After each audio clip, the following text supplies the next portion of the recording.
By our D&M Leasing Studios, it's your college football fix. Welcome to Fan University on 105.3 The Fan. That's right, Fan University. Good morning, DFW. Good morning, Brennan Baxter. My name is Jake Riepma. We got Dylan Moore with us on the ones and twos. Dylan Moore's first time producing Fan University. And Brennan Baxter, we can still say the college football season is alive. We have one game left. We were talking about how sad we're getting, but a national championship lined up for Monday night. Indiana and Miami. Of course, we're going to dive into that one and break it all down because, hey, Fan University, that's number one priority. We've also got some discussion on the National Football League, obviously divisional weekend. Lots of good games to get into there. We'll have a Jake break. Jared Sandler will join us at 10 o'clock to talk a little Rangers baseball. We got Fan Fest next weekend, so we'll preview that. All kinds of good things going on. But Brennan Baxter, how are you? Another edition of Fan University in January with one college football game left. Doing well, man. It is really sad knowing that the season's coming to an end. We had such a great year on Fan University, too. And everything about college football and what that represents in the fandom, it was so cool to get the experience of talking to a bunch of people. But, man, Indiana, Miami, I don't know if a lot of people would have picked this one to start the year, especially once the playoffs started. But Indiana, it's going to be tough. What do you give Miami? What do you think? Well, I've been following the line. It's jumping from 8.5 to 7.5, and this comes as a real surprise. But I think those people in Vegas kind of know what they're doing. There's a reason why the house always wins, rule number one in betting. But I feel like that's exactly how I would handicap this game. I just think Miami is a better team. And I'm sorry, yeah, Indiana. I was like, whoa, breaking news here on Fan University right off the bat. There we go. I just want to make sure you were paying attention, Brennan Baxter. Want to make sure. There we go. Which, by the way, 877-881-1053 if you want to make fun of me for completely mixing up my point right there to begin this program. But, yes, I feel like Indiana is the better team. They are better coached. I think they'll be more prepared. And that's not to take away from Mario Cristobal, who I think deserves a lot of credit for getting Miami to this point, because Notre Dame fans didn't think Miami should be in the tournament, in the college football playoffs, but they've obviously proven that they're very much up to the task. And physically, I think that's Miami's best chance, is to make this a rock fight. Rock 'em, sock 'em at the line of scrimmage. That's what they can do. Keep Indiana's high-powered offense off the field with some long, sustained drives. They did that a couple of times against Ole Miss. But if they don't convert on some of those opportunities they had against Ole Miss and be more opportunistic, they've got no chance. And that's one thing I'm going to be watching, too. Fernando Mendoza so far, 5 incompletions in 2 games. Insane. In the playoffs. And so can that Miami front four, which is very dominant, and Ruben Bain and all these guys, can they find a way to make Mendoza uncomfortable early? Get him out of rhythm quickly. If they can do that, force a couple punts, find a way to turn the ball over, I think Miami can make it interesting. It's just so tough to keep up with this Indiana team over 4 quarters. One thing I do love about this matchup, though, Curt Cignetti and Mario Cristobal, 2 coaches that bet on themselves. Cristobal leaves Oregon to come home. He said he wouldn't be able to go to the grave without resurrecting Miami football. And then Curt Cignetti, obviously, we know about him with Google Me, and all of the quotes he made. So it's 2 guys that have bet on themselves and taken different chances and paths to get to this game. It's not like a Kirby Smart, Nick Saban type coaching matchup. These are 2 guys that we weren't really sure if they'd get here, and they're here and they have a chance to win a national championship. Indiana has a chance to go 16-0. Like, let that sink in. In 2023, if I would have told you, hey, Indiana football is going to be 16-0, you're a Big Ten guy, Jake, you would have called me crazy. I would have laughed in your face. There's so many different stats, and I'm going to feel like Tim Kirkjian here when he does this with baseball. Oh, that's what you love about baseball. This is what you love about college football. Coming into this year, Indiana as a school, in the history of the program, had 3 bowl wins. They have 3 bowl wins if you count the college football playoffs between the Rose Bowl, then obviously the one that they won over over Oregon. Why am I blanking? Was that the Peach Bowl? Yeah, it was the Peach Bowl. And yeah. now have a chance to win the national championship here. So what Curt Cignetti has done with Indiana is incredible. A couple of texts to mix in as well from the 214. The issue wasn't Miami getting in. It was Bama getting in over Notre Dame, which I hear you, but I also feel like I've been a broken record with this one.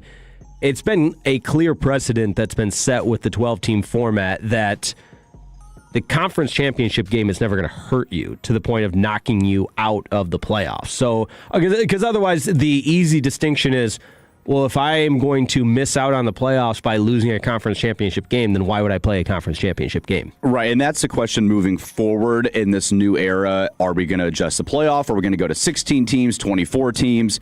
Do we do away with conference championship games? Because ultimately, you can't punish a team for playing an extra game when most of the teams aren't playing. And yeah, Bama clearly was not the team that they were early in the year when they beat Georgia on the road. They struggled towards the end of the season.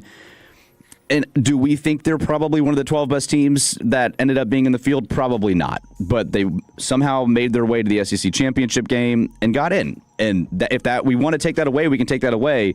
But you kind of...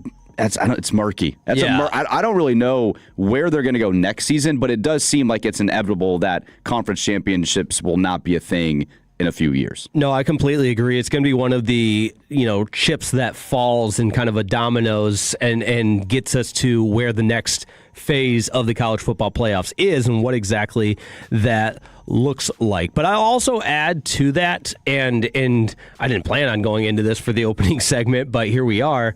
The college football playoffs this year, if you think of it as a tournament that has a set of parameters and a format, they got the correct 12 teams in because of the parameters that were set up previously. And that's why I didn't understand the controversy. Oh my gosh, because anybody, I would challenge on this. It's not about, unfortunately, and you could make the case that it should be about getting the 12 best teams, but that's not what the committee deemed this tournament is. They deemed it as conference champions. They deemed it as, throw air quotes here, throw a bone to a group of fives. And you can say that's right, wrong, or it has to change, but those were the parameters that were in place. And that's why Texas, BYU, Notre Dame were on the outside looking in because they didn't fit into the previously established parameters of what this 12-team tournament, 12-team format was going to be. Right. This was the system they set in place. The funniest thing that happened this year, though, was everyone assumed it had to be the group or the Power Four that earned automatic bids. And then all of a sudden... Yeah, we didn't expect to see this, but it still fit into the parameters. All of a sudden, the ACC starts sneaking it up, and people are hearing, well, why are JMU and Tulane getting in? This doesn't make much sense. And that's where I think this whole thing kind of made it come to a head where, okay, now we have two group of five teams getting in over an ACC champion in Duke because that's the system, the five highest ranked conference championships. And that, I think, ultimately will be the demise of the 12-team playoff in the future because now I can understand leaving out one for a Tulane or somebody that earned their way in a group of five. And if we are going to all play in 134 FBS division, then yeah, you've got to find a way to bring people into the fold or it's essentially useless. So we're either going to move to a place where we're separating the Power Four and then we're going to have the group of five, or the entire playoff is going to change and it's going to be a 24-team field. It seems like that's where this whole thing is eventually going to go. And that's what the Big Ten wants. The SEC and Big 12 wants a 5+11 model on a 16-team playoff. Yeah, well, the SEC just wants an SEC playoff, and everybody else can just do their own thing. That was one thing, too, this year. You hear the arguments of, well, kids don't play in the bowl games. The bowl game doesn't matter. Like Vanderbilt goes and loses to Iowa. They had Diego Pavia, who finished in the top 5 in Heisman voting, and they lose. And we can make all the excuses we want, but the SEC, for the first time since the early 2000s, is not going to have a team playing in the national championship game. They lost a lot of their bowl games. They struggled down the stretch. Bama got blown out by Indiana. Like, we can't just concede now to the SEC, oh, you guys do deserve 8 teams. Right, 100%. Missouri clearly is better than BYU. Like, the middle of the pack SEC team is clearly better than a top-tier Big 12 team. That argument doesn't have much ground to stand on after this season, and we got to let that go. We can't just go to the SEC just because anymore. It's Fan University right here on 105.3 The Fan. We're going to get into some NFL talk as well, some of the latest on Sam Darnold, and if he's playing tonight against the San Francisco 49ers. A big showdown there in Seattle, but a ton of texts coming in at 877-881-1053.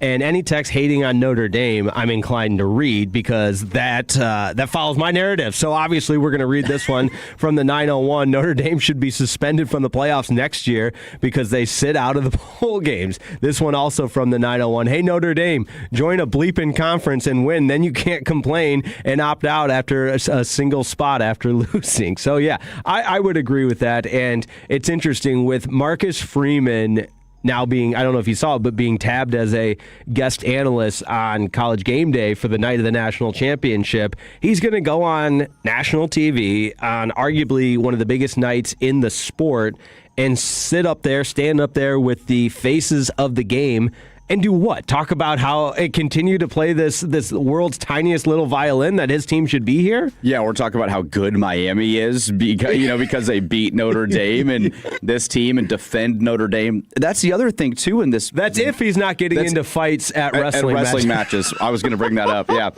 So I completely agree. In this wild west of an ecosystem that is college football, you've got Notre Dame as an independent who wants to maintain their independence, but where does that fit in, and why do they get special privilege just because they're Notre Dame in the future if they get an automated spot? The whole thing, from the transfer portal to the coaching vacancies to the windows of the offseason or lack thereof to the conferences, it's just wacky in college football right now. Wacky is a great way to put it. But NFL divisional matchups in the playoffs later today and, of course, tomorrow coming right up. You got the Buffalo Bills and the Denver Broncos in Denver. Later tonight, you've got the San Francisco 49ers and Seattle taking on the Seattle Seahawks, which, oddly enough, the Seahawks just played the Niners in their last game of the season for the NFC West. They won that game, but the big news there, and Adam Schefter just tweeted this out, that Sam Darnold hasn't thrown a pass since his oblique injury, I guess is what we'll put it as. But based on the line still being the Seahawks almost a touchdown favorite and every indication that Sam Darnold's going to play, I'm inclined to think that that is, in fact, the case. But Schefter coming out and saying he hasn't thrown a pass since then is a little concerning. Very concerning, and this news kind of came out of nowhere. He was on the injury report as a questionable with an oblique. I think on Thursday it kind of first got announced, and you're thinking, wait, they've had a bye. Like, this team should be 100% healthy, and here's Sam Darnold 3 days before the game, and we're talking about him not potentially throwing passes, being able to play, which would be a huge bummer, not only for Sam Darnold, but and for the Seahawks. And if he gets oblique, that's tough. Like, if he gets hit in that midsection there towards the end of the game or at any point and is unable to go, and I believe Drew Lock would have to enter the game at that point, that's tough for Seattle. You earn a bye, and yet your star quarterback, who's had a good year, but also needs to prove that he can be the guy to take you to a Super Bowl, to not have that chance would also be very unfortunate for Sam. And I know the story with San Francisco is, hey, they're beat up and more beat up than anybody, and somehow, some way, finding the ability to beat the Eagles last weekend, and how much longer can that continue on? But I think with San Francisco, and they've been beat up all season, and it's a credit to Kyle Shanahan and Robert Saleh, the defensive coordinator, how good they've been from a schematical standpoint and how good of a job the coaching staff has done from them to be even in this position. Yeah, Kyle was already regarded as one of the best coaches in the NFL, but what he had to do with this year, battling all of the injuries, Mac Jones having to fill in for a good portion of the season for Brock Purdy, and then being able to, unfortunately, not win not win the division, but make the playoffs and then go on the road and beat the Eagles, the defending champion, and still be in this thing, and now playing an opponent that you're very comfortable with, that you could go into Seattle, and you're not as uncomfortable having to go play in Seattle as maybe some teams that haven't had to go do that. This is a great year for the 49ers, and they have a very good opportunity. I would not be shocked at all if they win this game, especially if Sam Darnold's not able to go. For sure. And then, of course, Sunday, you've got the Texans and Patriots. What a job DeMeco Ryans has done with the Houston Texans. The best defense statistically. They get after you. We saw what they did to the Pittsburgh Steelers. And the Patriots, I would say the conversation around Drake May as an MVP, he's earned a lot of that, but he certainly didn't look like an MVP against the Chargers. Now, eventually they pull away. Their defense was so good.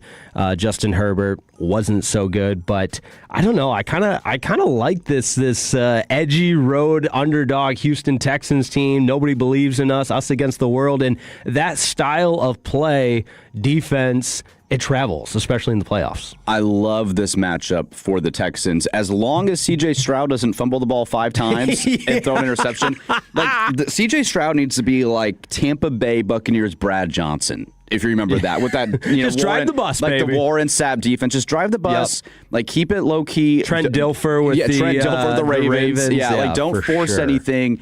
Will Anderson, Daniel Hunter, Al Shakir, these guys are playing lights out football, and the Chargers made Drake May very uncomfortable. He is very accurate, but he also holds the ball longer than a lot of quarterbacks do. I think his average time to throw is about 2.9 seconds. He can get still in the pocket. Now, he has the ability to get out, but the Texans, man, with Will Anderson, think about some of these quarterbacks they've made look horrible this year. Josh Allen with the Bills, he was sacked 8 times. Mahomes looked bad.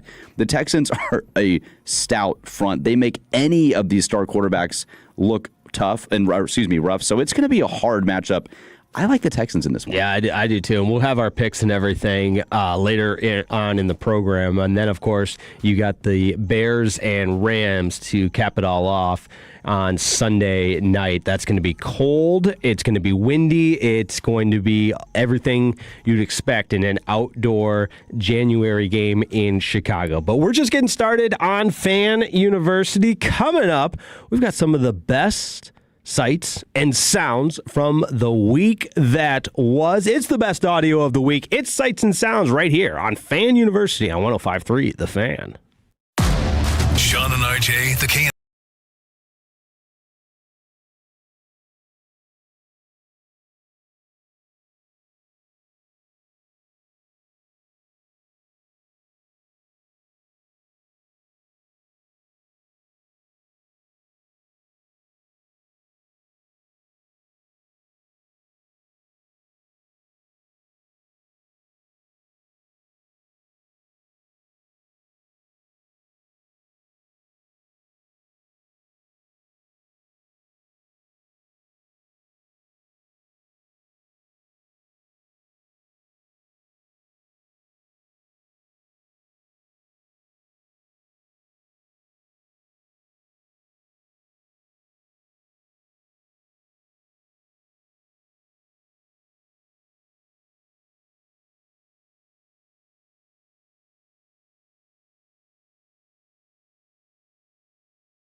105.3 The Fan. This upcoming segment is brought to you by the Frankels. If you've been injured in a car or truck wreck, call Frankel first. 214-817-333-3333. With Frankel and Frankel, there's never an out-of-pocket cost. They only get paid when you win.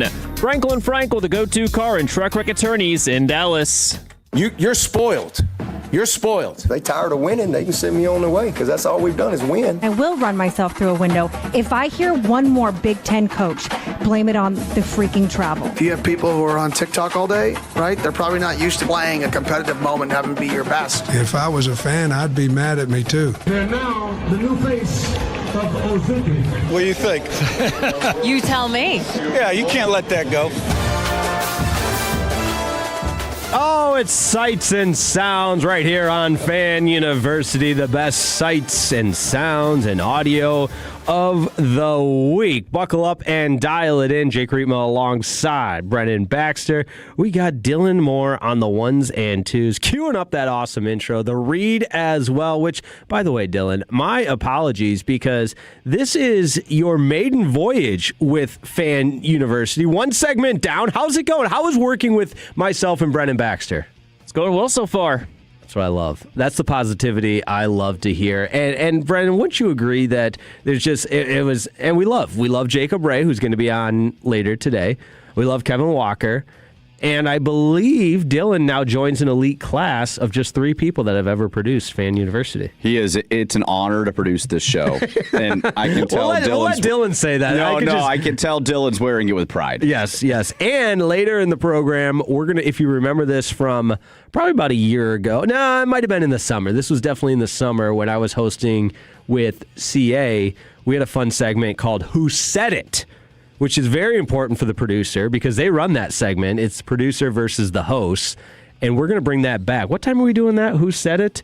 We're doing that at 11:20. So at 11:20. Has Brennan ever played Who Said It? No, Brennan's never played it either. I am a newbie to Who Said It. Wow. I can't wait, man. Yeah. Oh, well, you got to be a Tolo. That's the biggest thing is, and the Tolos are their own team as well. So it's Tolos versus hosts versus, it's pretty much everybody against the producer, which we love. I love it. Yes, but let's do some sights and sounds now. Dylan's been hard at work preparing all the best audio. And Brennan Baxter, we begin with your guy first, Josh Pate. Pat, as you like to call him, Josh Pat. I was waiting for that. The E is silent. That's right. Oh, man, of the many things I'll mess up, that was one of them. And I was just like, man, that's Brendan's guy, and I just butchered his name. And I know I'm going to sound like, no, I listen to him all the time, I swear, but I really do. And it just, I said the wrong thing one time. It happens, man. Thank you.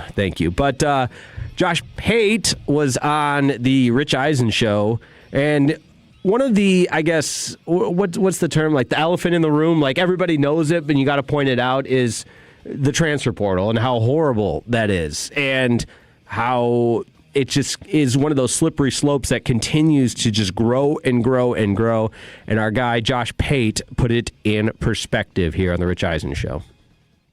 How many kids are in the portal? Do we know that? Okay. All right. I did the research during the break. Okay. So in all of college football, all levels, we got over 10,000 right now. So we could sell out most home basketball arenas easily with the amount of players who are in the portal. Just FBS right now, we have 3,824 players in the portal, and it closes in like 2 days. Sheesh, you're a numbers guy, Brennan. I'm not. My brain's too dumb to be able to calculate. That's a lot of people. Means. That's a lot of kids. And what he's really getting at here is that kids, and this is the system that's been set up for them, want to test what their market value is worth. Now, you can ask the question, how do we even define what the market value is worth when it's kind of been created out of thin air? But 3,000 kids, man, like this is where the problem with this whole system is now. Here, where, okay, I'm going to enter the portal. I'm going to leave a Power 4 school or a Group of 5 school to go to the next place. Who's going to pay me more? So let's take Brendan Sorsby, for example, the new Texas Tech quarterback.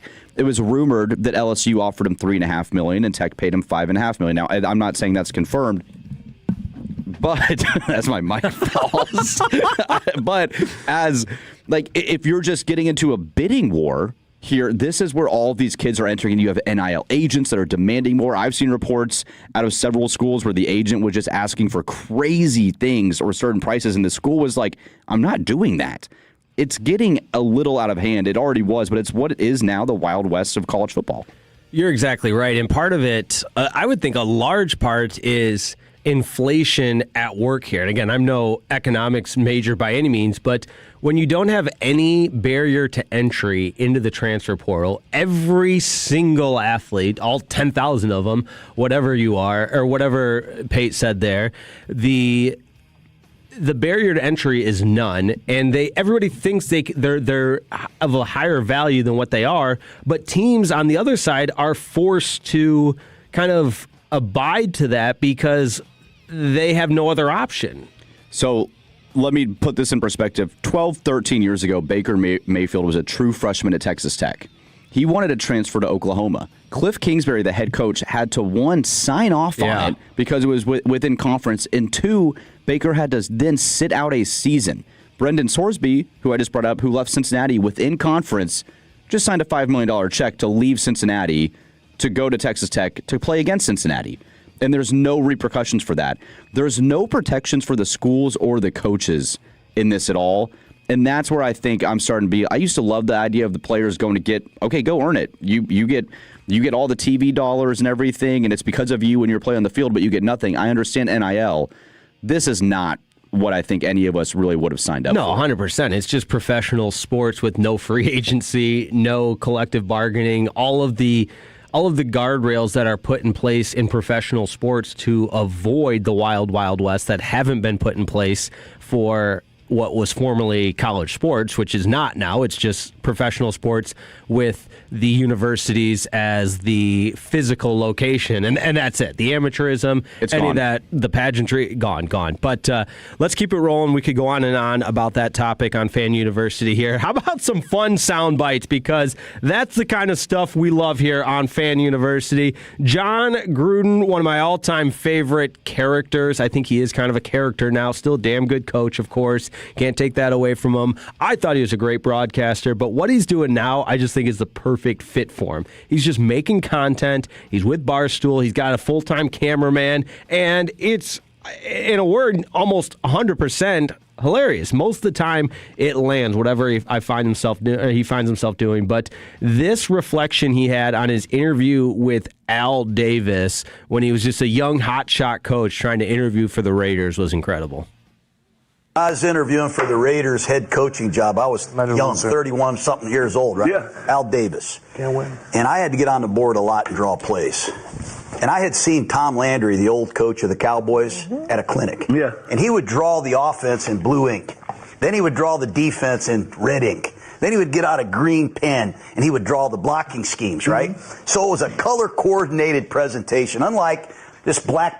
You can't tell who's what, right? Yeah. So I go interview with the Raiders, and Al Davis says, he called me Butch. Yeah. Hey, Butch, what's your favorite play on 3rd and goal from the 9? So I drew the bunch formation in blue ink. Yeah. I drew the defense in red. I pull out another crayon. He goes, what's wrong with the crayons? Yeah. I go, I'm just trying to give you a color-coded presentation. Yeah. He goes, don't you know I'm colorblind? I love that. John Gruden is great, man. Don't you know I'm colorblind? You're right, though. He's found the perfect role there at Barstool because they are the, let's call it like, I don't know, non-politically correct sports. What do you even call them now? Brand? Yeah, culture, content, whatever. And Gruden fits that to a T. 100%. I would love to see him coach again. It's still in like the I was modern thinking era. that We had too, talked about it earlier in the year. Like, could he maybe be potential for any of these? I thought openings Arkansas, in when college Arkansas football was in the open. SEC, and ultimately he didn't get a job. But it's great. I don't think he even interviewed for him, but he fits the modern day football so well, and he is still a legend, Super Bowl winning coach. He obviously has had some things happen personally that caused him to step away from the game, but now he's back, and people have really like differing opinions on him. You either love him or you hate him. Like Carter Freeman hates him. Right. I feel like he is a captivating or polarizing is probably a better way to put it. Word, yeah, it's where there's everyone's got an opinion on him. But let's keep it rolling here. A game in the National Football League we haven't talked a ton about yet are the Bears and Rams. Listen, Ben Johnson, he was the most coveted head coaching, offensive coordinator genius step into that role now. And obviously in year one, he's got the Bears to a divisional round. It's been really impressive to see the growth and development of Caleb Williams and everything else. But Ben Johnson I don't know if I can say, he's kind of a prick. And he kind of just goes at you post-game, and rivalries are great. Thank you, dude. I said this week. I have a good friend who's a huge Bears fan, and I'm like, I just don't like Ben Johnson. He seems like an arrogant guy. Arrogant. I can get the story, but I'm just not liking this guy. And you would know well from the Detroit days and everything. But well, the 15-2 year for the Lions, which they gaffed in this round a year ago today against the Commanders, everyone said Ben Johnson was coaching for his resume that game, where he was trying to be flashy and dashy. And there's a lot of instances you can point to and say, okay, yeah, he's trying to run up the score as opposed to winning a playoff game. So that rubbed me the wrong way. But I also, if I just put my, NFL hat on and think of the guy that's trying to become a head coach, like, obviously there's proof in the pudding. What he's doing is working. But if you saw the post-game handshake with Matt LaFleur, there's obviously no love lost. And to your point, it comes from the being rooted in the NFC North, his time with the Lions. And he said in his opening press conference, I'm looking forward to beating Matt LaFleur twice. And he did, one being in the playoffs. But right, he went 2-1 against him this year. Right. I kind of respect how much of an a-hole he is. But, where's the professionalism? After you win as a head coach, what did LaFleur say to you? I get it's the Packers and the Bears, and that's the rivalry. But you can still shake the hand after the game and look at dude in the eyes. Right. I think that's more of a power move. Yeah. Give him a hug, say I just beat you. Look him into the eyes, stare into his soul. Yeah. Let him know you defeated him. The late Coach Riepma would like that take, and he would look at me and be like, "You're so immature. Grow up, kid." Right. But he would like what you just had to say. It's like have some honor in winning. Still, you got the job done. You don't need to run off the field and that really bothered me. That's the term I'm looking for. But Peter Schrager, who obviously covers the NFL, had a good way to kind of put it all together. Here's what he had to say, because remember, Matt LaFleur and Sean McVay are great friends and from the same little coaching tree. And so it's kind of turning into this Ben Johnson versus the McVay coaching tree. That handshake and all that mother F stuff from Ben Johnson did not go over well with the McVay tree, if you will, and around the league. Mike LaFleur is Matt LaFleur's little brother. He's the offensive coordinator for the Rams. And Sean's best friend in coaching is Matt LaFleur. So when you do the utter disrespect and the brazen locker room video where you're saying F the Packers, F that coaching staff, and the social media team clicks go, send it, put it out in the world. And then the next day, when you've got 24 hours to really think about it, to say, no, I'm fine with what I said, and my owner's got my back on that too. This is the WWE part of this, where there's actual personalities involved. And I think McVay wants to kick the snot out of Ben Johnson. And I think Ben Johnson, who's beaten McVay the last 2 times when Detroit played the Rams, has no problem with that. I'll beat the snot out of you. I love these two guys, 2 young alpha offensive minds, going at it in this game. I can't wait. Rivalries are back, man. Yeah, and I like this part. I love the part of, McVay doesn't like Johnson. LaFleur and McVay are buddies. McDaniel's kind of in that coaching tree as well, the former Dolphins coach who's interviewing for positions. And maybe Ben Johnson just has an ego about him, and he feels a little left out and wants to prove he's the best young offensive mind in the game. I get it, but you can shake a hand. I'm still going back to that, man. And to your point, which is awesome, that you can just go out and prove it on the field, and that's what we're going to see Sunday night, Bears-Rams. And I've been a Bears hater. I've gotten a lot of heat on these airwaves the last 2 weeks for not picking the Bears to win, and I have to eat that. But it makes me like him a lot less when Ben Johnson acts like that. So very, very good point. All right, that's Sights and Sounds. I know we got a couple more that maybe we'll find some time to mix in throughout the course of Fan University with you until 1 o'clock, until we hand it off to Jacob Ray and fan phenom Eric. Am I correct in saying that, Dylan? That is correct. Yeah, look at that. Look at that. I was making eye contact with Dylan. And I was like, I'm Ron Burgundy. And boom, correct. All right, coming up, let's go around the National Football League. Some updates on the Cowboys defensive coordinator situation, other coaching updates, and some questions we have around the divisional weekend. That's next on Fan University right here on 105.3 The Fan. There are only about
Classic Chevrolet. If you're in the market to upgrade your vehicle, get to Classic Chevrolet in Grapevine. Back-to-back #1 Chevy dealership in the world. They've got more new Chevys than anyone, all priced to sell. Visit ClassicChevrolet.com. This is Texas. This is Classic Chevrolet. Together, let's drive. Relax and enjoy the difference. Based on new Chevy registrations 2023 and 2024. It's Fan University right here on 105.3 The Fan. What NFL underdog do you believe in the most? We'll get to that in just a second, but Tolos, don't forget, Saturday, January 24th, 9 a.m.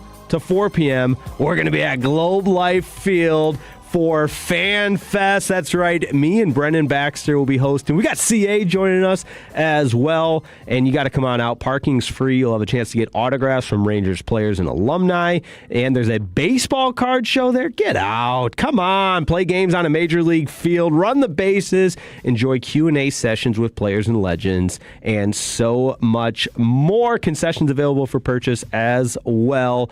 Brendan Baxter, have I convinced you? I hope so, because you're going to be on the radio there. I can't wait, man. I can't wait to speak to some Ranger legends, see all the fans come out. Exciting time, man. It's time for the Rangers to get back on the playoff wheel here after a couple of years missing since the World Series. And what better way to kick it off here before spring training than the Fan Fest? I like that optimism. We'll see if Jared Sandler shares that same optimism, because we're going to talk with him at 10 o'clock. So next segment, there you go. But a couple of questions I've been tossing around with the National Football League, the divisional round playoffs. But first, let's keep it local right here on your home for the Dallas Cowboys, 105.3 The Fan, who still need to hire a defensive coordinator. Jim Leonard, the Broncos pass game coordinator, you'll have a chance to see him in just a couple of hours, where his defense is going up against Josh Allen. So that's a nice test there. You got Zach Orr, the former Ravens defensive coordinator, who has interviewed. Aaron White-Cotton, Cowboys defensive line coach, an internal hire, if you will. Now, there's a couple others. Durante Jones, Vikings pass game coordinator.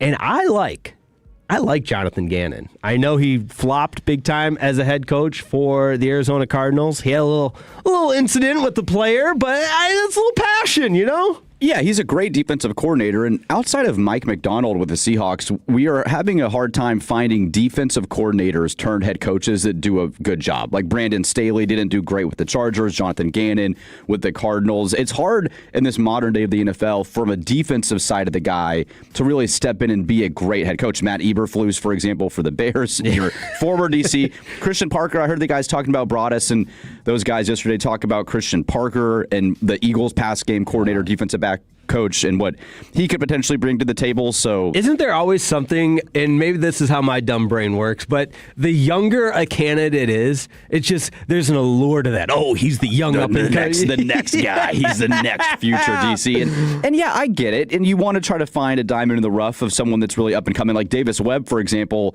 for the Broncos, who's their pass game coordinator. He's 30 years old, and he's getting interviewed for head coaching jobs. He's not even their OC yet. You know, Payton's calling plays. So crazy. You're always looking for these guys.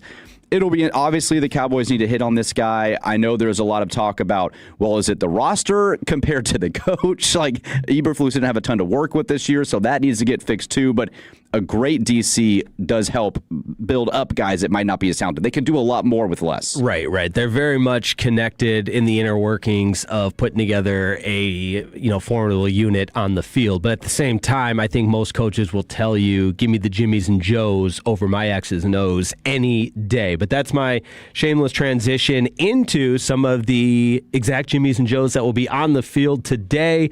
NFL divisional round. How about we start with some of the burning questions I've got for you, Brennan Baxter. Hope you're ready for these. And I teased it going into break, so that's where we're going to start. Feel free to participate as well on the text line at 877-881-1053. Already some Tolos chiming in. The first question I have for you, Brennan Baxter.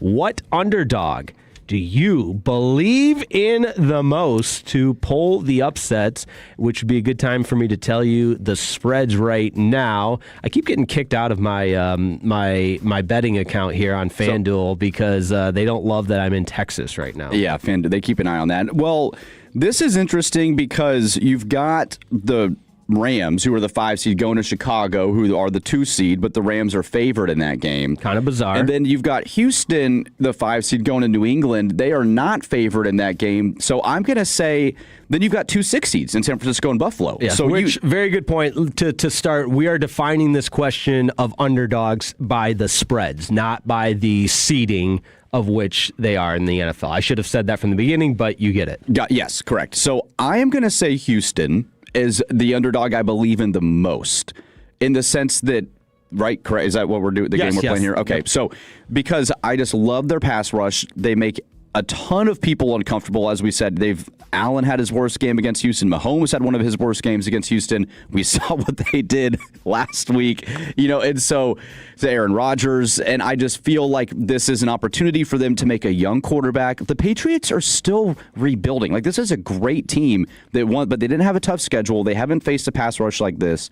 I think the Texans go on the road in Foxborough and find a way to get it done. Now, they are without Nico Collins, and that's a huge loss for an already struggling offense in C.J. Stroud.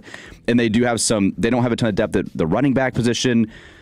But I don't know, man. That defense, it does feel kind of like the 2000 Ravens, or the teams we talk about that have these stout defenses that just do enough to score. Like, if they score 20 points, I think they win this game. From the 682 on the Frankel & Frankel injury attorney text line, Houston Texans will win. Buffalo will also win. I have the most faith in Houston. They will win the Super Bowl. Stroud will not play that bad again. That's from the 682. I don't know what's telling you that Stroud won't play that bad again, though. Yeah, Stroud, to me, since his first year where he came onto the scene, it's kind of been a slow decline the last 2 years, but he still has talent. Their offensive line isn't great, and they do have a lot of problems up front as well, too. But yeah, man, I mean, the ball production, like 5 fumbles, an interception. I know all those weren't turnovers, but still, like, you just can't force turnovers. You got to understand who you are. Like, you don't need to try to play like you're the number 2 pick and earn your way and prove that you're a top 5 quarterback in the league. Sometimes you can just play game management, go 13 for 20 for 150 yards with no turnovers, and your defense is good enough to probably put you in positions to score. I'm kind of joking about this, but if anyone wants to take me seriously, that's fine as well. Would the Texans be better off having Davis Mills start? He was 3-0 when Stroud was out, and I know they didn't play 3 of the best teams or whatnot in this playoff football, but he takes care of the ball. Well, he beat the Bills. I mean, that defense was there, but Davis Mills did beat Buffalo. You were at that game, right? I was at that game in Houston, and that was that kind of showed. Like, if they have a game manager, they can beat some of the best teams in the league. The San Francisco-Seattle game is really interesting with the news you mentioned on Darnold. 7-point favorites for Seattle. Like, that's a ton in a football game, especially with like a division rival that you've played twice. They've beaten you once. Right. Your quarterback with an oblique injury? Yeah, that to me is high. And I wonder if that really changes before 7 o'clock tonight if we get to like that line shrinking. But you could San Francisco's playing with a ton of confidence right now. And they got hot at the right time. So we'll see, but I'm going to say Houston. I like that. Brandon Baxter has the most, because we're talking purely to pull the upset. Because if we were to flip this into one of the famous, and I do mean world famous, Jake Riepma casino corners, I would tell you where the most value is San Francisco getting 7 points. I don't think they're going to lose by a full touchdown. And I've even seen some being 7.5 and 8. So whatever it may be, I don't think the Seahawks are a touchdown better than San Francisco. So I'm going to continue the conversation with the underdog I believe in the most. And some of this is just playing the game of the point spread here. But the Buffalo Bills, it feels like a pick'em game. Mm-hmm. I mean, 1.5 basically is a pick'em game. But at the same time, we could still make the argument semantically, they're an underdog. So I believe in the Buffalo Bills because you look at the landscape of this playoffs, and it's been said a million times. So what's 1,000,001? No Patrick Mahomes, no Joe Burrow, no Lamar Jackson, and so on. Like, if not now, then when for Josh Allen and the Bills? Yeah, I cannot get behind this argument at all. What's funny, too, is that he beat Mahomes, Burrow, and Jackson this season in the regular season, why they were all healthy. Look at the defense he's going against. It's potentially this run he's going to have to go. Jacksonville, good defense. Denver, top 2-3 defense in the league. Texans, potentially top defense in the league. And then if he has to go to Seattle or has to go play Chicago, and Chicago doesn't have a great defense, but Seattle would have the best defense of the NFC side. I like the Buffalo Bills in this game. They beat Denver 31-7 last year in the AFC wildcard in Buffalo. It's a lot of the same teams. But I'm wearing a Bills hat, by the way. Yeah, big Bills guy over there. I have family from Western New York, and so I just don't want to pick it out of like bias reasons, which is why I'm staying away from it. Yeah, and again, like we have talked about all 4 games where you could legitimately put your faith in the underdog. I wouldn't feel bad about a money line bet of any of the underdogs. In Chicago at home, the weather, the elements. In negative degree weather, and Caleb Williams has consistently proved, as much as I don't love to say this, that he is a gamer and finds a way to get it done and win big games and have huge moments in the playoffs. And Stafford hasn't played in negative 9 degree weather very often since he left Detroit. So, I think this might favor Chicago, but yet the Rams, with all that talent on the offensive side of the ball, are still 4-point favorites. All right, time for one more. And again, this one feels like there's no wrong answer here. Who's under the most pressure? So are we talking individual player here or team? Because I would argue the dealer's choice. Take it away. I would say player-wise, it's just going to be Josh Allen because he is the reigning MVP, and to your point, he hasn't gotten to a Super Bowl, and the guys that have beat him in the playoffs aren't there currently. But I think team-wise, it's probably Seattle. And I think that because of Sam Darnold and his storyline and what he's done, you get the bye, you're the number 1 seed. I like the pressure of, you don't want to lose to the team you just beat to earn the bye. And I think having it home with the 12th man on a team level, it feels like the Seahawks, in my opinion. Yeah, and Sam Darnold, to put a face to everything you're saying, I think Sam Darnold as an individual epitomizes everything you just said. Because you can't, and you also can't really say that road teams are under the most pressure. Like a 5 seed in the playoffs or a 6 seed in the playoffs, I can't really get behind them being under the most pressure to win when they're not necessarily favored to win. Like Seattle is a 7-point favorite at home.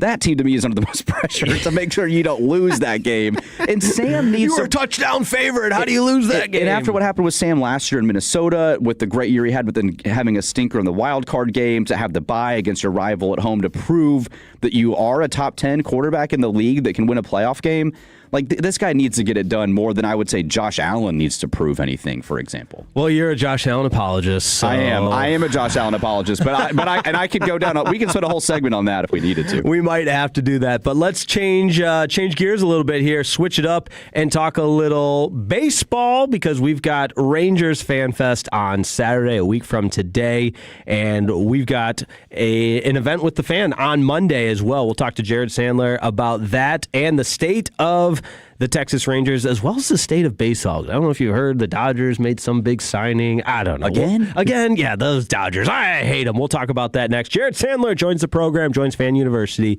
right after this on 105.3 The Fan.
Driven by our D&M Leasing Studios, it's your college football fix. Welcome to Fan University on 105.3 The Fan.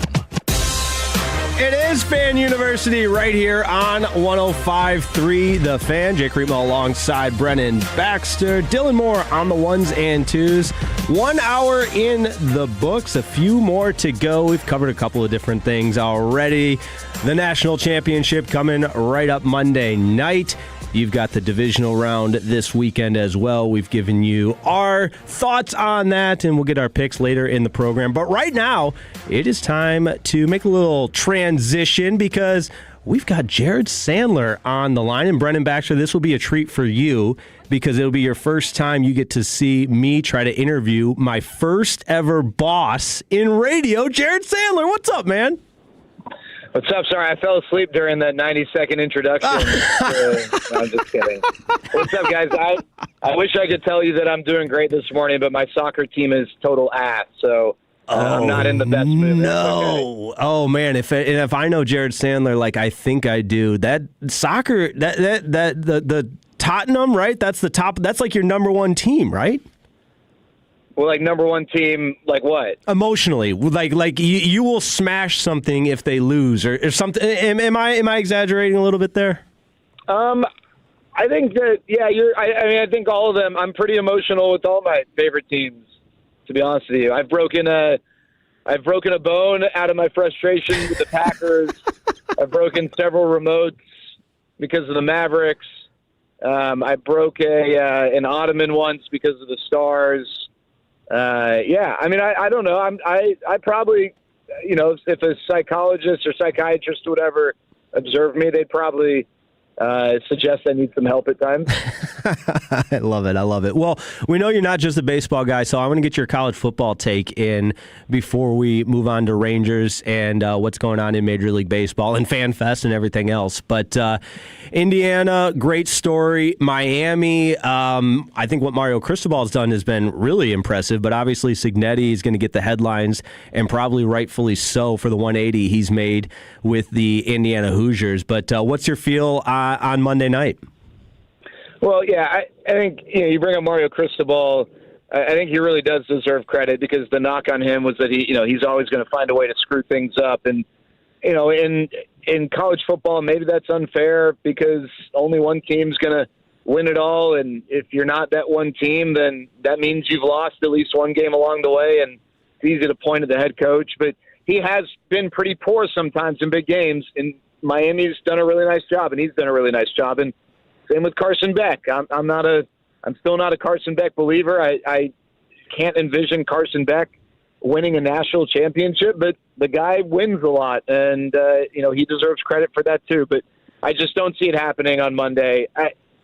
Indiana, and I need to update the statistic, but I mean this touchdown scored versus given up ratio is absolutely unbelievable. It's like 84-16. It scored 84 touchdowns, I think. They've given up 16. Something, just absolutely unfathomable like that. And they're not doing it in some BS conference, right? We can stroke the SEC all we want, and maybe the SEC is better than the Big Ten. I don't know, but it's pretty damn close. And the Big Ten is not, it's not a cakewalk. And what Indiana's done and the dominance, in which they've done it is pretty impressive. So they're rolling. They got a bunch of 24-year-olds. I think they win. I know the line's kind of fluctuated a little bit.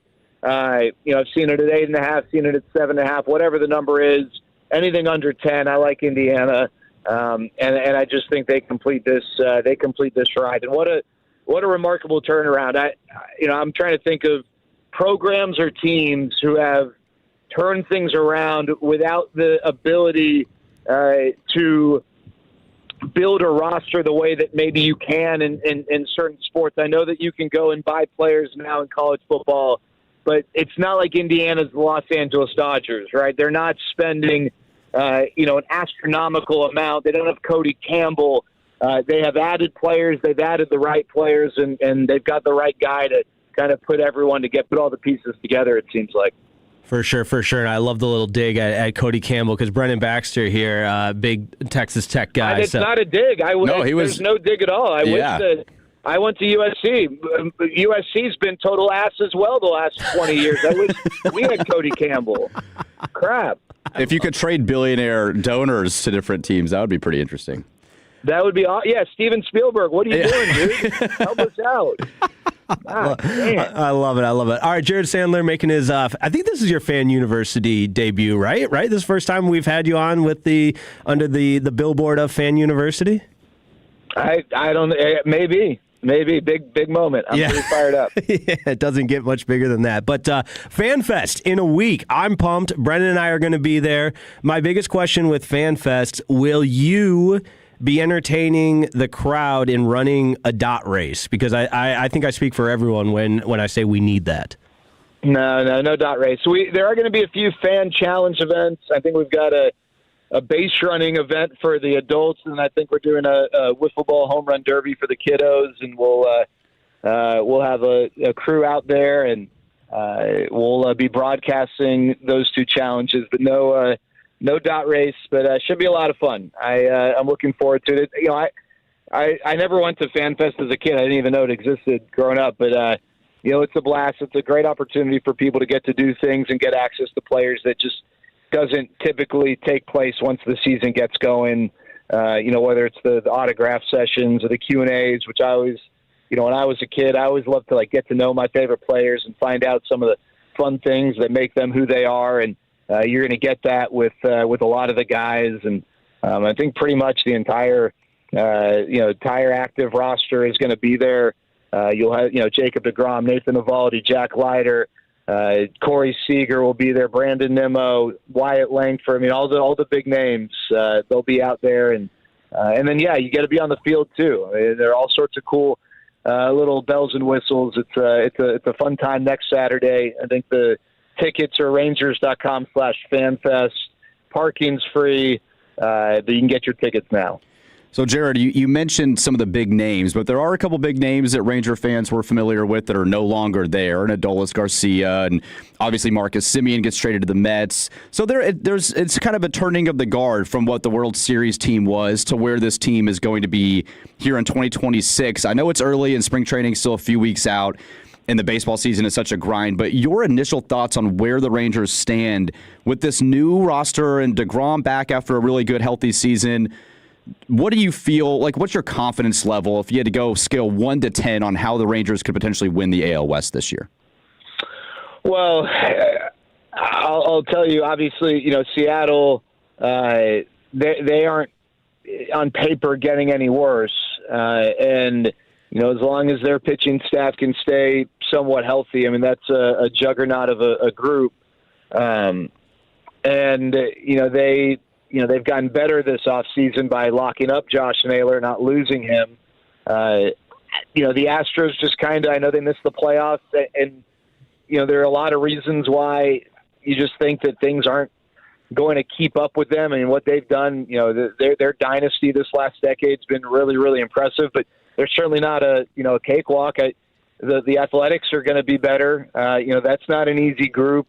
They get a little bit of pitching, and then you look at the Angels. I have no clue. I have no clue what the Angels are ever really doing, to be honest with you. But the Rangers, the last couple years, they have been darlings going into the season. They've been picked to win the division, picked to win the World Series, picked to go to the World Series. You've seen their name associated with those accomplishments, and yet, they haven't made the playoffs. And 2 years ago, they really were out of it probably in mid-August, and last year they made a little push trying to backdoor their way in September, but it wasn't like it was really down to the wire.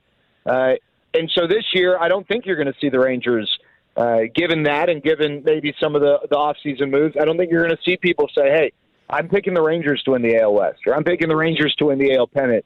But, the way I equate it to Rangers fans, the Blue Jays were a total dumpster fire in 2024, and they were an inch away from winning the World Series this past year. I'm not saying that the Rangers are, they're destined to win the World Series. Who knows? But they certainly have more talent on paper than the Blue Jays had last year at this time. And, the big question I think for the Rangers right now is the bullpen. The rotation I think is going to be really good. If they stay super healthy, they can be outstanding. The lineup is not going to be as sexy on paper, but you mentioned some of the names that aren't here anymore. Marcus Semien, Jonah Heim, Adolis Garcia. Unfortunately, those guys were really poor last year. They were not. It's not like you're losing guys who are big contributors to their lineup. And so I think the lineup is going to be different, and I think different in a way that could be better, even if not sexier. But who are the guys who are going to get outs 21 through 27? Who are the guys who are going to close down the game, not just in the ninth, but seventh, eighth, ninth inning? I think that's where the Rangers still have room to grow here between now and the start of camp. Jared Sandler with us on Fan University right here on 105.3 The Fan. Jared, what's it been like getting to know Skip Schumacher? And I think for Rangers fans, and I throw myself in this book as well, like you see the press conference, it's awesome what he says, and it's just kind of this now gap between introduction press conference. Now we're in the off season. You got FanFest coming up here, but have you had a chance to get to know him a little bit? And I'll also add that he won me over right away in the press conference with the nice suit and the Air Jordans to go with it. Very impressive look. Yeah, good shoe game. Pretty impressive there. Young guy, so he's still kind of hip with the times. We used to give Boch a hard time because he really rocked the crap out of some dad shoes all the time. But love Boch and gonna miss Boch. But yeah, looking forward to watching Skip Schumacher put his fingerprints on this. And a few conversations and text exchanges, but looking forward to maybe sitting down and getting a meal with him in spring training. And really getting to know him. Got to know him a little bit last year. He was around just a bit, right? Not a ton. And he's really impressive. He's definitely someone who. You think of the phrase "leader of men," and that applies to Skip Schumacher. He's got that sort of aura about him. As far as what his identity is or is going to be as a manager, it's tough to say right now. What he did with Miami was really impressive from a player development standpoint. He took a team in 2023 that on paper probably didn't belong in the playoffs and got them to the playoffs. He won the Manager of the Year. But the situation in Miami and the roster building and the resources far different than, in Texas. And so, not totally sure what it's going to look like, but, I do think that you're going to see an emphasis on accountability and production when it comes to at-bat quality. And that is something that the Rangers have lacked consistently the last couple years is just a lot of undisciplined at-bats or at-bats that don't really play to the situation. I'm not talking about bunting. I'm not talking about, turning the clock back to the 1950s. But I'm talking about, hey, you got a runner at third and nobody out or one out. You get to two strikes. You've got to find a way to score that runner, right? And little things like that, the situational side of things, especially at Globe Life Field, which now is kind of being established as a pitcher's park. Right. Runs are at a premium, and you've got to play to the situation. And I think that there's going to be a level of accountability that demands and expects that type of performance. All right, Jared, this has been awesome, man. I appreciate it. We'll let you get back to the action on the pitch. But we've got a little Monday night action, a little Rangers warm-up at Hurtado Barbecue, right? You're hosting that? Yeah, Josh Young and Tyler Alexander. Tyler Alexander, local from Southlake, an off-season acquisition, and then Josh Young, obviously Rangers fans know him. I think they'll be there signing autographs from 6:30 to 7, and then we'll go live from 7 to 8. And I think we'll have some prizes throughout the show for some trivia during commercial breaks, and hope to see people there. And it's free. All right, I love that. Good deal, brother. I appreciate you, man, and all the best. We'll talk soon.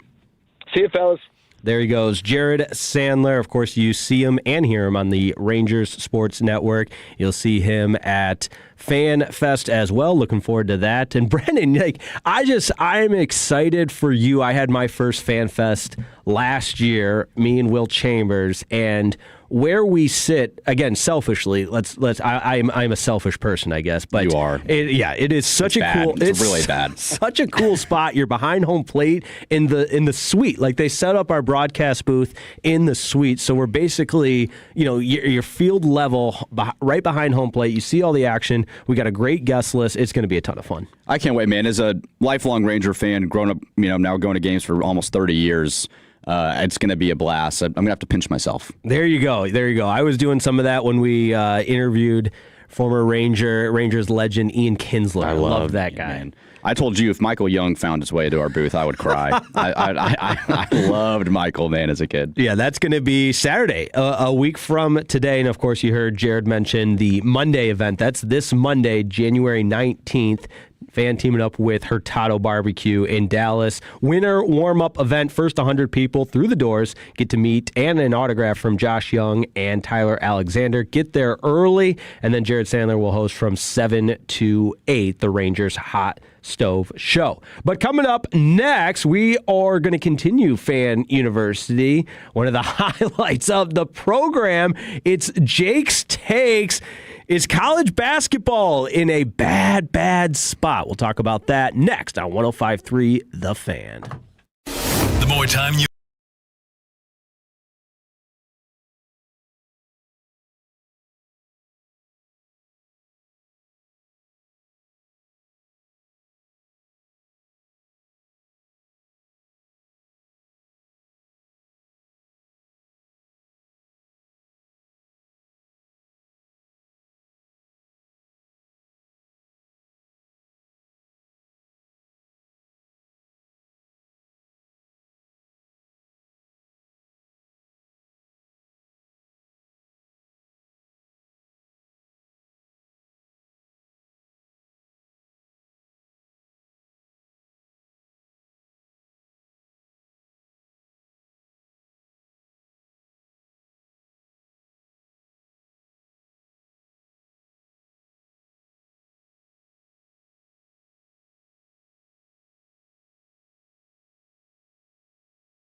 There was a college basketball point shaving scheme involving more than 39 players on 17 NCAA Division I teams that resulted in dozens and dozens of games in the previous 2 seasons being fixed.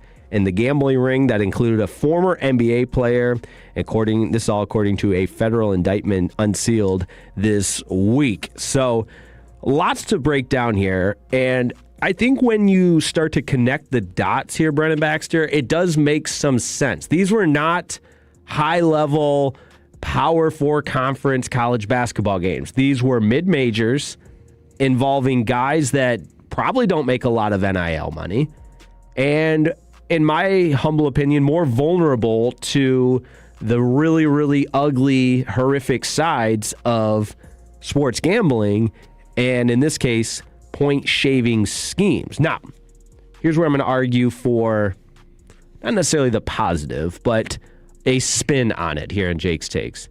I believe wholeheartedly that because of the improvements or the way sports gambling has evolved in the last 3 to 5 years, the evolution of it all, the regulation, the monitoring, the intelligence, the artificial intelligence that's put into regulating and monitoring all this, I believe that's how and why these criminals were caught. Yeah, and to your point on some of these schools, if I'm just like reading them off, Kennesaw State, Delaware State, Eastern Michigan, Texas Southern, Alabama State, Coppin State, DePaul, Fordham, New Orleans, Nichols. Eastern Michigan's in there. Your team, your squad, Tulane. So it is, to your point, like the guys that aren't necessarily making NIL money, but it's interesting that I saw that this actually started, according to the indictment, in China in 2022 with the former LSU player Antonio Blakeney. And so it's just something that, man, with the modern era of sports and sports gambling and how popular this has become, and we had remember the ref in the NBA, like Tony Donahue back in the day, and we saw the Chauncey Billups thing happen recently and some of the NBA players. It's sad that the sports book and the betting gambling, which can be so much fun and entertaining for fans, like that's a hard temptation to resist if you're a player, knowing you could directly impact a benefit of money. And money speaks, especially to kids 18 to 21, as we've seen. So some of these are like the betting amounts, $458,000 for North Carolina State to lose to Townsend, to $424,000 for Kent State to cover a first half spread versus Buffalo. That was the one. This is insanity, man. That was the one where. And I was having a conversation with some, the group chat, the buddies and everything. Like, yes, the parameters and regulations are put in place to flag this kind of activity and to catch it. But you're betting $424,000 on the first half under in a Kent State game? Like that's going to be flagged. Right. That's absolutely going to be flagged. But my whole argument with all this, and I don't want to say it's near and dear to me, but my master's thesis at Northwestern University. Oh, Northwestern University. You're smart. That's right. The Medill School of Journalism. My capstone project was on the legalization of sports gambling and how it will impact sports media coverage. So going all the way back, and again, I'm old now. This is in 2018. I presented to a panel that, okay, I guess I'm going to name drop just because that's you can make fun of me. I won't. That I should be made fun of. I appreciate it. But the panel included J.A. Adonde. There was a couple other sports media personalities and writers for the Chicago Tribune. Missy Isaacson, who covered the Chicago Bulls during the Jordan era. So a lot of people that are so well respected in sports journalism and in sports media that when I was arguing or presenting for the legalization of sports gambling. And again, this is back in 2018, so it wasn't the norm. FanDuel, DraftKings, none of that was the way that it is now. So this was a little bit different of a conversation. But one of my main points was this type of criminal behavior goes on. And it's unfortunate. It sucks. I hate it. It's gross. It's disgusting. Fixing games to take away the integrity of competition. But it happens. It's the whole conversation of, and stop. I'm going to stop. This is how much I've learned. I'm not going to say this. I'm not arguing this. We're not talking about gun support and gun control and everything. We're not doing that. But it's the same concept of if parameters are in place, does it stop it type of thing? And there's no one way to prove it one way or the other. Criminals are going to be criminals. But a big part of monitoring sports gambling and the suspicious behaviors within wagering is to catch these type of criminals. So I believe the results and the findings from this week within mid-major college hoops was a nod to the fact that it's working. We're catching these criminals. Yeah, and it's been a long-term process now going on 3.5 years. They're obviously they have banned every student athlete who has been involved in this for life. That count heading into earlier this week was 11 student athletes. And anytime the FBI gets involved and all this happens, they typically have a pretty good idea of what's been going on. They've been tracking this for a while. They've been undercover following a lot of this news. But this still would be one of the biggest gambling scandals in sports in the history of America and what's gone on here. And also, you look at what happened just in October when I mentioned the NBA and Chauncey Billups. And it's a sad reality that the world of sports has been so focused on money and entertainment and driven on sports gambling. And you see every commercial now is a FanDuel commercial or DraftKings during Sport Fix. And it puts in that little small writing at the bottom, gamble responsibly here. But what's to stop a kid from doing that? Or an NIL agent, for example, to do it on behalf of the kid or the parent. There's just no way to govern it, which is why I find this a little interesting, personally, from NCAA President Charlie Baker, who says protecting competition integrity is of the utmost importance for the NCAA. Really, dude? You guys barely have any ground to stand on as is, and this is happening under your watch. The lack of NCAA oversight here when it comes to college sports and what has happened, they have to be held accountable too. There's rules in place that are allowing kids the freedom to explore revenue opportunities, and that includes gambling. Some states have now allowed kids to now bet on college sports too, and that's been a huge issue. So unfortunately, this sort of thing is not going to stop. No, it's not going to stop, and I guess, I think we're kind of saying the same thing, but getting to it in a different, a different way. I get what you're saying. That unfortunately, there's no going back. Right. And it's kind of the same with NIL. It's the same with the transfer portal.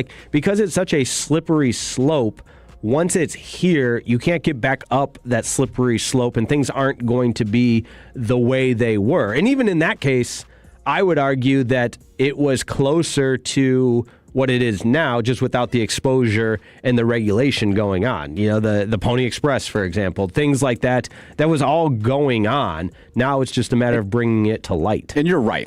People are going to do things they ultimately want to do regardless of a rule in place. Even if they banned NIL, right now, you would still see under-table deals and checks being signed and cars being handed out. All of that would still continue and did continue throughout the course of the last 40 years. It wasn't just SMU in the Pony Express that was cheating. This was happening all throughout college football, and it has been happening. And I do think ultimately, how do you govern this ecosystem, and who governs it? Is it the NCAA? They don't even have any control over the college football playoff, and it's a college sport. So I don't know what the answer is here, but gambling is a very slippery slope. Absolutely. And it's dangerous, too. It is. That sounds baby boomer of me. The kids shouldn't be able to do this. But, the repercussions of this 30, 40 years down the line and what this era will look like for these kids and their families and NIL agents and gambling, I'm going to be very intrigued to see what we look back on 20 years from now, kind of how we do the Pony Express, and see what came of this. Right. One of those cases that kind of set the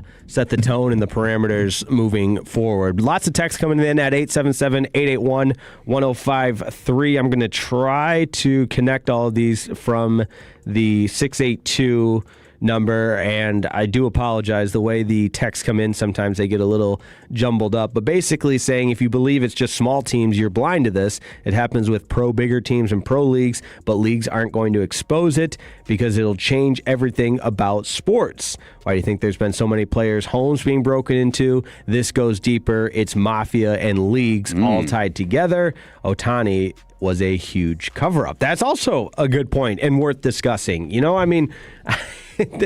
you get into the conspiracies of I'm all here for the conspiracies, man. Should we just do the rest of the show conspiracy? Yeah, everybody get your tinfoil hat out. We'll talk about Ohtani's interpreter as the fall guy.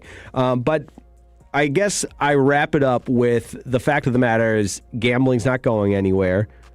I want there, and the hope being, hey, if this is monitored and regulated with all the intelligence that we have and the ability to point out red flags when $400,000 are being bet on mid-major regular season hoops, that maybe something's going on, to then catch them, catch them in the act, nip it in the bud, and prevent the integrity being jeopardized, the integrity of competition being jeopardized, because that's what it boils down to. Yeah, I completely agree.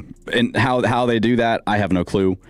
But, well, I mean, where do you go? Like, the NCAA governance or their president, they don't really have any say in this matter. Right. I guess I'm more looking at it from the sports books angles of, hey, we've got a team of intelligence devoted to... Okay, so you're talking about Vegas. Right, because being in cahoots with the feds and the people that catch these criminals, saying, alerting, hey, this is going on, let's launch this, wide-scale investigation to connect the dots, identify the criminals, and make their arrests. But do they care if it's making them money? Like, do they really care to wash out criminal activity? I mean, I'm sure they know what happens. Like, it's a mobster business. I'm not saying that mobsters are running the sports books across the board. But but in the point shaving case, the players are manipulating the betting system. Right, so that it hurts them. And that's where I think the advantage would be for them. It would hurt them or it would benefit them to catch the people the pawns that are responsible for manipulating the lines. Yeah. Great point. Well said, man. Wow. That was a lot to uncover. Yeah, that was a detailed, deep dive Jake take. We'll take a deep breath because we got to keep the program rolling. From the Jake's Takes to the Baxter class. What do we got coming up next? Well, we talked about the negative point shaving of college basketball, but the season itself is very much going on. We're starting conference play. People are starting to wake up to a little bit. We'll let you know what's going on in the world of college basketball on the court next here on The Fan. Giafalo here with the ultimate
upcoming segment is brought to you by Classic Chevrolet. If you're in the market to upgrade your vehicle, get to Classic Chevrolet in Grapevine. Back-to-back #1 Chevy dealership in the world. They've got more new Chevys than anyone, all priced to sell. Visit ClassicChevrolet.com. This is Texas. This is Classic Chevrolet. Together, let's drive, relax, and enjoy the difference based on new Chevy registrations 2023 and 2024.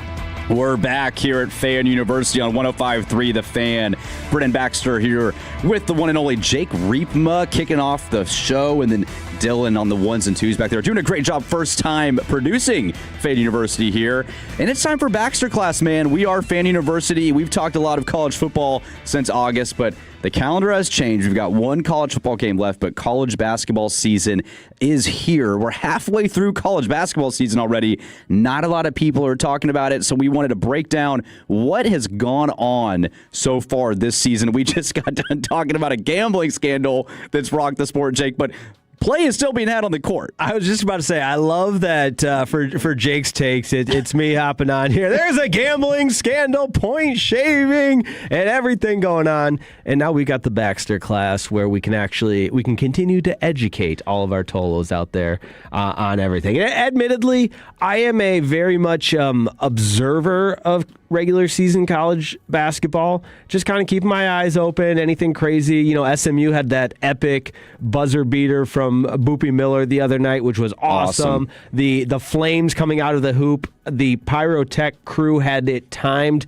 to perfection. That was clinic tape video. You send that to all other in-arena entertainment teams around the nation. That's how you do it. They were ready for the moment. But point being, I look forward to March Madness every single year, and then I think a lot of college basketball fans, you get into the conference tournaments. All right, you're really paying attention to who can win, who can make a run in March, and who has what it takes to win and go through March Madness. Yeah, you mentioned SMU. They're kind of back this year. They had a good run there with Larry Brown, kind of fallen back a little bit. Now 13-4 this year. Great win, as you mentioned. They're in the ACC, your SMU Mustangs in the ACC. Still kind of weird to say that out loud, but there are several teams going on right now in the state of Texas that are making noise. You've got Texas Tech ranked in the top 15. Houston's ranked in the top 10, and the Big 12 is where I want to sit on too, because this conference continues to just assert its dominance and will in the sport of college basketball, which is great, and it's gone through realignment. Even the new teams they brought in, like Houston and BYU, have been great. I wanted to let you know this, Jake. Arizona, Iowa State, number 1 and 2 in the entire country, okay? Then you've got BYU and Houston, who BYU's ranked 11th, but essentially 4 teams in the top 10. Can you guess what their combined record is? Those 4 teams, their combined record through, let's say, 17 games? I still follow. My grandfather went to Iowa State, so I always keep an eye on the Cyclones, and I know they're undefeated. I know Arizona's undefeated. So Iowa State just lost to Kansas, who has made a run. Kansas was really struggling early on, too. They're now 3-2 in conference and 13-5.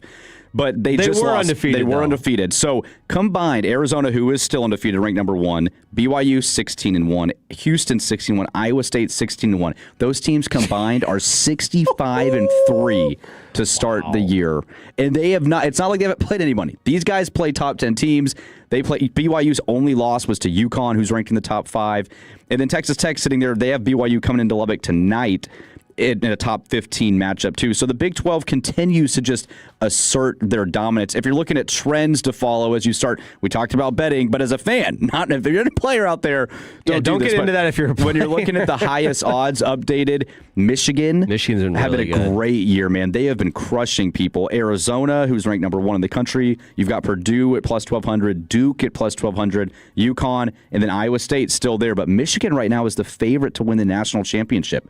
I know you're not a big college basketball guy. You can't stand Michigan football, but would you root for your home state in basketball? No, I do like what Dusty May's done there, and I kind of like how he came in unapologetically being himself, and not to give a history lesson on Michigan basketball, but before that, it was Juwan Howard, and I thought Juwan Howard represented everything that was wrong with the sport. He was the AAU guy, he was the former NBA guy, and was pretty I guess, unapologetic on the same token, but in my opinion, for all the wrong reasons. He punched the Wisconsin basketball coach in a handshake line. He got it allegedly got into it with a Michigan strength and conditioning coach. There's all kinds of stuff going on. So to see Dusty May come in and do things right has been refreshing, because go all the way back before that, if you remember, the head basketball coach at Michigan was John Beilein, who tried to take a shot in the NBA. Didn't go so well, but I always thought John Beilein was one of the most underappreciated college basketball coaches that didn't get the love. And I was talking to Sean Sharif about this in one of the mornings this week. Or no, I think it was RJ Choppy. One of the two. I remember that college basketball, similar to college football, we talk about the coaches more than anything else. And Tom Izzo and all the different guys, and obviously Bill Self, and the list goes on and on. But John Beilein was never mentioned in the same breath as some of those coaches. When John Beilein did it at West Virginia, he did it at Michigan, were non-traditional basketball powers. So that's a long-winded way to say that, hey, I'm not rooting for Michigan, because obviously that goes against everything I believe in, but what Dusty May's done has been pretty impressive. Yeah, and Dusty May had the run at FAU, making the Final Four a couple years ago. And you're a Big Ten guy, though, and the Big Ten, just like the Big 12, has had some phenomenal teams and great stories this year. The Nebraska Cornhuskers, they're like the Indiana of college basketball this year, where they're totally surprised. They've had not a great history of success previously. 17-0, ranked 8th in the country. Nebraska has been one of those huge shockers this year. And then you've got your Purdue 16-1, Michigan 15-1, and then Michigan State and Illinois 12-13 in the country at 15-2 and 14-3. So the Big Ten's right there. Tons of guys, but Nebraska's been a phenomenal story. Nebraska is one of my favorite stories in college hoops, because their head coach Fred Hoiberg, and I don't want to bore everybody here, but when I was a young media intern for the Chicago Bulls in 2017, 2018, Fred Hoiberg was the head coach. Right after he left Iowa State. He was the hottest name on the market then. Yeah. But Fred Hoiberg was so nice to every single intern, and I know that's been a topic in the news, is what's the relationship between coaches and media, and you can't say nice things like the Jacksonville Free Press reporter did. But Fred, part of our internship with the Chicago Bulls was to set up the press conference, and Fred would come walking in, and the Bulls were terrible that year. That was the same year that Bobby Portis punched the lights out of a player on the team. And I remember that. That was my first day as an intern. I was like, welcome to Chicago welcome Bulls to the basketball. NBA, let's go. But Fred Hoiberg would walk into the post-game press conferences, and it'd be like 6 interns, because we had to be there, maybe 1 or 2 reporters, because regular season NBA action, when your team's the worst in the league, you're not getting a lot of interest. Not getting a lot of love there, too. And some exciting matchups, too. You mentioned SMU. Virginia, who's 15-2. They had kind of taken a backseat the last couple years as well. Tony Bennett leaves.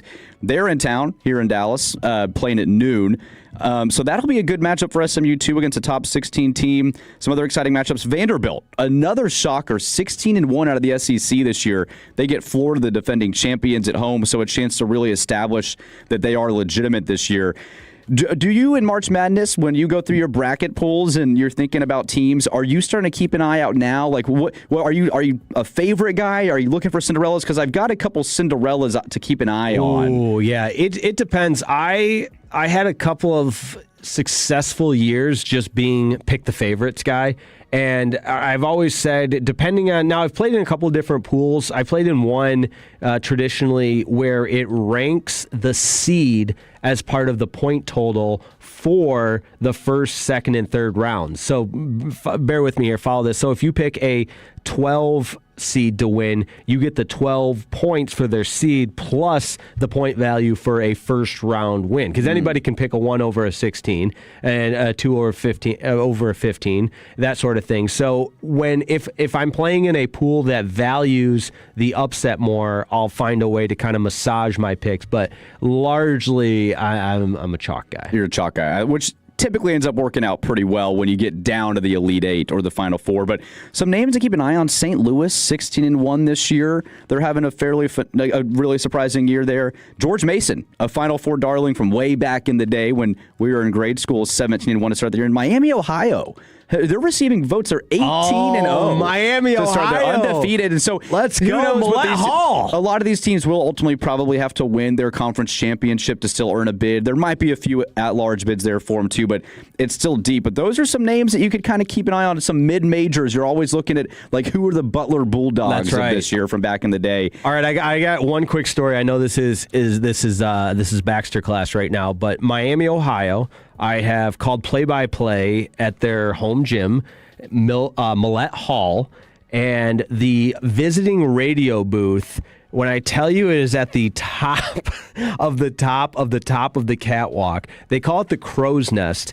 And Brennan Baxter, you are quite literally looking straight down. And if you're afraid of heights, you couldn't pay me to do that. You couldn't pay me a lot. Yeah, you'd have to pay me a lot to do that. And the best part is, so the school I called play-by-play for was playing there, and you're meeting everybody at shoot around the day before, and it is a cool facility. And 9 times, almost more than that, 99 times out of 100, you're courtside when you're calling a game, and especially at the NCAA Division II level, I've called games at the in the Horizon League. I've called games, and you're almost always courtside. So I'm thinking I'm going to be courtside. I get there the next day, like, oh yeah, visiting radio booths up top, and I look up, and it is up top on the catwalk, looking straight down. So no, thank you. Never forget Miami, Ohio. My knees are shaking right now just hearing about that, man. So, well, that's a great story, man. You've been all over the Midwest and the Northeast there, man, calling ball. It's great. Ended up in Dallas. But that's kind of your college basketball fix right there. If you're looking for teams,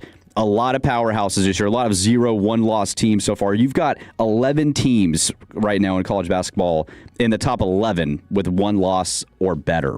So it's going to be a dogfight. A lot of great talent in college basketball and a lot of cheating scandals too, I guess, going on in the mid-majors. Don't pick Kennesaw State if they find a way in. They're shaving games. You can't trust them. But that was Baxter class. I love it.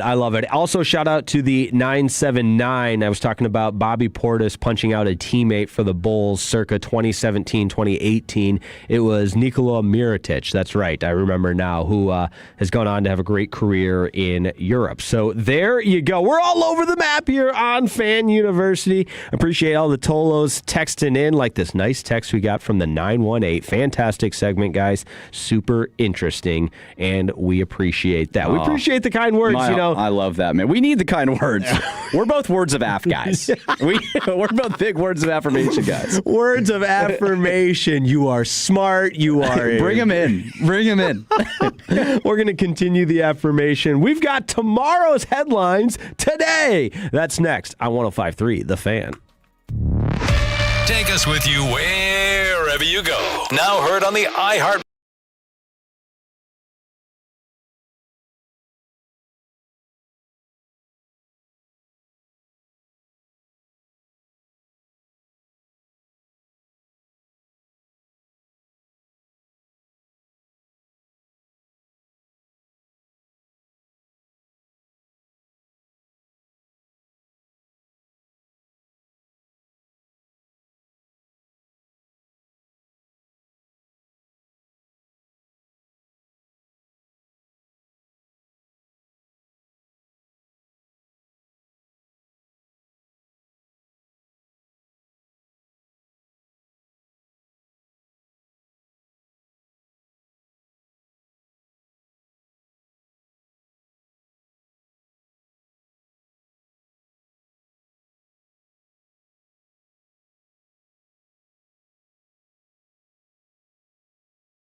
Driven by our D&M Leasing Studios, it's your college football fix. Welcome to Fan University on 105.3 The Fan. It is Fan University. Jake Riepma alongside Brennan Baxter, Dylan Moore producing the program today, and we are with you until 1 o'clock before we pass the baton to Fan University producer normally by day and by afternoon, 105.3 The Fan host Jacob Ray, along with Eric, the Fan Phenom, who will be taking over for the rest of the afternoon. Looking forward to that. But right now, we've got tomorrow's headlines today. Now, this was a segment we introduced last week where we simply try to predict some of the headlines that you might see tomorrow today. And Dylan Moore, I'm going to start with you because I went into this whole spiel last weekend about the art of writing good headlines. Have you ever had to write a good headline before? Yes, it can be hard to do. Very challenging, Yes. right? Very challenging. So this is my softball way of giving you a couple of minutes here. I want you to prepare, and I probably should have done it sooner, but I want you to prepare some tomorrow's headlines for today. And this is great by me giving you a couple of minutes. But do you think you could come up with a couple to add to our tomorrow's headlines today segment? Yeah, I can make that work. I love it. Look at that. See, he's ready to go. That's the kind. No pressure, Jacob Ray. I know you left us and everything and want to host instead of produce Fan University, but that's the kind of yes man attitude that we love. And before we get to some of tomorrow's headlines today, don't forget that Rangers Fan Fest is back for 2026. Saturday, January 24th from 9 a.m. to 4 p.m. Join us at Globe Life Field before the season begins. You'll have a chance to get autographs from Rangers players and alumni, visit the baseball card show, play games on a Major League field, run the bases, Q&A sessions as well, players, legends, and so much more. How about this? Tickets are just $10 for kids ages 3 to 14, $20 for adults, and free parking. That's really cool. Now, this is the one that's in highlighted in yellow, and rightfully so. Plus, something extra cool for Rangers fans and Tolos. Up on the concourse, we'll have a table and recording setup where you can sit down and record your own 3 to 5 minute sports show with our very own Jacob Ray. How about that? That is going to be cool. Jacob's going to be great at that, too. That'll be a lot of fun. So make sure to go out and hang out with Jacob. That's going to be brought up again in Crosstalk when we talk with Jacob Ray and Eric, because I want to know, Are they the hosts? Are they asking for, is Jacob Ray the one and they have to respond to it, or are the Tolos kind of facilitating the conversation in the segment? We got to let the Tolos facilitate. I think so, right? Like, that's got to be what it's about. No one wants to sit there and be the two. Trust me, I'm doing it right now. It's horrible. That was well done. Oh, man, yeah. I'm kidding. I'm kidding, by the way. Two with me. No, I'm kidding. It's great. I love it. All right, tomorrow's headlines today. I'm going to start because I know I put my heart and soul into tomorrow's headlines today because I would love to be a headline writer, especially in today's clickbaity age where you got to get somebody to click on your article. It's not the good old days with the newspaper and the hard copy that gets delivered to you in the mornings. But here we go. Tomorrow's headlines today. Are you ready for headline number one? I am ready. Orange crushed. Bills upset Broncos. I love this headline. This is a well done. Yeah, ring the bell. This is probably the most intriguing matchup of the day. Maybe Rams-Bears with the weather and everything going on, but everybody wants to see, are the Broncos legit? Can Josh Allen put on the cape again and find a way to get it done in Denver with his receiving core pretty much down to two guys? But I do think that this is a good test. The Bills match up well in terms of their running scheme and that sort of thing. The Broncos play a lot of man defense. And Josh Allen against man, if they turn their back and he's able to escape the pocket, that can cause a lot of trouble for the opposing defense. So I don't know. Josh Allen's going to have to play well. He's banged up too.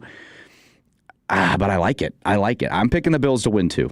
Yeah, it would be such a disappointment for the Broncos, and I know this way too well because it happened with my team last year where you have this unforgettable regular season and you earn the first round bye, you get a chance to get healthy, and in theory that's supposed to bode well, and then you're at home and you get upset, which is exactly what happened to the 15-2 Detroit Lions last year. How we were talking about Ben Johnson earlier and his handshake and how that bothered me. Did you see Sean Payton with the reporter this year? I did. Yeah, what the heck was that, man? You want to talk about Dre Greenlaw running downhill? And he what do you know about running downhill? Is that what Dre Greenlaw does? He runs downhill. And it's like, dude, come on. These guys are paid to ask you questions. Be respectful. Like, we get it. It's a playoff game. You're stressed, but you're a professional. That makes me, when guys are rude to people like that, I can't stand it. Yeah. Like, have some respect and treat people that are working very hard, whether in a win or loss or whether with a question. If it's like a question attacking you, okay, fine. Stand your ground and you can do that. But they're just asking a question about a linebacker going downhill. Right? Like, just so innocent. Come on. I hope the Bills humble them. And as you stated last segment, we're words of affirmation, guys. How about Sean Payton provide some words of affirmation to that hardworking reporter? Yeah, it's frustrating for me to see that and go, okay, why would I want to root for this guy? And Bo Nix,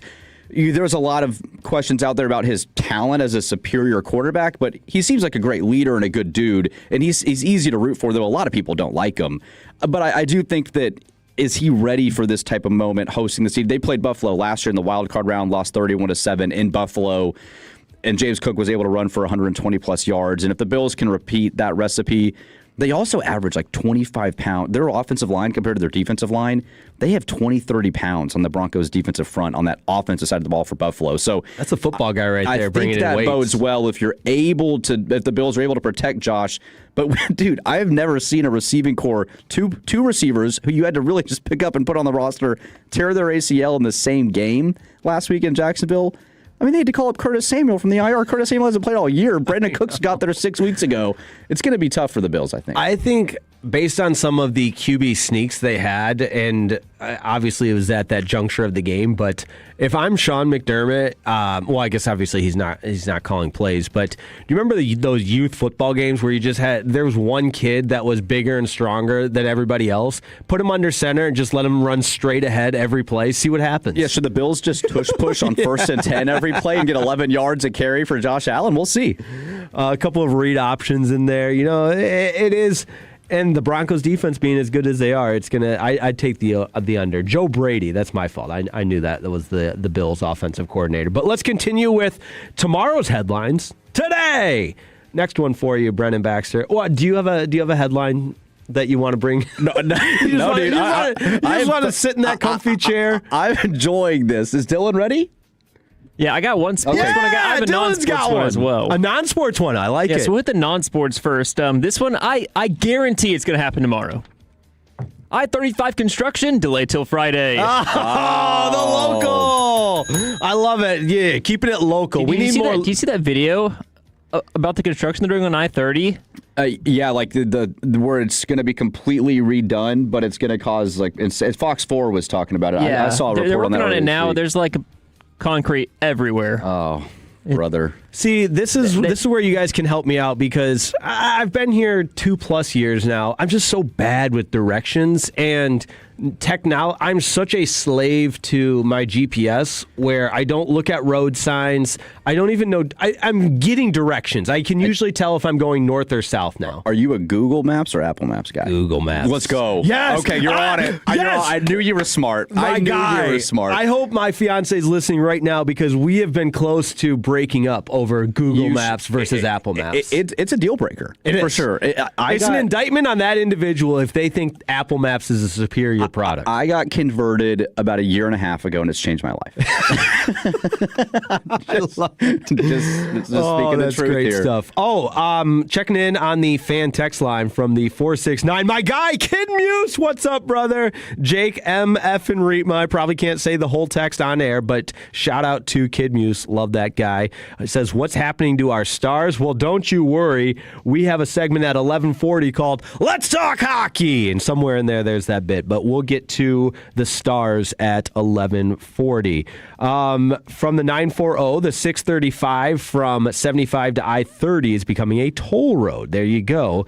And the 469 Kid Muse, of course, Google Maps represent. There we go. All right, Dylan Moore, tomorrow's headlines today. I mean, don't want to be that guy. I still use Apple Maps. Oh, boo! See, Boo I knew there was this something. I knew man. there was something off. Something off. Just a little thing. All that Maybe goodwill. I need to give it a chance. Yeah, all that goodwill he's built up in the first 3 hours gone. Okay, my other headline, sports related.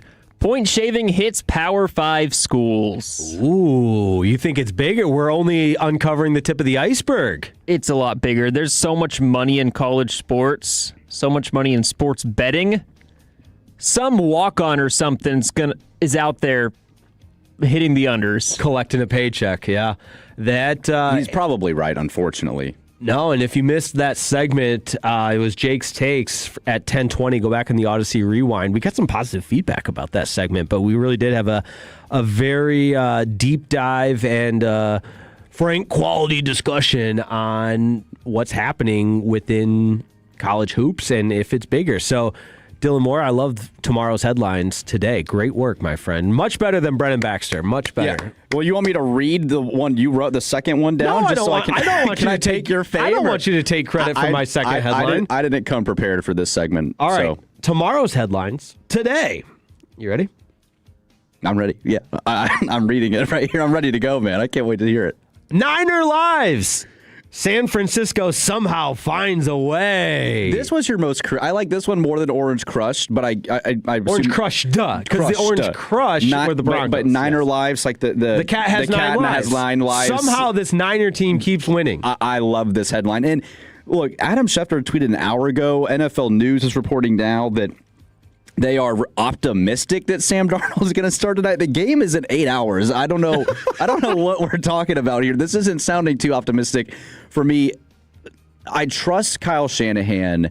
They've been to 2 Super Bowls. They've been close. Brock Purdy has won in the playoffs regardless of what you think of him. The dude does win football games. They've played in Seattle, obviously, a lot, being division rivals. I could see them winning this game. The offense looked good against Philadelphia, who has a good defense. And Jawan Jennings and some of these guys that just kind of you wouldn't consider to be top receivers are producing very well for them. And now losing George Kittle is going to be huge. Now, I was waiting for this. Has been being brought up all week long by every major show. And so that obviously he does so much outside of just catching, run blocking. He's great. And just being a force on the field when he's running routes, you got to keep an eye on where Kittle's at. And it helps McCaffrey get freed up in space. But he got injured pretty early in that game, and they still found a way to beat Philadelphia. So I got a name for you. You ready for this? I'm ready. Jake Tonjes. He's the backup tight end. He played against the Bears that Sunday night game. Breakout game, 7 catches, 60 yards, and a touchdown. Okay. I'm not saying he's the next George Kittle, but you know, I'm a well-traveled individual. At that time, I was at that game. Oh, very cool. At that game. And then the next morning, one of my favorite things to do is to listen to local radio, especially the day after the NFL team either had a big win or a big loss. That was a phenomenal game, by the way. It was. KNBR, and then I believe our sister station in San Francisco is The Game. That's the Odyssey station. Listen to both. But point being, they praise this guy like there's belief internally for what he can do. And I know it's not a just shoe in and, it's the next coming of George Kittle, but I don't know if the loss of George Kittle, it's big. Don't get me wrong, it's big, but I don't think it's unable or insurmountable. That's the word I'm looking for. Well, and it's been next man up all year for the 49ers with their defensive injuries. And so I'm not surprised that with this offense and how Kyle Shanahan likes to call plays too, he loves focusing on matchups, and that's where he's so creative. And he's willing to take risk, which I appreciate. So it's not a shocker that a tight end can fill in and still get 7 catches. But this offense with George Kittle in Week 18 couldn't score a touchdown against Seattle. Correct. And Seattle's defense that's probably a better data point. Dominated that game. So I still like the Seahawks in this one at home. They made Brock Purdy very uncomfortable. I think Shanahan will have a few things up his sleeve.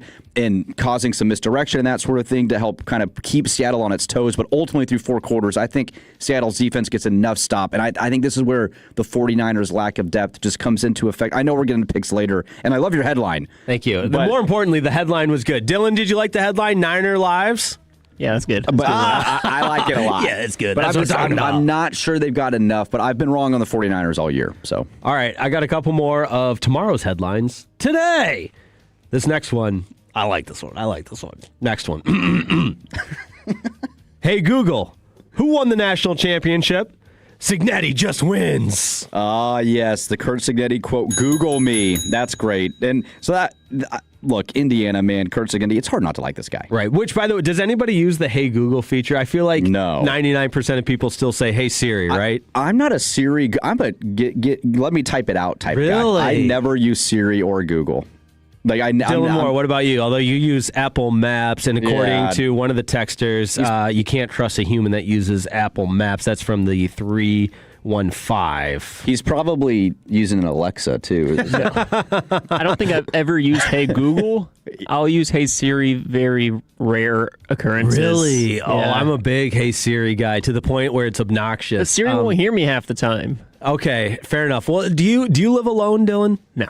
Okay, and you're obviously happily married, and your better half is a sweetheart in Jenna, and she's not a Google Siri person either. Okay, well, no, here's where I'm going with this. I, obviously, all the Tolos know, I'm in a long-distance engagement. I miss my fiance. It's so sad, but I live alone. And so you kind of crave some interaction from time to time. So when I wake up, I say, hey, Siri, what's the weather for today? That's sweet. And then I get the notification, or I get the voice talking back to me. And then I say, hey, Siri, and would you set my alarm for 6 a.m.? I enjoy that part of it. I don't actually think Siri's one of my friends, but because... It sounds like Siri's one of your friends. They need to start making like AI voiceovers so you could put like your fiance's voice as Siri. Oh, I'm sure you could do that, actually. Yes, that would be way too weird. Actually, I think, and my fiance would probably agree that, we got to spend a lot of time with each other over the holidays, so now this is a nice little break, She's off doing You're back to Siri, your mistress. From the 469, everybody's phone assistance is going off in the car right now, so sorry about that. Also from the 469, I'm with Brendan. I don't talk to robots. All right, a couple more headlines for you. Or no, I guess I've only got one more headline, which is good because we're out of time anyways, which is a good conclusion to tomorrow's headlines. Today, this one isn't clever. It's not witty. It's just Hoosiers are national champs. Yeah, good pick. Great headline. I mean, I think just went Google me. I think Google me will be the headline on Tuesday morning if Indiana wins. Yeah. Yeah, I could have kept it simple with Google me. Yeah. Signetti wins. Yeah. Yeah. We're workshopping it, though. I think round You're feeling two. it out. Yeah, I think round 2 of tomorrow's headlines today went better than round 1. This week was significantly better. Putting me on the spot last week was my least favorite segment I've done on radio. I tried to buy everybody time, but all right. First place on tomorrow's headlines today, I think it's Dylan Moore. He had the least amount of time to prepare, came up with 2 great headlines. I had plenty of time to prepare, and I came up with some mediocre headlines today. No, these were great. Thank you. Niner Lives. Niner Lives was the best one. That was phenomenal. Thank you. And we'll see if you're right. A big fat failure for Brendan Baxter. So there we go. Hopefully you'll improve because we're going to keep the games rolling. I don't think so. I love this segment, but I think I'll be the worst at this segment each and every week. I'm glad to sit in this seat, though, and enjoy the headlines.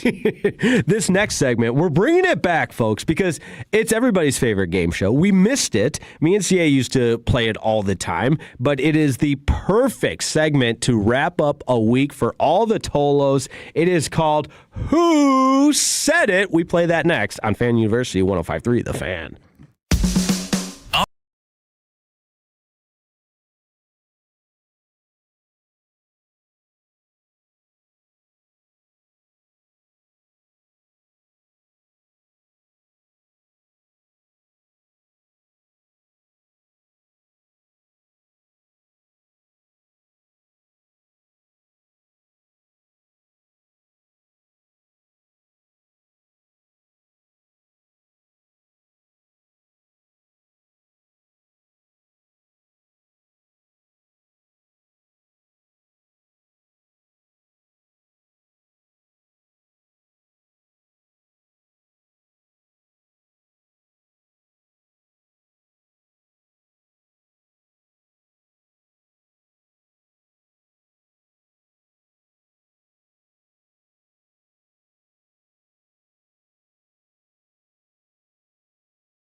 Truck wreck, call Frankel first. 214-817-333-3333. With Frankel and Frankel, there's never an out-of-pocket cost. They only get paid when you win.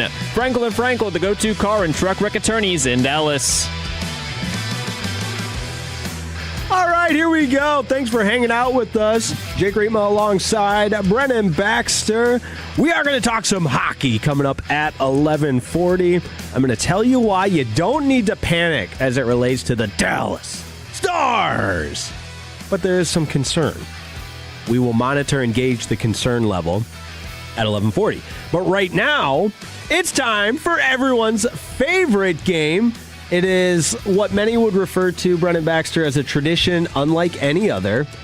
Not the Masters, but it's a wonderful, wonderful way to just kind of sum up the week that was at these fine, friendly confines of 105.3 The Fan, Odyssey, Dallas. It is Who Said It? And we invite you to play along at 877-881-1053. And since we have a couple of newbies at Who Said It, Dylan Moore, Brennan Baxter, I'm going to go over very clearly how the game works. It is producer versus host versus Tolos. Now, a lot of times the host and Tolos can be on the same team because essentially it's just everybody against the producer. And that producer today is Dylan Moore.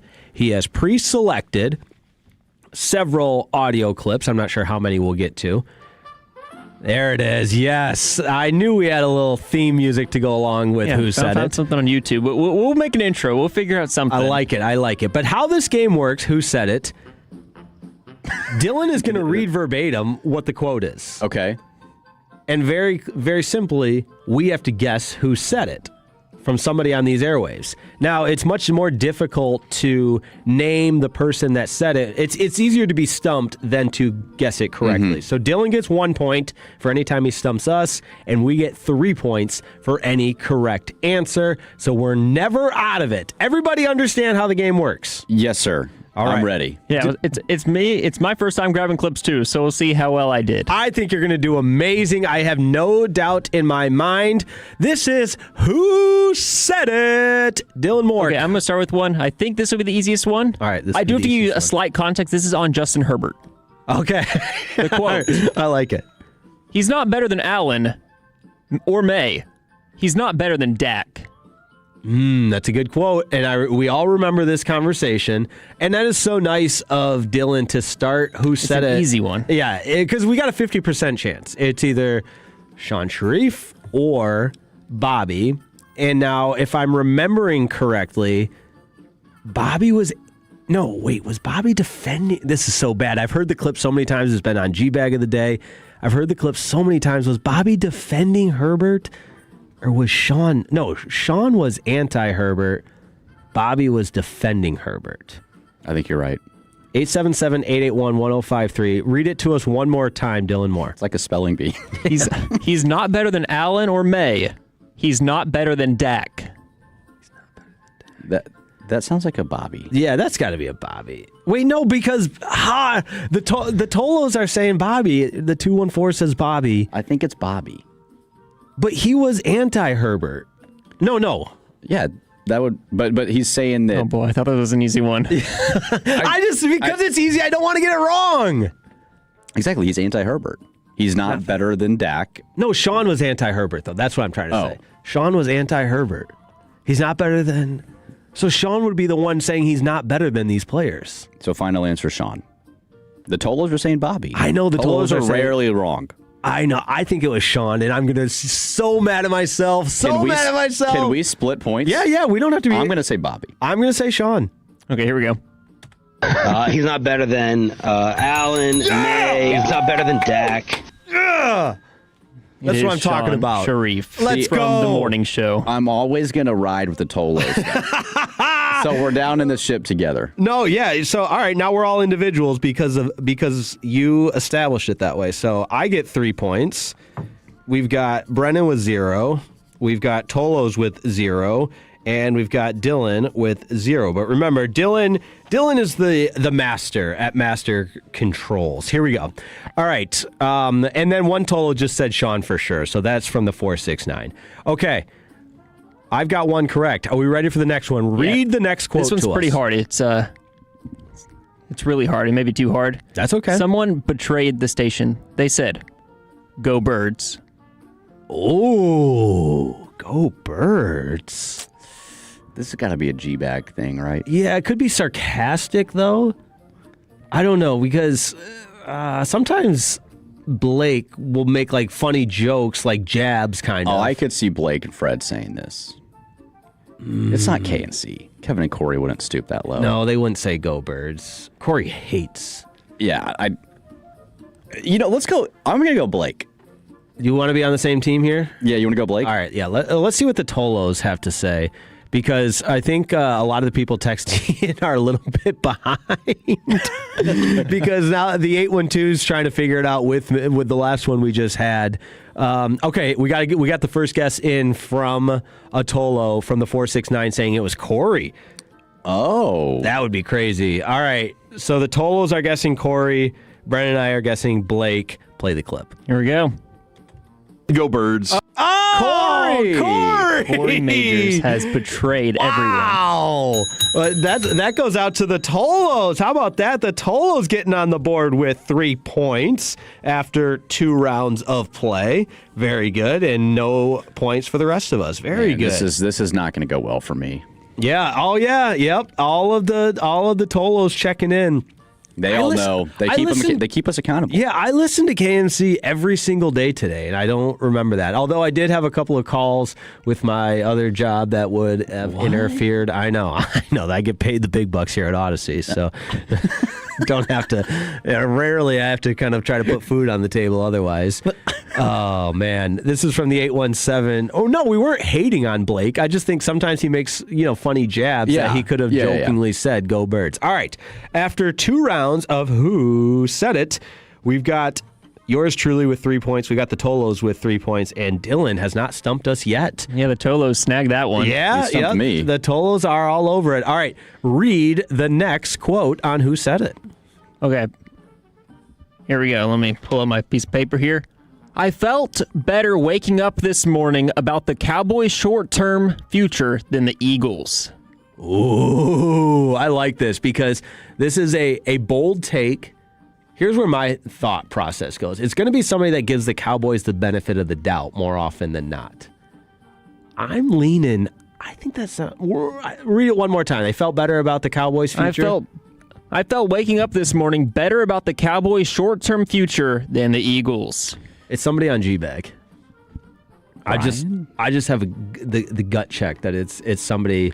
So we've had a Sean and Bobby quote, right? We've had a Kevin and Corey quote. So it seems like Dylan. If we're just going off Dylan's trends here, this would set up for a G-Bag quote. Yeah, sometimes Kev would be just diabolical and do like 4 in a row from the same show. Or he would take some from Crosstalk. I think Dylan spread this out equally, and I'm feeling like it's definitely from G-Bag. I think it's Wolchuk. You think it's Wolchuk? I'll go Wolchuk. You want to be on the same page there? Yeah, I need points. Yeah, but if you do the same as me, I'm getting 6 points. And I don't care to win this. I just want to be right once. You want to be right once? I don't need to be a winner. Okay, the Tolos are all over the place. Holy smokes. We've got Fred. We've got Wolchuk. We got Bobby. We've got Dawson. Sounds like the General. Gavin. All right. Sorry, Tolos. I'm going to have to group you guys together. And the most coming in are Dawson. And that's good because that's going to be a different answer than us. So you got Gavin Dawson for the Tolos guess. And Brendan and I are both guessing Wolchuk. Play the clip on Who Said It. I felt waking up this morning, Fred and the Tolos, just better about the Cowboys' short-term future than I do the Eagles. Oh, Dylan gets on the board. See, Dylan's a little sneakier than I thought. Yeah, it's an Apple Maps guy. He stumped us. There you go. He stumped us. Can't trust those guys. And this is one of those times where I don't even feel bad because sometimes, if we get 10 guesses from the Tolos, we have to take the majority. And no one said Blake. Nobody said Blake. So that was impressive there, Dylan. I was surprised. You're on the board. Good job, Dylan. You're on the board. All right. We've got time for 2 more. 2 more. We'll keep it rolling here on this. We got 2 more. Okay. Edition of Who Said It. Read the next quote. Would you consider not chewing gum when you're on here next time? Ooh. This is good. This is where the producer's like, I'm going to get my revenge because there's no way of knowing this unless you heard it in the moment. I did not hear this. It also kind of sounds like a kind of someone that would want to be bickering and picking a fight, and not in a bad way, but pointing out. I'll use an example, and you got to be careful around here. I'm not throwing shots at anybody, but sometimes one host, if you're with that same other co-host 5 days a week, I mean, you only got to put up with me 1 day a week. That's great. Yeah, I appreciate that. But some of their mannerisms could get maybe annoying's too strong of a word. All right, I'm just going to get to it. I think this is like a Sean and Bobby dynamic where Sean is pointing out something that Bobby's doing that might irritate him, or Bobby, RJ. We haven't had an RJ Choppy quote yet. I have no idea who said this. I'm not even going to guess. Well, you got to guess somebody. It's the way the game works. You got like, what, 12 choices, somewhere around there? I'll go RJ. Choices? I'll go RJ. All right, you're going RJ. I'm going to say Sean said it to Bobby, and the Tolos, it's all over the place. From the 469, Kevin, when they were talking to Kate Wardlow about the card show. I do remember that interview. That's very specific. So I'm going to give the Tolos Kevin, and then you said RJ, and I said Sean. Play the clip. Would you consider not chewing gum when you're on here the next time? The Tolos. It's Kevin Hagelin. Wow. We had a guest on, and he had the audacity to ask her to not chew gum next time. I was going to say it felt like a question to a guest, or a statement to a guest more so, like, because when you're on here next time, not like tomorrow. He didn't say tomorrow or next show. And I didn't trust my gut there. Good for the Tolos. Yeah, good for the Tolos. There you go. The Tolos are all over it, man. They should be the number 1 seed. So by my count, have we done 4? We've done 4, yes. Yeah, we've done 4. So 1, 2, 3. What's the 4th one? The one that you got a point for one of them. There we go. All right. So there's 6 points for the Tolos, 3 for me, 0 for Brennan. And this is going exactly how I thought it would. But it is just an unfair point shaving with or point scaling with Dylan only getting the one. He's only stumped us once, and that's thanks to the Tolos. So shout out to the Tolos. All right, the Tolos are still on the show here. They are, and they always do. This is Who Said It final round. Can the Tolos win it, or can I tie the Tolos? And Brennan, you're out of it. So and I have 2 of them. I think one's a little easier than the other. All right, let's go easy. Okay, we'll go easy. See if Brennan can get this one. Yeah, get on the board. We're going to let Brennan guess I want to help first. you get on the board. I need help. Lots of it. Okay, here it is. I got a little ball sack, though. Oh, yeah. This is... Can you help me? This is for Brennan. Yes, this is... I have no clue. This is for you. It's been G-Bag of the day a couple of times. It was your first time.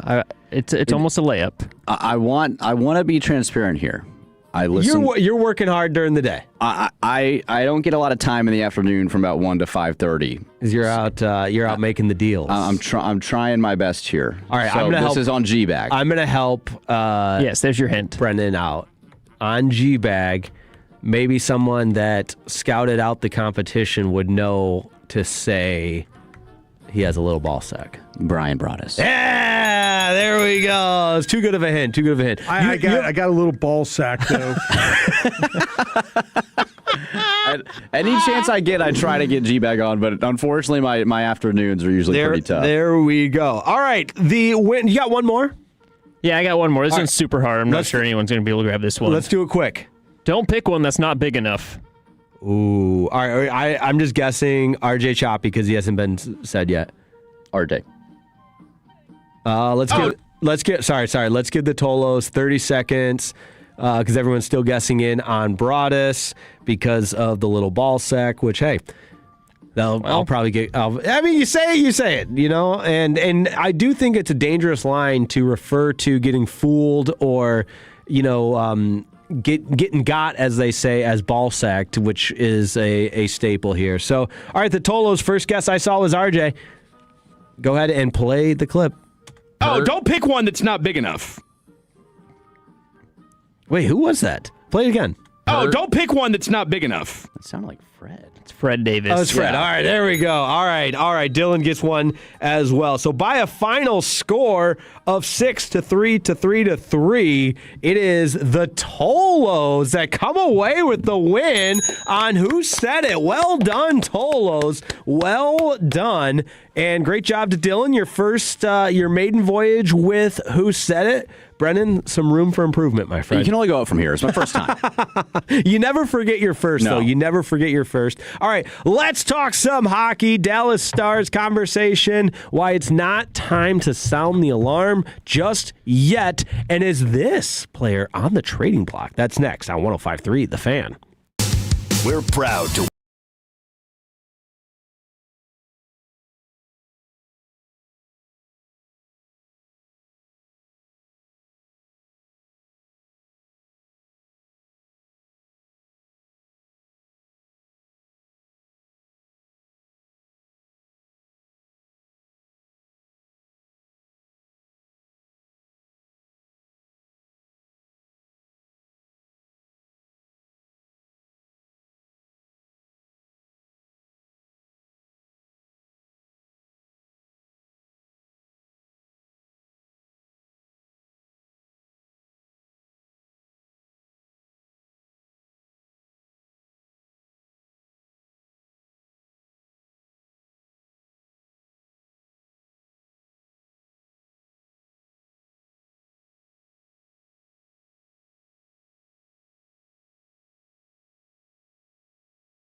The Fan, this upcoming segment is brought to you by Classic Chevrolet. If you're in the market to upgrade your vehicle, get to Classic Chevrolet and Grapevine, back-to-back #1 Chevy dealership in the world. They've got more new Chevys than anyone, all priced to sell. Visit ClassicChevrolet.com. This is Texas. This is Classic Chevrolet. Together, let's drive, relax, and enjoy the difference based on new Chevy registrations 2023 and 2024. Let's talk hockey. Let's talk hockey. Let's talk hockey. Let's talk. Yes, let's go. Let's talk some hockey. Trying to get everybody fired up because all I hear about the Stars is, the season's over. We can't win any games. And now listen, losing 9 of 11 like the Stars have, that'll do it. That'll take some of the wind out of the sails. But fear not, my friends, Tolos, everybody else tuning in, Jake Reitmo alongside Brendan Baxter. We got Dylan Moore with us as well on Fan University. But we're talking some hockey right now for the next 15 minutes because the Stars are back in action Sunday, back at home after a lengthy road trip on the West Coast, and it didn't go particularly well. We can all look at the box scores, look at the final scores, look at everything you saw, the results, and the bottom line is Dallas is in a little bit of a funk right now, and I get that. And at 877-881-1053, we start this segment with your concern level. And again, I've listened to the conversation, and I think from what I can gather, the concern level is very, very high. And I'm not faulting that, but I don't think it's time to panic, Brendan Baxter. And here's why. Because the NHL has insisted upon, in my humble opinion, a silly playoff format, and because the Colorado Avalanche are who they are, give them a lot of credit, regular season warriors, they have ran away and are running away with the division, the Central Division. So the structure of the format of what that means for the playoffs is the Stars at best, and maybe they can catch the Avalanche. Right now the Avs have 74 points, the Stars with 63.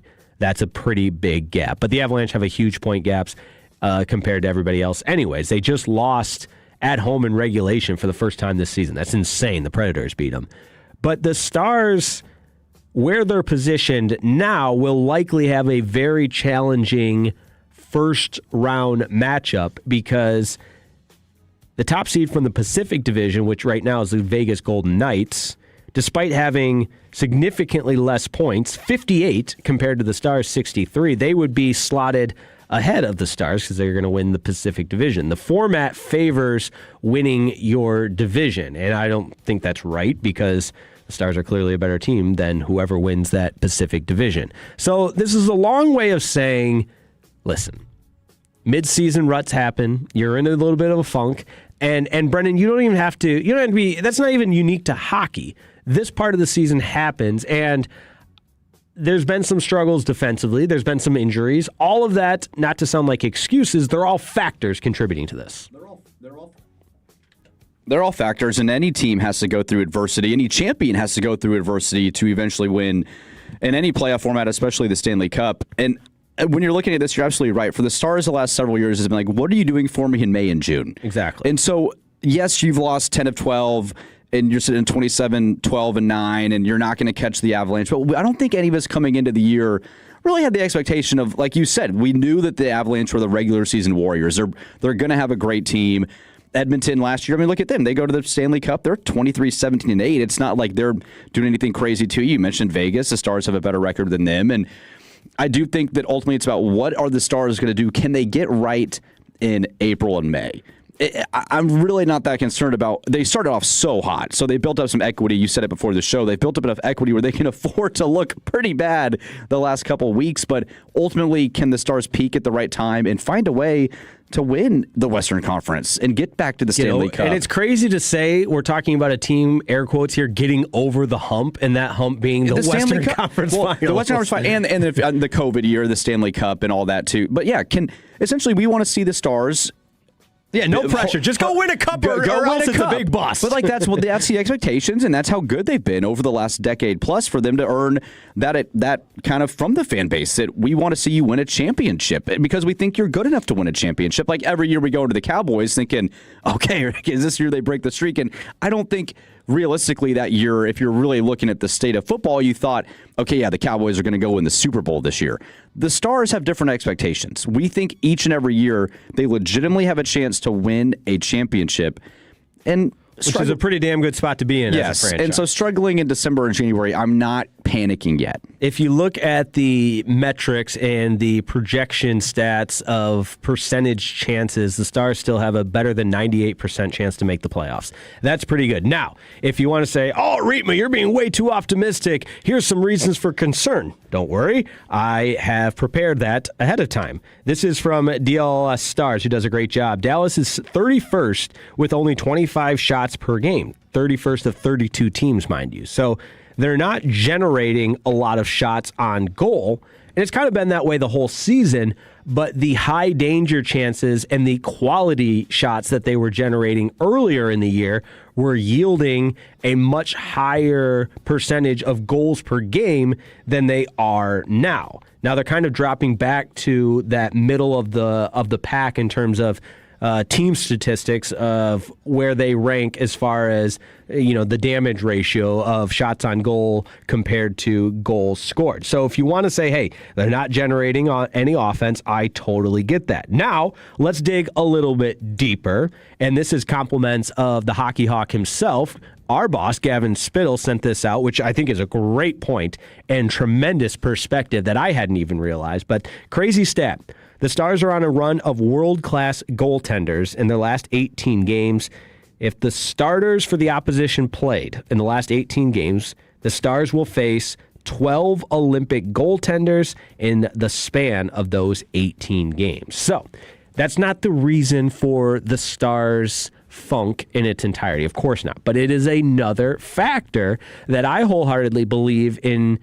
It's a part of the conversation. Let's not push the panic button quite yet. So let's fast forward a little bit to the postseason. Like you said, they have a 99% chance to make it. They're second overall in the Central. So the Stars are making the playoffs. Like this would have to be an all-time collapse to not make the postseason. And with goalie, it's not happening. Do you still put them second behind the Avalanche, or is it Edmonton? Is it Minnesota? Like where are you putting the Stars in odds to win the Western Conference? Well, yeah, I mean, I'd put them second. The Wild, with the addition of Quinn Hughes, that was a major in-season acquisition. They're only 2 points behind the Stars, so they're a part of the conversation. They're going to be a wild card team, no pun intended there.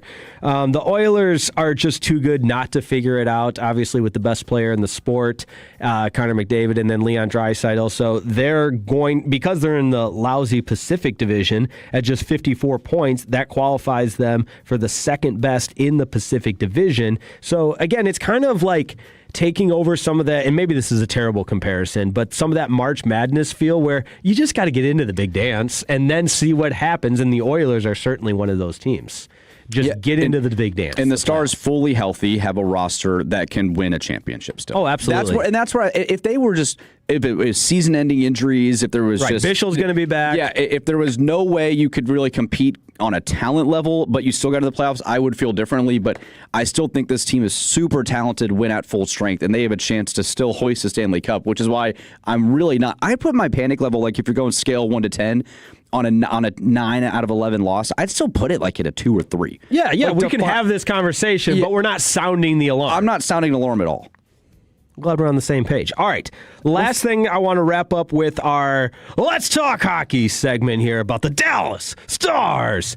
A little trade rumor action, and this is from that exact same account on Twitter, NHL Trade Rumors. Now, it's not necessarily some source by any means, but the fact of the matter is they like to, what's the term, aggregate? I think that's the right social media term, but it came up that maybe Jason Robertson could be on the trading block. Now, if you know, Robertson is in the final year of his deal. I've been so vocal, and I want to continue to be so vocal because I believe in this with all my heart. It is very much a plant your flag type of take that Jason Robertson deserves a max money contract. He's that type of player. He's been tremendous this season. He's on a 96-point pace. He's been the most reliable goal scorer, pure goal scorer for the Dallas Stars. And I know they have a lot of firepower that do a lot of different things contributing to the game. The fact that Jason Robertson was snubbed from the Olympic team is egregious. And in a lot of ways, once the Olympics get here in a couple of weeks, we're going to see that this team struggles to score goals. But the fact of the matter with Jason Robertson as it relates to being on the trading block, it's because the belief is he is going to demand that max money, $12 million, which would be similar to Mikko Rantanen money. And people can observe and say, hey, Mikko Rantanen means more to this team than Jason Robertson. There's a potential belief that if he demands that max money, the Stars will move him. I don't think that's what's going to happen. I really don't. Yeah, I feel like they want to work to keep Jason. Yes. That's an important piece of this team. Homegrown talent. One final thought I did want to mention to you brought the Olympics, and I think that's an interesting point to bring it to. You get 19 days off. Yes, Olympic freeze, baby. Yeah, here in a couple weeks. And so even if you're kind of limping your way into, you get almost 3 weeks, 2.5 weeks to get a break, reset, and then get into the second half of the season ready to go for a lot of these guys. I know some of them will be in the Olympics, but that's huge too. Like, you do got a mental reset if you are coming in on a little bit of a slump as well too. That's such a great point. And I think momentum in sports is so real, where if I'm a team that's just dominating and I've won so many games, I'm like, what the heck? Now we gotta wait for a couple of weeks. Whereas the Stars, you're kind of limping, like you said, and maybe a little pause, a little reset is exactly what the doctor ordered. But that's a little hockey talk for you right here on Fan University. Coming up next, we're going to take a break from sports. It's a Jake break. We will choose our own adventure next on 105.3 The Fan. When your friends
Driven by our D&M Leasing Studios, it's your college football fix. Welcome to Fan University on 105.3 The Fan.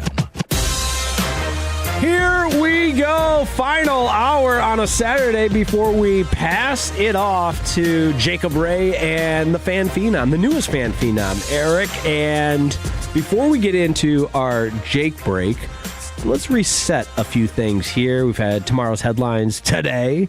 We've had a Jake take about the NCAA basketball point shaving scandal that was uncovered by the feds. We had Jared Sandler on to talk a little Rangers Fan Fest, which is a great reminder that a week from today we'll be at Rangers Fan Fest. It's going to be a blast. I told Brennan, in all seriousness, man, this is a can't miss event. I'll probably lose some sleep the night before. I'll be so excited. But Rangers Fan Fest. Should we camp out? Not a bad idea. Should we camp out at Globe Life? Yeah.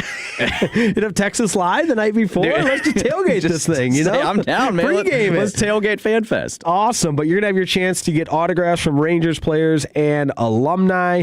Visit the baseball card show. Concessions will be available. But probably the highlight, I got to believe, this is something extra cool. This is why it's highlighted in yellow. On the concourse during Rangers Fan Fest, there'll be a table and recording setup where you get to sit down and record your own 3 to 5 minute sports show with Jacob Ray. I would pay big bucks to do that. And the fact that you get to do it free is huge. That's going to be a ton of fun. Are we going to be able to sneak our way up to see some of that? I would love to see. Can we get that on video? Like, how do these recordings get emailed to them? Yeah, no, that's a great. See, this is why you're constant. You're a pros pro. I knew. It's like I knew. We'll email you the audio afterwards so you can keep it as a reminder of all the fun you had at Rangers Fan Fest 2020. That's awesome. That's good stuff. And then we've also got the Texas Rangers winter warm-up on Monday, January 19th. We're partnering with Hurtado Barbecue in Dallas. That's Monday night. And the first 100 people through the doors will meet and get an autograph from Josh Young and Tyler Alexander. And then Jared Sandler will host the Hot Stove Show from 7 to 8. All kinds of fun stuff coming up. Hurtado sounds good right now. I could smash. Great barbecue. And y'all got to bring me some. I'm producing both of those shows. Look out. You're going to be in Control Center. How about that? I don't want to rub it in.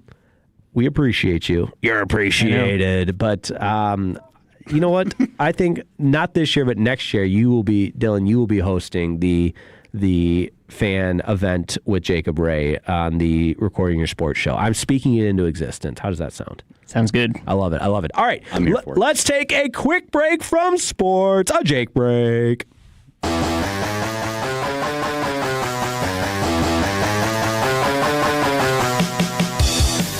We got just the tunes for this one. All right, no intro.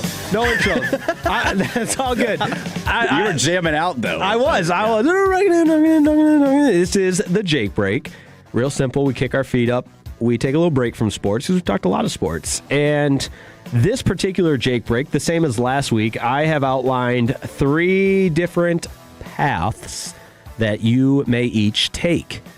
And Brennan Baxter, we're going to start with you. Here are your categories for the Jake break, in which you can choose your own adventure.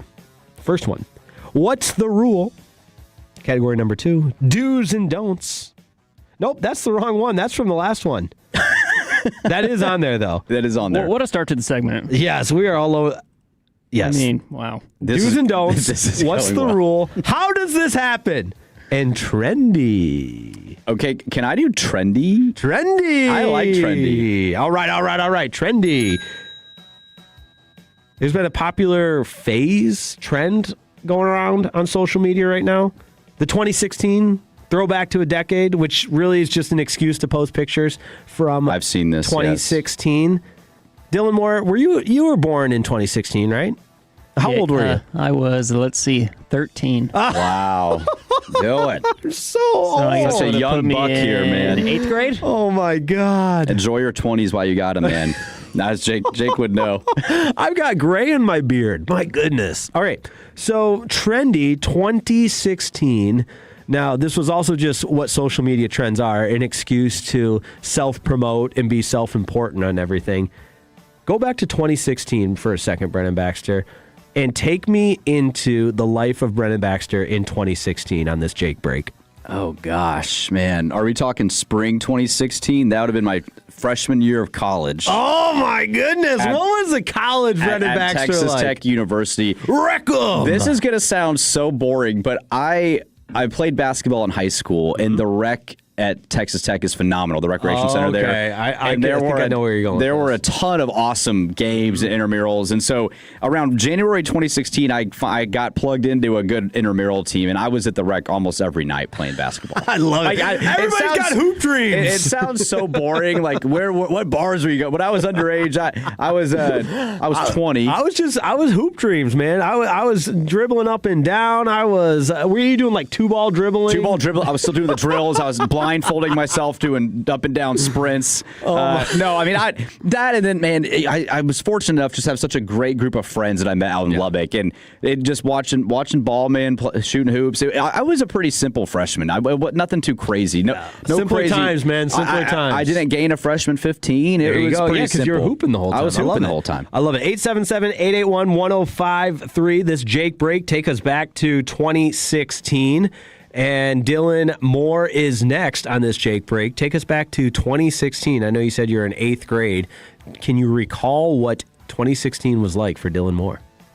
I mean, it was great. It was great. I didn't have to pay for anything. My parents drove me everywhere I needed to be. There you go. Living life as a kid, you know? Oh, my goodness. All right, for me, 2016, very challenging time in young Jake Riepma's life. Oh, boy. Not that we'll get too into the psychology part of it all, but 2016, my father had just passed away, very sad, and I had just graduated from college. No idea what I wanted to do, but I had done an internship at Chrysler World Headquarters, the automobile company, now Stellantis, and I had a business degree. And this is kind of hard to believe, but they liked me at the internship, and they offered me a full-time job. So I said, sure, why not? I started as a fleet market data analyst for the 7th largest OEM in the world, then Fiat Chrysler Automobiles, now Stellantis, doing field market research on competitor vehicles circa 2016. Wow, that's where you started. I did not. You just said a lot of words. I don't even know what they are, but that. Okay, I wasn't the only one who had no clue what you just said. I did not know that's where you kicked off your career, man. And was that in Michigan? Yes, it was right outside of Detroit, the automobile capital of the world. It was in Auburn Hills, where the old Palace of Auburn Hills, where the Detroit Pistons played. But as a fleet market data analyst, let me just put it into similar, very layman's terms because I'm so smart, but obviously kidding around here. But what our team is actually kind of cool. What our team would do is we would research competitor vehicles for our engineering team to kind of get the company, like the competitor data. So for 2016, I was working there in 2016, we would research the 2017, depending on what vehicle class it was. I was assigned to a lot of the sedan classes, so we would be researching, all right, what's the Ford Fusion going to be like? What's the Toyota Corolla going to be like? So that way, our sedan team would have little tricks and tips on how they could make their products better. Every now and then we got to do some cool stuff. We got to test drive some vehicles before they hit the dealerships. I love it. I got pulled over going 95 in a little Jeep Renegade. That one was tough to explain. I was like, don't mind me. I work for the Jeep Renegade team, just testing it out. It got me out of big trouble. Still got a ticket. Then my team also did some market data analysis on the Ford Escape, which was a big vehicle at that time because we worked with the Jeep Cherokee, which if you're into cars, this is a cool segment. If not, you're like, can we please move on? Move it along. But I don't want to brag, but it was my idea to put a home office type of feel into the Jeep Cherokee. I came up with a proposal to add extra USB ports within the Jeep Cherokee to help the mobile office. It was the mobile office packet that you could get added on to the Jeep Cherokee. So there you go. That's what I was doing in 2016. Then I went to radio. And here you are, baby. That was the most money I ever made in my life was 2016. So take me back. All right, let's choose our next adventure. Dylan Moore, your choices are, how does this happen? What's the rule here? And do's and don'ts. We'll go with what's the rule here? All right.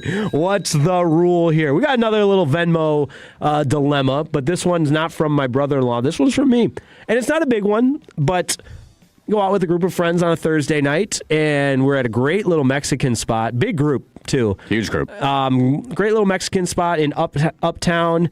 And, margarita here, margarita there, chips and dip. Let's do some queso. Let's do a dessert. Everybody to order their entrees. And long story short, when that it's not a mom and pop shop, but one bill was brought out. And again, a couple margaritas deep for everybody. Couple $100. It happens. Yeah. Oh, yeah. Big bill. Big bill. Huge bill. Being the adult that I am, it's kind of like you don't want it to take away from the buzz. They're having all kinds of trouble with that microphone. Problematic over here. But so I just, and this isn't like look at Reetma, he's flexing. But I put my credit card down. Fine. Get the points. Yeah, always get the points. Exactly. So two-prong here. What's the rule? Is that selfish of me to get the points? No. Now, on the follow-up, very easy. I made sure, in my tipsy state, take a picture of the itemized receipt. But the next day, I'm going through, okay, this person got this. We all kind of had this. How do we divvy it up? But one person beat me to the punch and sent me a Venmo before I could request the Venmo. But by my calculations, that Venmo was about $14 short. So a margarita short. So what's the rule here? Is it worth it to be like, hey, brother, you were $14 short, thanks for the Venmo, or just eat the cost because I got the points? Dylan Moore, you're up first. You chose the category. Oh, man, I mean, $14 is $14. Yeah, that's nothing. That's like that's an hour of the show. Yeah, what's the going rate for talent here on weekends? About a margarita. I mean, Jacob Ray. Yeah, Jacob Ray would know. He's looking in the mirror. I would say, I would be honest here, Dylan, and say $14. The fact that they initiated the Venmo. By the way, this is 2 straight weeks we've had a Venmo do's and don'ts what's here. The rule? On what's the rule? The fact that they took initiative, maybe they forgot. Maybe 2 margaritas is a lot for this fellow or whoever. But I think what happened, because it's when I started to piece it together in my sober state, it makes sense. You got to put on a tip. And I think he calculated his food and drinks, but forgot the additional part of a tip. And I'm not saying this again like, I'm so flexing, but if you're waiting on a table of, I think there was 6 of us, and we were there a while, and she was very, I'm going to tip generously. Yeah. And so I think he just forgot to add the fact that, if there's one bill, there's one tip, which is eaten up by the one person that paid. So divide by the number of people that were there plus the tip, it made sense that math would math out. My mind has changed on this, too. I used to be like, let's split the checks. But I think more recently, make it easier on the waitress. Put one card down. Whoever's down to get the if you got the card, if you got the Amex or the Capital One or whatever. I got the Amex. You got the Amex. Yeah. And you want to put that down, get the points. No one else is willing to put down, because it's always like can I get a card to start a tab? And everyone's kind of slow to their wallet. But if you take initiative, put it down, and just have them Venmo you at the table. Like, here, let me get the itemized receipt. Before we leave the restaurant, let's call it even. Yeah, that's what I do. I love this one from the 214. Eat the cost for honesty within 24 hours. You got the points. And then as a follow-up to last week's Venmo dilemma, P.S., how did the brother-in-law resolve last week's vendor question? I followed up with my brother-in-law, and I found out a little more details. I can't remember if I shared this, but the friend that Venmo requested him was not like a close friend of his, a close friend of his fiance's wife-to-be. And so he said, I was just in a spot, I'm not going to cause any more, and just kind of eat it. So this is becoming a hot topic here on Fan University. Yeah, what's the rule? Venmo's do's and don'ts, or what's the rule? Yeah. Whichever one segment it falls into. All right. We have time for one. Everybody satisfied with that answer? I think I just eat the cost. And it is a good enough friend that the next time out I'll be like, hey, brother, can you give me a round? I'm good with that answer. Yeah. I like it. All right. From the 469, $14. That's 4 Crown and Cokes at Boomer Jacks on Monday and Tuesday. I hope they're still a sponsor. Boomer Jacks. That's how RJ Choppy would say it. I love it. Okay. We got time for one more. So we've done What's the Rule, and we've done Trendy. So we have left of How does this happen in do's and don'ts? How does this happen? How does this happen, Brennan Baxter? You guys are going to have to help me here. And I also want something that happened in your life where you said, how does this happen? Because I opened my mail, much to my dismay, for the second time in 3 months. I've been summoned to jury duty. How does that happen? Did you go the first time? I did. Did you walk out early? I walked out, I checked in, and they said you can leave because the case got thrown out. Did you walk into the front and get it scanned? Yeah, I got it stamped so I could show my employer. Well, that's on the county, man. Isn't it just random, though? No, but that if you get it scanned, that should be off the list. Clear you. That's clearly a Dallas County problem. But then I started digging a little bit deeper. That was in December. Oh, wow, you just got picked early. Yes. New year. New year. So wow. do you think the year, and I honestly, one of the Tolos can help me out here at 877-881-1053. Does it reset each calendar year? Because that would make sense then. I guess, yeah. I guess that had to be it. Because why would they unless they just really thought they liked you. Said, man, we should have picked this guy. I was pretty nice to that clerk and asked her how her day was going and what she's got going the rest of the Always a weird feeling sitting in there in a room of hundreds of people just waiting, and then... Oh, I didn't even get that far. I talked to one person. I checked in with the front desk lady, and she said, your case has been thrown out. There was only one today. Let me have your card, stamped it, and I left. You didn't even have to sit in the big room. No. Man, you lucky dog. Well, not lucky because I just got, what's it called, summoned again. Now, according to Google AI, there's a difference between city, county, and federal. Oh, so maybe this is one of those big crimes. Maybe this is the NCAA gambling. It could be. Is this the next conspiracy theory we need to break down? By the way, see Dylan using Google AI? Yes. He's quickly going to be on Google Maps. Yeah, by the end of the show, he's going to be a Google Maps guy. All right, real quick, as we wrap up this Jake break, another phenomenal Jake break, if I do say so myself. Have you guys ever had something that left you questioning, how does this happen? Running out of gas has been something for me where it's like, the tank is lying to me. Like I thought I had that extra mileage, and it's like, how does this happen? But it's towards me, obviously, because I just chose to not fill it up. That's one of like regular occurrence. I like that. Dylan Moore? I don't know. You put me on the spot here. That's what we do. It's okay if you got or a flat tire. I got nothing right now. Yeah. I've never run out of gas. Gotcha. So that's good. Car thing's really annoying. Like that, if the battery dies. I've had a lot. I haven't seen my car in 2 months. That is brutal. I know. Brutal. All right, we're getting some feedback from the 972 at the Franklin Injury Attorney text line. 877-881-1053. Is it county or city? Could be different. I didn't check it. There you go. Oh, man. All right, from the 817, I was fixing to tell you city and county. Okay, so that's probably how this happened. So there's a very simple explanation. But point being, I had jury duty in December, and I will now have it again in February. That's the Jake Break right here on Fan University. We've saved our picks, and we'll get into them. Our picks on the weekend coming right up on 105.3 The Fan. Sean and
And it's back to Fan University right here on 105.3 The Fan. This upcoming segment is brought to you by the Frankels. If you've been injured in a car or truck wreck, call Frankel first. 214-817-3333-3333. With Frankel & Frankel, there's never an out-of-pocket cost. They only get paid when you win. Frankel & Frankel, the go-to car and truck wreck attorneys in Dallas. Oh, Fan University. The studio is heating up because we got Jacob Ray coming up next with the Fan Phenom Eric, Kevin Walker here as well. We're already getting ready for Crosstalk, which is in just a couple of minutes here, coming up at 12:40. And there will be plenty to discuss because Jacob Ray loves himself some Chicago Bears and Caleb Williams and Ben Johnson. Brennan Baxter, to my left, does not, which is good. That just like the LaFleur Ben Johnson conversation, rivalries are good. Rivalries are good at the Fan, too. Rivalries are good, and I am becoming public enemy number one for Jacob Ray and Blake Elliott, I guess, too, because he's a big Caleb Williams guy. And look, I'll admit... That's all right. I'm Fred's public enemy. We need Jacob Ray and Jared Sandler to go at each other. Yes. Oh, yeah, that'd be good. We should have. I'll admit when I'm public enemy number one, and I'll admit when I'm wrong. And I was wrong. I picked the Packers to beat the Bears. I was looking very intelligent for about a half and a quarter there, about midway through the third quarter, and then I was like, man, Packers offense is slowing down here. So the Bears and Ben Johnson have proved me wrong. They've made it to the divisional round. I did not think they would, but it doesn't mean I still like them. I can still root against them. Very true. Which I will be picking that game in a second. I'll let you know where I stand. Let's do some picks. We're going to do Crosstalk at 12:40. Jacob Ray also said he wants in on some of the Jake Break, Choose Your Own Adventure category. So we'll do that as well. All kinds of good stuff coming up. But let's get into our picks. We got to go game by game, and then we'll also throw the national championship in there as well for Monday night, because the next time we join you, it is my firm belief, well, it's everybody's, it's a fact of the matter, we will have a national champion, and I just happen to believe it'll be one of these teams. Now, we start with Bills and Broncos. That's the first game today at Mile High Stadium. The way that this game is shaping out, the Broncos are a slight favorite. Josh Allen, the Buffalo Bills, your team. I'll start with you, Brennan Baxter. Who do you like? The Bills, for everything that they've gone through this season with injuries and just the question marks surrounding the defense, the run defense. Josh Allen had more turnovers this year than last year. He's looked a little more human at times this season.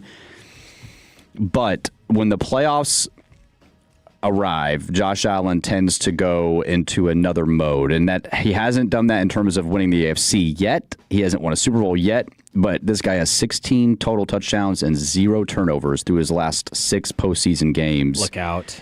I think that trend continues, and Josh finds a way to get the Bills back to the AFC Championship game. I like this matchup with Sean McDermott and the Bills' defense and their ability to play and disguise zone coverage very effectively.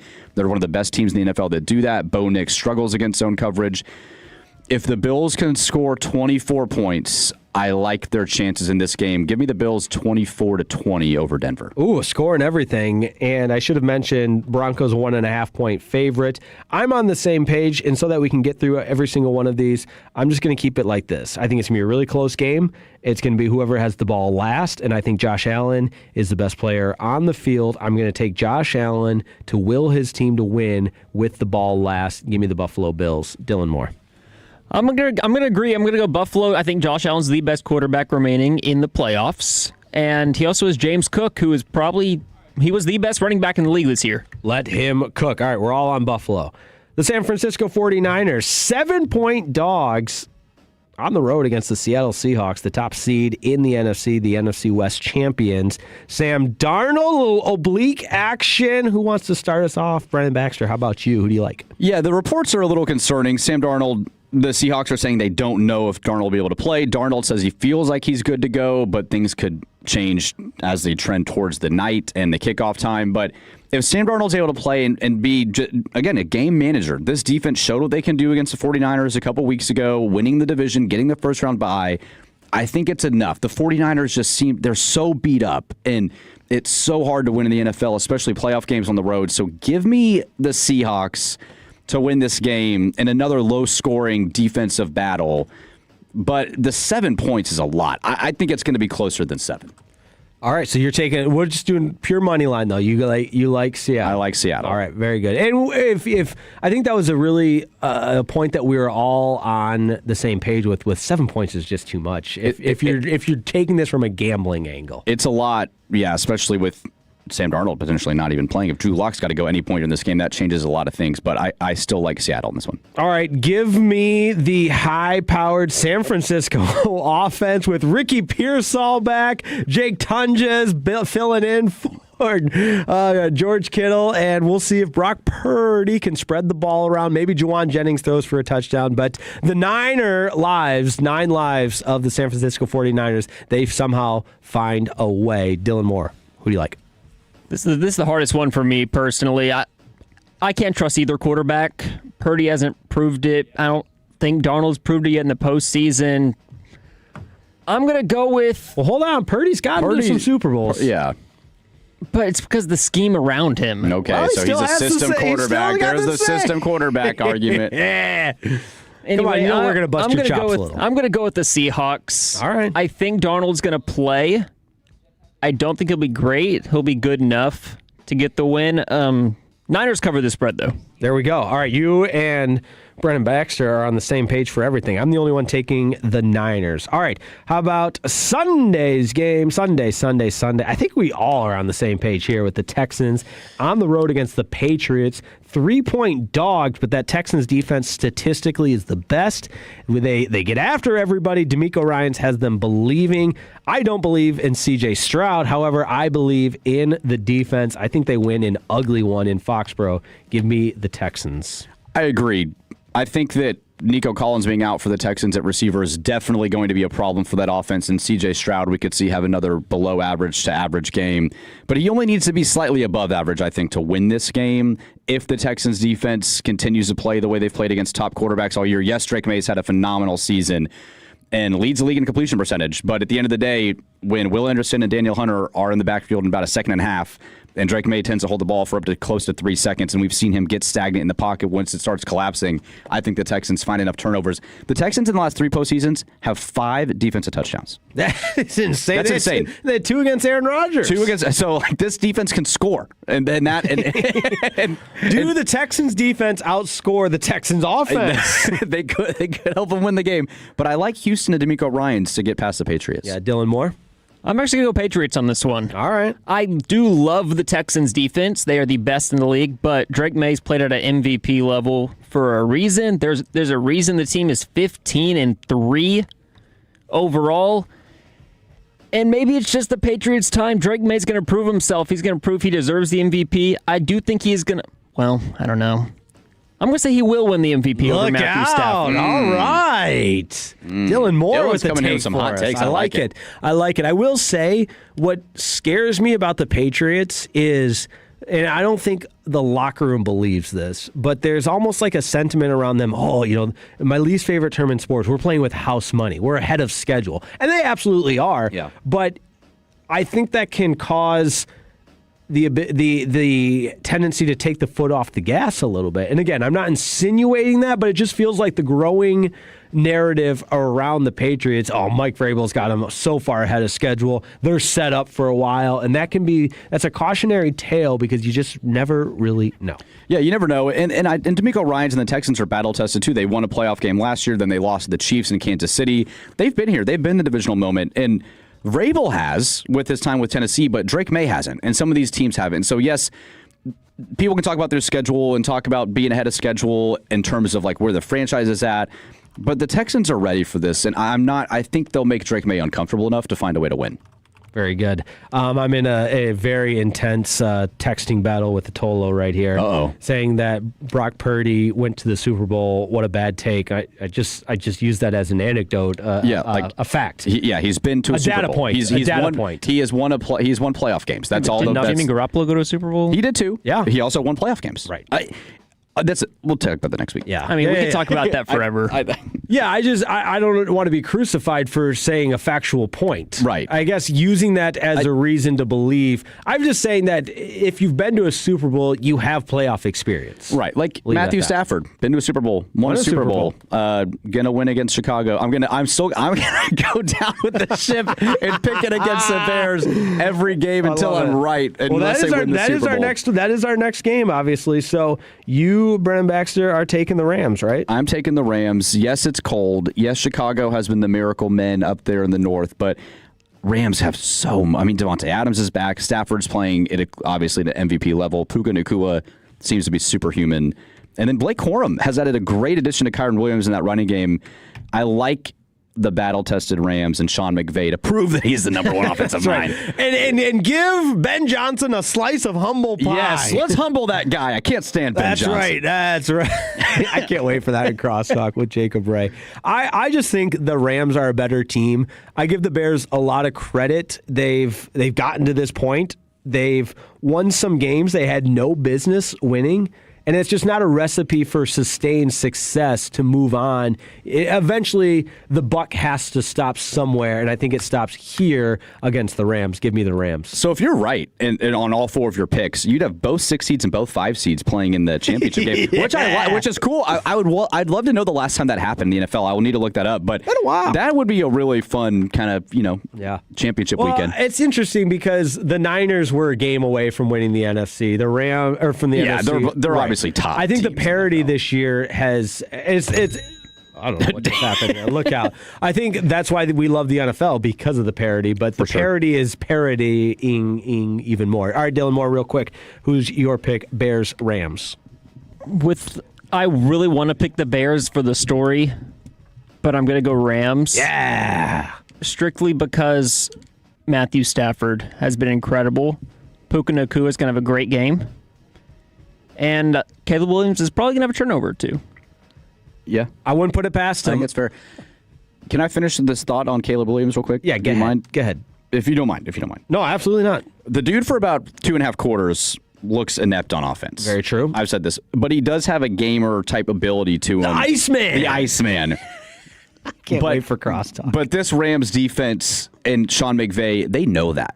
I feel like you're going to see a game plan around this. Like if they get up 21-3, for example, that offense is not letting off the gas, in my opinion. And Stafford will find a way to keep up with a guy like. I just don't know if Caleb's got a shootout in him against the Rams like he could against the Packers or another team.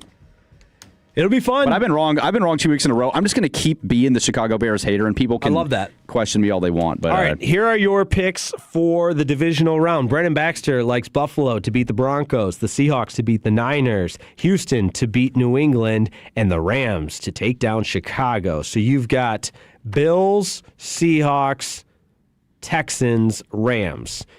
Yours truly, Jake Rima, has the Buffalo Bills, the San Francisco 49ers, Houston Texans, and the Los Angeles Rams. So we are pretty much in lockstep besides the San Francisco Seahawks. And the Indiana Hoosiers.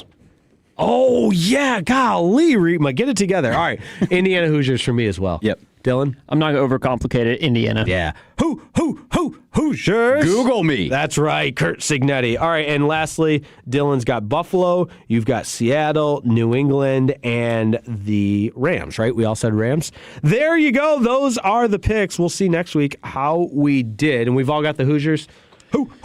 Hoosiers. There we go. All right. Coming up, we will tie a bow on Fan University. We'll crosstalk, and we'll get into it with Jacob Ray and the fan phenom Eric. Talk to you soon on 105.3 The Fan. I'm worth more.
Classic Chevrolet and Grapevine, back-to-back #1 Chevy dealership in the world. They've got more new Chevys than anyone, all priced to sell. Visit ClassicChevrolet.com. This is Texas. This is Classic Chevrolet. Together, let's drive, relax, and enjoy the difference. Based on new Chevy registrations 2023 and 2024.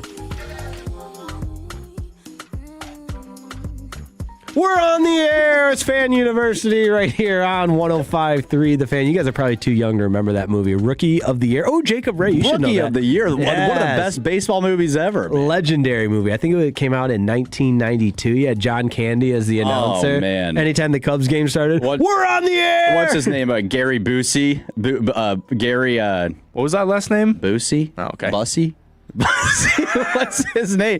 You know, he was on The Apprentice back in the... What character did he play? He was the pitcher. Oh, the Chet blonde hair. Stedman. Yeah, he was Stedman. Don't listen to him, Hank. He's a loser. I am so sick of hearing about Chet Stedman. Yes. Low-key, Henry Rowan Gardner's stepdad is a great villain in that movie. He is. I know. He's my client. And then the mom, he's my son. Bam. Man, when they went out into the canoes with the women, or the women, the girls, I remember watching them being graders. like, I can't wait. I remember being like 9 years old. I couldn't wait to take a girl out on a canoe. Did that ever materialize? No, it never did, man. Dude, I used to, back in the single days, that was a big bit with my buddies and I of a Hinge or Tinder date would be a jet ski date. Like you go out that'd be fun. Oh, yeah. I thought it was a great idea. Never too late. You could take Sid out. No, well, we have 2 jet skis, and Sid's like, I want to ride on the jet ski with you. And I said, that is a terrible idea. I want to drive fast, and you go faster without somebody on the back, and I want to do fun turns, and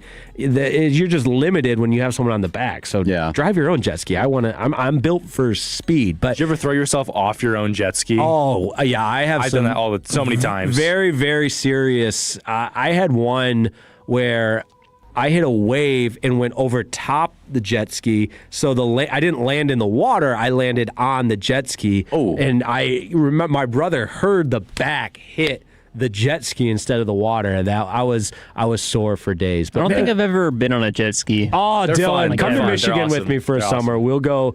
We'll go jet skiing on some of the Great Lakes. But it's Crosstalk. It's Fan University right here on 105.3 The Fan. Jake Reitman alongside Brennan Baxter. And coming up next, we have Jacob Ray, who ditched us for his own show. You totally ditched us. And the newest member of the team, which I think this is my first time officially. I think we've met, but we got Eric Casares here, the former fan phenom, but first time on the air with you. How are you, man? Oh, I'm doing great. Thanks for calling me the former fan phenom, because now we're moving on to the bigger and better thing, so it feels great. Did I say former? I meant current. The newest. You are technically the current, right? Yes. Technically the current. He's got the belt. I mean, but you have the belt. We are in 2026, so that's true. Know. Yeah, you can get jury duty if you were listening to the show in 2026 just as fast as you can in 2025. But a couple of things for our crosstalk segment. We'll get to what you guys have going on. We'll get to your picks and everything like that. But Jacob Ray made a really good point. I know, a rare occurrence here. Yep. But he said the Jake Break was his favorite segment by far. One of. Yeah, which compliment to me. Thank you, Jacob Ray. That was so nice. But loved the discussion points. So why don't we just keep the Jake Break going in this segment of the Crosstalk? And you can choose your adventure. Jacob Ray, we'll start with you. Yes. The categories. How does this happen? What's the rule here? Do's and don'ts and trendy. Do you remember what I went with last week? I think it was do's and don'ts, right? Yes, because that's how we came up with the airlines do's and don'ts. That's right. That's a great callback because I still think that's $1 million idea. Eric, you weren't here for Crosstalk, so I'm going to ask you it now. My idea was you can sell a fast pass to leave the plane before anybody else. So if you have a connecting flight, instead of the confusion of, oh, he's cutting me, if I'm in the back of the plane, I can pay X amount of dollars to get a little fast pass that I get to cut everybody getting off the plane. Don't you think that's a brilliant idea? I think that's a great idea. Thank you. You had to say that. I appreciate that. But airlines could make a fortune doing that. Absolutely. It's a missed opportunity. How many... You could probably turn the revenue into that into buying some new Boeings. Yes. We'll re-up on the planes. Invest it back into the company. I like it. Now, All how right. do you react if you get a flood of people saying, "Hey, don't cut in front of me"? Well, they would know. It'd just be like standard operating procedure. And that's why it has to be visible. Like I'm thinking a big yellow. People already don't know how to work in the airport. That's or on an very airplane. true. You weren't here for this, but and as a TSA pre-check member, sometimes Nice. Me yes, too. you have a sick brag. Sometimes, like you have to have people enforcing it, but when those idiots try to walk into the TSA pre-check line without the TSA, there's someone saying right there, like, "Hey, idiot, you got to go with the normal people." Yeah, but when you're on is a that what they plane, the say? aisle's 2 inches wide. One person stands up, blocks the aisle. Everyone else is You kinda would have to just, call on you know? the flight attendants and the stewardess to step up a little bit and earn your paycheck. And this isn't just passing out drinks. You got to enforce the fast pass now too. But you do your job. Yeah, exactly. Thank you. All right, Jake, take categories. Choose your own adventure. Jacob Ray, do you need a reminder on the categories? I'm going to do how did that happen? How did that happen? Well, this is good because what happened to me was jury duty twice in the span of 3 months. How did that happen? What did we go with? Car trouble. Car trouble, right? Right. In general. Yes. So the last how did that happen moment to either one of you. How did that happen? I mean, mine's probably just going to be how did I get on the air? I mean, I think for my last year and half a month here, I've kind of just spewed bad takes over and over again. That's not true. Stop it. You do that long enough, and they put you on the airwaves. So yeah, I don't know how that happened. Persistent. How old are you? 22. You're 22. I am a. How old are you, Jake? Look at the gray in the beard, man. I'm 33. You know, I do have a good one. So the other day I was driving up here, and shout out, because this actually happened to one Carter Freeman as well. I was driving up here, and I got my key card out because for some reason I can't get into my brain that I don't need my key card to get into the garage. Just leave it in your backpack until you get out of the truck, Jacob. Just think ahead. Come on. No, I'll back you up on that. I've had that same thing. Now that we got the automated thing, it's a mind pretzel. Absolutely. So I had it out, and I guess I hit a turn too hard, slipped between my seat and my center console. Somehow under my seat, because I've got one of those like motored seats, like the driver's seat's motored, so you can move it up and down. It fell inside of said motor. Your badge? My badge did. It's got this little slit right along the back side of the seat. Fell inside of that, and it was. But stuck. you eventually found it. No, I had to take it into Ford and get my seat taken out to go get it. Oh my God, that is a good. How did this happen moment. You had to get your seat taken out? Mm-hmm. Wow. He's taking Allen out. All right, Eric Casares. All right, how did that happen? So I was thinking about last week because actually, similar to him, my car broke down last week. Yeah, was that a real thing? On the way to the show. You'll learn about me. Like you got to tell me the real thing that happened. Yeah. So I mean, so first of all, my car is 10 years old, or I guess 11 years old now. You gotta go to Platinum 2015. Chevrolet. Yeah, it was my high school car. You know, I got it for Christmas. My dad shined it for me. You know, surprised me on Christmas Day, and I was super excited. I wasn't even driving at that point, got my license in February, and then, of course, I've had problems with it ever since. The check engine light always goes out, the battery dies. I just need a new car, man. Yeah, it's Don't time. you want the check engine light to go out? You don't want it to go on. Yeah, you want it to go. That's a good point. Good correction. It's there just you go. semantics. Semantics. All All right, right, it's the most frustrating one. Mm-hmm. I've taken it in multiple Would you mind if I stole the last minute of crosstalk, Jake? Steal the real rest quick? of the time. Go ahead. Can we talk about the Bears with Jacob Ray real quick? Yeah. We want a fist fight. We want a do fist it. fight. Which let's just pick that game. I think you're picking the Bears, right? I did. I said on KNC yesterday I picked the Bears, but I picked them to come back from down 10 in the fourth quarter because I think if they have a lead going into the fourth quarter, they're not going to win. Yeah, it's uncharted waters. Casares, who do you like in that game? I like the Rams a lot. I can't pick against Matthew Stafford and this team right now. And I say this every single week. When this team is on, they can beat everybody. But the problem is they get conservative, especially in that second half. But the Bears also are a come-from-behind type of team. So you saw what they did against the Packers last week. So how is that lead going to be going into the fourth quarter? That's what I'm interested in. Now, I want you to, I'll play boxing match referee here. You guys just ding, ding, ding, drop the gloves and get at it because I think that would be healthy. Two Red Raiders going at it. Yeah, that's a great point. We have a similarity. We have our love differences. each other, And I but wanna we hate each other. I want to say this. During the break, I did tell Brendan Baxter, I was like, despite what you said, I am pulling for the Bills So I just want that to be a precursor here. So I guess Way my to be only, the bigger person. yeah. I just love consistency in sport. Like you mentioned Stafford, like you know what you're getting. And it's easy to watch. Like you know what you're getting with Mahomes. You know what you're getting with Allen. With Williams right now, and it's still early in his career year 2, but you watch him for like a half or a better part of half, and it's like, dude, this guy is a bust. Mm-hmm. Like he's not a number 1 overall pick. And then it's just a flip can switch, and all of a sudden the guy is the second coming of a Patrick Mahomes. Well, because he's or so something. dang talented. Because he is so talented, and he's got skills and abilities that no one else really has and possesses that are just natural. But it's so hard for me to get behind him as a guy that's going to go win a Super Bowl, for example, or make a Super Bowl.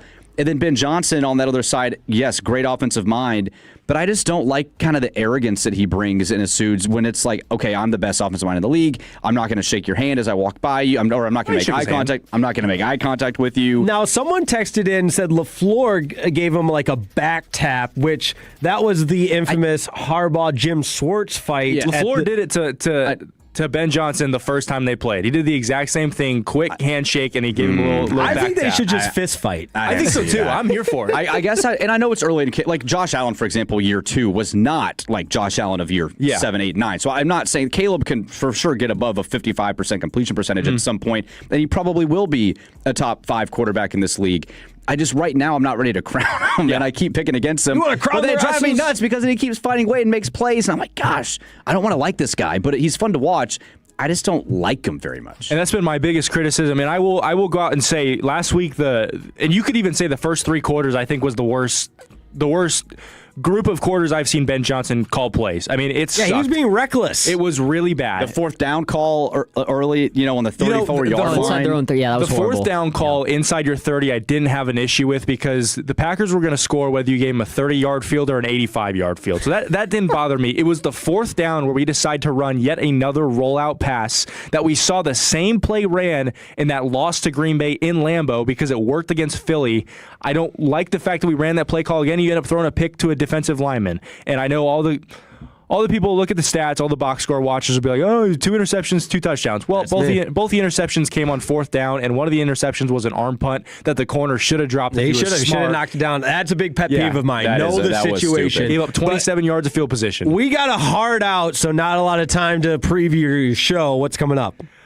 We got a lot of MLB talk. Going to talk a lot about the Kyle Tucker to the Dodgers and how the MLB is now ruined. We got a Mavs super segment. Wah. The Dodgers want to win. Yeah, we got a college basketball edition and jaking off at 420. Oh, that's going to be fun. Don't go anywhere. Turn it on, leave it on. You got Jacob Ray. Why did the light just go off? That is wild. Wow, look at that. You saw that, right? Didn't see it. I know we're not on the fan cam because, forget it. It's just weekends. But Jacob Ray, Eric Cassar is coming up next. For Dylan Moore, Brendan Baxter, my name's Jake Riepma. Thanks for listening to Fan University right here on 105.3 The Fan.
T&M Leasing Studios. Thanks for turning it on and leaving it on. 105.3 The Fan.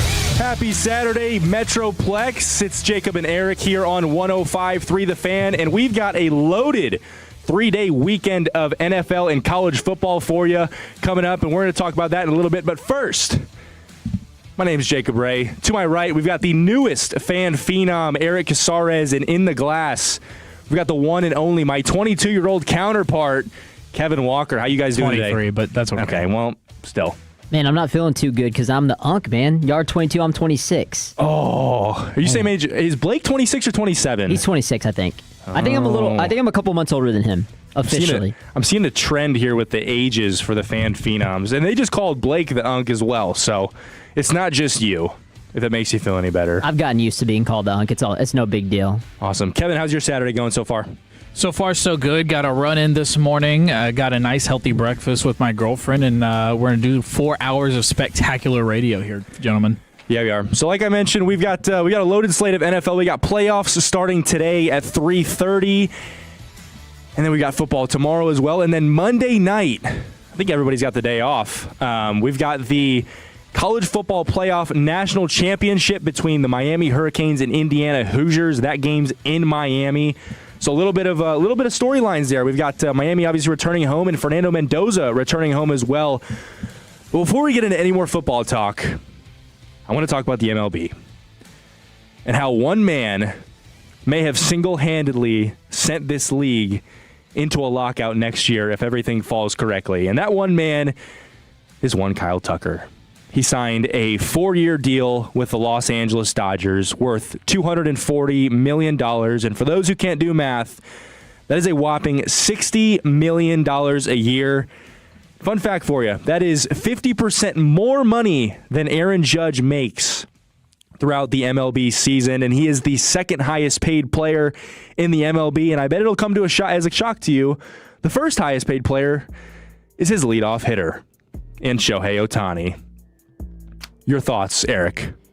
Yeah, I mean, so it's so fitting that 10 years later, after a player that is known as a snake goes to the Warriors in that 2016 offseason, 10 years later, almost 10 years later, I guess you could say, because it's, January? But regardless, 10 years later, and you have Tucker going to the Dodgers, which it feels like it's that point, right? It's like they're never going to lose. This is the next dynasty, three-peat coming, the lockout. There's so many storylines to this, and this is worse than KD going to the Warriors. This is like KD going to the Warriors if you had prime LeBron and prime MJ on the team already. I mean, you legitimately have 3 MVP candidates in Betts, Freeman, and Ohtani, who Ohtani's obviously won, I believe, the last 2 in the National League for sure. I think he won the last one in the American League as well, so 3 in a row. You've also got Will Smith, who I think is a name that gets lost in this fold here. He does, yeah. Because he was the MLB's best hitter last year with runners in scoring position. He hit over 400 with runners in scoring position. Over 400. That is ridiculous. And for Kyle Tucker to slide into that lineup, you're bringing in a Gold Glove caliber right fielder. He's a great fielder. He's got speed. I believe he almost had 30 stolen bases last season. And he's going to be possibly your 5th best hitter behind those 3 guys, obviously, and Will Smith. Yeah, I mean, they have so many guys that they could rotate in, and that's what just makes him so dangerous. And, you were mentioning the Will Smiths of the world. I mean, at this point, it wouldn't even surprise me if they go and get Bryce Harper. I don't even know his contract situation, but it wouldn't even surprise me at this point. They're like collecting all the Infinity Stones like Thanos. I think the last shoe to drop that would be kind of, which, I mean, you can't really throw anything out with the Dodgers at this point, but if they somehow found a way to make a trade to go get a disgruntled, currently Tariq Skubal, and make that don't put that rotation even worse. That lockout might happen this year. That lockout would happen the second that trade is made. The second Tariq Skubal makes his first start on the Dodgers and shoves 8 innings of one-hit baseball with 13 strikeouts. Like, all right, yep, we're done. We're not doing it anymore. So that'll be an interesting storyline to follow. We've got a lot more MLB news and a lot more moves that have been made, mostly in the National League. We're going to talk about kind of the remaining free agents and how that affects your Texas Rangers. But I want to get into some NFL playoffs because, like we mentioned, this is a huge weekend. We've got the divisional rounds of the NFL playoffs this afternoon. Starting at 3:30, we've got Bills and Broncos in Denver. And then tonight, I believe it's 49ers Seahawks. Yep. And then tomorrow afternoon, we've got Texans and Patriots, which I think is going to be an underrated good game. I think there's a lot of storylines in that game. And I think the outcome of that game, more than probably any of these other ones, is going to be on which quarterback can improve their play from last week. I think a lot of people would argue Drake May didn't have his greatest game last week, and we're talking about a guy who was a perennial MVP candidate throughout the entire season. And C.J. Stroud lost the ball 5 times, turned it over 3, but he lost control of the ball 5 times. And no player has ever lost control of the ball 5 times in a game and won said game, which is a pretty nuts stat. And then obviously the Sunday Night Football game tomorrow night, we talked about it a little bit in Crosstalk, the Bears and Rams. I think that's going to be a great game in Chicago. I'm going to save my pick for that one for 240 when we do our official picks. But which game stands out to you, Eric? Yeah, no, so definitely Texans and Patriots because it's the most unpredictable game to me. And like you said, which quarterback is going to bounce back? You got to add some context, though, because Drake May, when you look at the totality of the season, he has probably been the MVP. I mean, you could argue Stafford, but I think just the NFL is a storyline. The MVP award is a storyline. And so I think Drake May has a better story with Vrabel coming in year 1, with taking a team with a bunch of, I guess you could call plumbers on the receiving side. I mean, outside of Stephon Diggs, who's a little bit older now, right? And you don't really have that many consistent guys out there. So a less supporting cast, yes, an easier schedule, but they love the storyline. They love the year 2 leap from Drake May, and so he's likely going to win the MVP. So you have that to him. Then you have C.J. Stroud, who came in and looked phenomenal his rookie season. He was spectacular. Up until Jaden Daniels, he had the most efficient rookie season from a quarterback. But then over the last 2 years, the offensive line has regressed, and it's become mental for him, I think. And we saw last week, you mentioned, fumbled 3 times, but lost it 5 times in total. That's not going to cut it, right? And so what quarterback's going to bounce back? They both didn't have a great game when you look at the box score and you look at watching it from the eye test, but that's going to decide that game because I really could see it going either way. And the Chargers do have one of the better defenses in the NFL, and here's the supporting cast. We got Stephon Diggs, Kayshon Boutte, who was a highly touted wide receiver out of LSU. I know he had some issues. A lot of people questioned his love for the game, and he dropped a lot during his final season at LSU, which probably going to get into a little bit with the transfer portal of why you shouldn't go back to the college football when you already have a high draft stock. But that's another question or another answer for a later segment. We got Demario Douglas and Kyle Williams. So yeah, like you said, a bunch of no names, and that's kind of going to be the case for the Texans as well because Nico Collins is out with a concussion. He's got a lot of young receivers. He's thrown to the Iowa State duo of Jaden Higgins and Jalen Noel. He's got Xavier Hutchinson. He's got Dalton Schultz. And a guy that kind of has flown under the radar, a big free agent signing a couple years ago that made his way to the Texans this past offseason was Christian Kirk. He had a baller game last week. Yeah, no, he sure did. And I mean, shout out Texas A&M alum, so I got to shout out the Gig'em there. But yeah, no doubt about it. And I don't know if you saw, but Kayshon Boutte has been talking his crap going into this matchup. He was saying that there's guys, he was calling out Stingley, he was calling out Kamari Lassiter, and that's probably the best duo in the secondary in the NFL. I mean, and a young duo as well. It's a super young. But he was talking his talk and basically saying that nobody on that team can guard me, and so he's going to have to back it up. Yeah, that's interesting to call out a guy who was first team All-Pro. Yeah, I don't know about that one. Right now, he's slotted as the wide receiver 2 on that team, right behind Stephon Diggs. On the season, he's got 551 receiving yards. 6 receiving touchdowns is pretty good. And he was hurt a little bit, too. So, he was hurt a little bit. But still, I mean, I think we got to probably be over 1,000 receiving yards before we start calling out Derek Stingley Jr. and Kamari Lassiter. Also, a super underrated piece of the back end of that defense is Jalen Petrie. I mean, he's a freak. He's essentially he is like the closest thing that I've seen in a while to like a Cam Chancellor kind of player where he's super lean, he can move around the field really well, but man, when he's coming downhill to help in the run game, he hits so hard. It's kind of like if the NFL wasn't as tailored to protecting players, I think we'd see a lot more crazy highlights out of him that we just don't see right now. But you see him in the pass rush, you see him playing a little bit of nickel, a lot of blitzing off the end. So he's a great player. I think he should have been a first-team All-Pro this season. Didn't make the cut behind Kevin Byard and Kyle Hamilton, but he's an elite player, and he's going to be really good for years to come. I would not be calling out that Texans defense. That'd be the last thing I'd be doing with that pass rush. They got Azeez Al-Shire, a very underrated linebacker. in that room, and like you said, a loaded secondary with probably the best young corner duo, probably outside of Surtain and Riley Moss. I'd still probably put Stingley and his running mate ahead of them.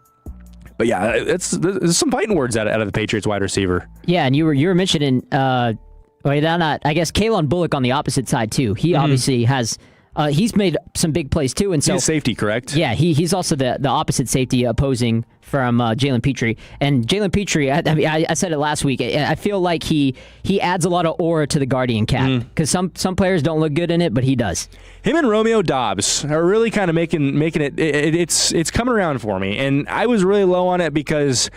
Oh man, I can't remember who the player was. We were watching a Thursday night football game, and I don't remember who it was, but there was a guy who. He dropped a pass, and then he got leveled on a screen, and then they ended up punting. He was the punt returner, muffed the punt in a Guardian cap, and I was like, you know what? I'm out. I'm out on these. It makes you look like a bobblehead, but concussions suck, I guess. And at what point do you weigh your drip and aura on field as opposed to not having CT, Eric? Yeah, no, I mean, shoot, if I was Tua, I would be wearing that every single week. If you start throwing up gang signs, you probably need to look into the Guardians. Yeah, and then CeeDee Lamb had a scary fall in that Detroit game, so I mean, I wouldn't mind seeing him wear it as well. I completely agree. The last game tomorrow night, the Los Angeles Rams and Chicago Bears. We're going to get into this game a lot more later, and we've got some words from Alex Smith on a pretty damning take on the Chicago Bears and how he thinks this game is going to go. But like you said, we got the top two MVP candidates probably facing off or playing tomorrow. Obviously in separate games, but you got Matthew Stafford going into Chicago, and I think you could argue because the Chicago Bears are so young on offense and defense. There's probably guys on that team that have played less games in Soldier Field than Matt Stafford did across his tenure in the NFL, and he's used to the cold weather. I hear he's going to be wearing a scuba fit, which I don't know if we're just talking like a wetsuit underneath. I don't know what that all entails with a scuba fit. I'm assuming he's not going to wear the oxygen tank. That'd probably be pretty tough to get your pads over. We might see Matthew Stafford with the ski cap. Or ski mask, I guess. Shiesty? Yeah. Shiesty Matt Stafford. Shiesty Stafford. What do you think about that, Kevin? I think that's quite fantastic, and what a turn of events for Matthew Stafford, Matthew Fratford, as some people do call him. But I think it's just gonna be like the scuba suit that Brady used to wear. I'm assuming he's gonna leave the tank at home. Now the ski mask I do see as a real possibility, and that would be electric. Yeah, it's gonna feel like 2 degrees. They said by kickoff, and possible of 0 to -10 wind chill. That's insane. I just needed to snow. Now, Jacob Ray, I have to ask you as the Bears fan. Yeah. You see Matthew Fratford come out in a ski mask and a scuba suit. Your confidence level drops how much?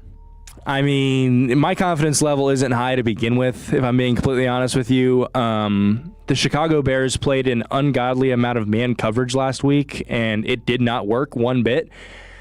And I'm fearful that they're going to decide to try and man up Devontae Adams and Puka Nacua, and Matthew Stafford's going to have the greatest game of his career.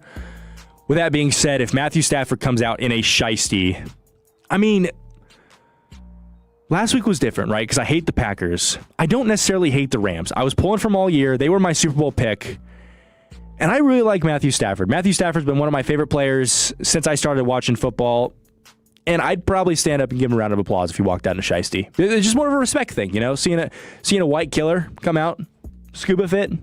My confidence would be through the roof right now if I was a Bears fan. I mean, how could you not? After last week, there's something to be said about carrying momentum into the next week. And how the Rams looked last week, I know it's a week-to-week league, but I don't like how they looked against Carolina. I mean, I would be very confident that we go in there, we're going to run the football, because you know the Bears have the identity. They're going to run the football no matter what. It's going to be cold. They're going to have to run the football. And so Ben Johnson's completely changed his culture. It's not a fluke. I've been saying, you could mention some one fluke seasons like Washington Commanders. Wasn't sustainable with their older aging roster. This Chicago team is young. They have a superstar quarterback who I know is inconsistent right now, but he's going to be a star. And they just pulled off of come from behind ballsy victory against the Green Bay Packers, and that lit a fire under them. And the Rams got to watch out. If they don't bring their A game, they could be caught slipping in this game. Definitely going to be an intriguing matchup, and there's going to be a lot of eyes on that game. All right, we've got a loaded show for you this afternoon. Coming up next, we've got what did Alex Smith say about the Chicago Bears? And what's the latest with A.J. Brown and Howie Roseman in that Eagles locker room? Next on The Fan. The more time you give, the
50. So go ahead and schedule your free estimate online at CertaPro.com. That's Certa with a C, CertaPro.com. This segment is brought to you by the Frankels. If you've been injured in a car or truck wreck, call Frankel first, 214 or 817-333-3333. With Frankel on Frankel, there is never an out-of-pocket cost. They only get paid when you win. Frankel on Frankel, the go-to for car and truck wreck attorneys in Dallas. Those were the luscious vocal cords of one Kevin Walker. Tolos text in 877-881-1053, the Frankel and Frankel injury attorney text line. We got a text here from the 469. I think he's talking about the Bears. You think that winning 11 or 12 one-possession games and coming back last second in like 5 of them is sustainable? I don't necessarily know if it's sustainable, but you could say it's consistent if it's happened that many times. Yeah, and it matters in the playoffs. I mean, you have to be able to win those one-score games. Now, I mean, we saw it's an anomaly for some teams because the Vikings were the same way in 2022. They lost their first playoff game to the Giants with Danny Dimes. So, yes, but you have to look at it from a totality standpoint. Chicago, I think their weakest link, obviously, is the defensive end. So that's what you got to keep in mind when you talk about the Chicago Bears. Yeah, and I think if you wanted to talk about one thing on that team that's sustainable or that's not sustainable in the playoffs, it's probably not the offense, because if you have a run game that's that good and an offense that's as high-powered as we saw them in the fourth quarter last week, and unfortunately that was the only quarter we saw it, but I would say the defense, a team that gives up as many yards as they do, and their whole calling card this whole season was, we're bend, don't break. We're going to get in the red zone. We're going to stop you in the red zone. And if you, throughout the time of you getting the ball and getting the red zone, we might cause 4 turnovers. And that did not happen in the Packers game. And we see that when they can't force turnovers, you have these games where they're giving up 28 points. They're getting shelled in the first half. And if it wasn't for Brandon McManus forgetting what kicking a football looks like, they probably walk out of there with a loss. But to say that it's unsustainable, I would say it's not ideal, but when you've done it all season, and I immediately go back to the Vikings team of 3 years ago, where they won. They were 12-1 in one-score games, and they lost in the first round to the New York Giants at home. And the very next season, I think they had the worst record in the NFL in one-score games. Yep. And you see the script flip, and that was kind of the same way with the Chiefs this year, right? Absolutely. They were getting so lucky, and they were kind of, the ball was bouncing their way last season. They were getting these breaks. They were finishing the game with the ball, and that just didn't happen this year. And they didn't have as much success. So I would say it's not. I think it's sustainable because it worked in the playoffs, but you definitely need to avoid. I think what's unsustainable is going down 21-3. That is not sustainable. If you want to go down 3 in the fourth quarter and it takes a game-winning drive to go score a touchdown when you're down 3, that's one thing. Going down 21-3, you just can't let that happen anymore. Yeah, and the Bears have done that several times this season, so they've shown that they can do it. But I'm not sure, like you said, I don't know if it's sustainable, like you said, to put yourself in those bad of positions and expect to come back, especially against a high-powered offense like the Rams. So you got to hope that it's a back-and-forth game. And like the Packers, you cannot pray that the Rams lose their way on offense, because they can run the ball incredibly well. They got a great running back duo with Kyron Williams and Blake Corum. Their offensive line is gritty. They love blocking in the run game. Their wide receivers block incredibly well. Puka Nacua is a great blocker. They love running that 13 personnel with 3 tight ends out there in the run game. So they're an incredibly difficult offense to stop. And Alex Smith had the same take. He also believes that the Rams offense is extremely electric, like we do. But he thinks this game's going to be a blowout. Do you hate the Bears too? No. Fourth quarter? I think the Bears are the weakest team in the NFC left. Right, like that defense. See, I the think Rams that fourth quarter stuff translates into the playoffs. No, like it's like they can handle the moment. Tell me. The Matthew Stafford and Sean McVay might hang 50 on the Bears.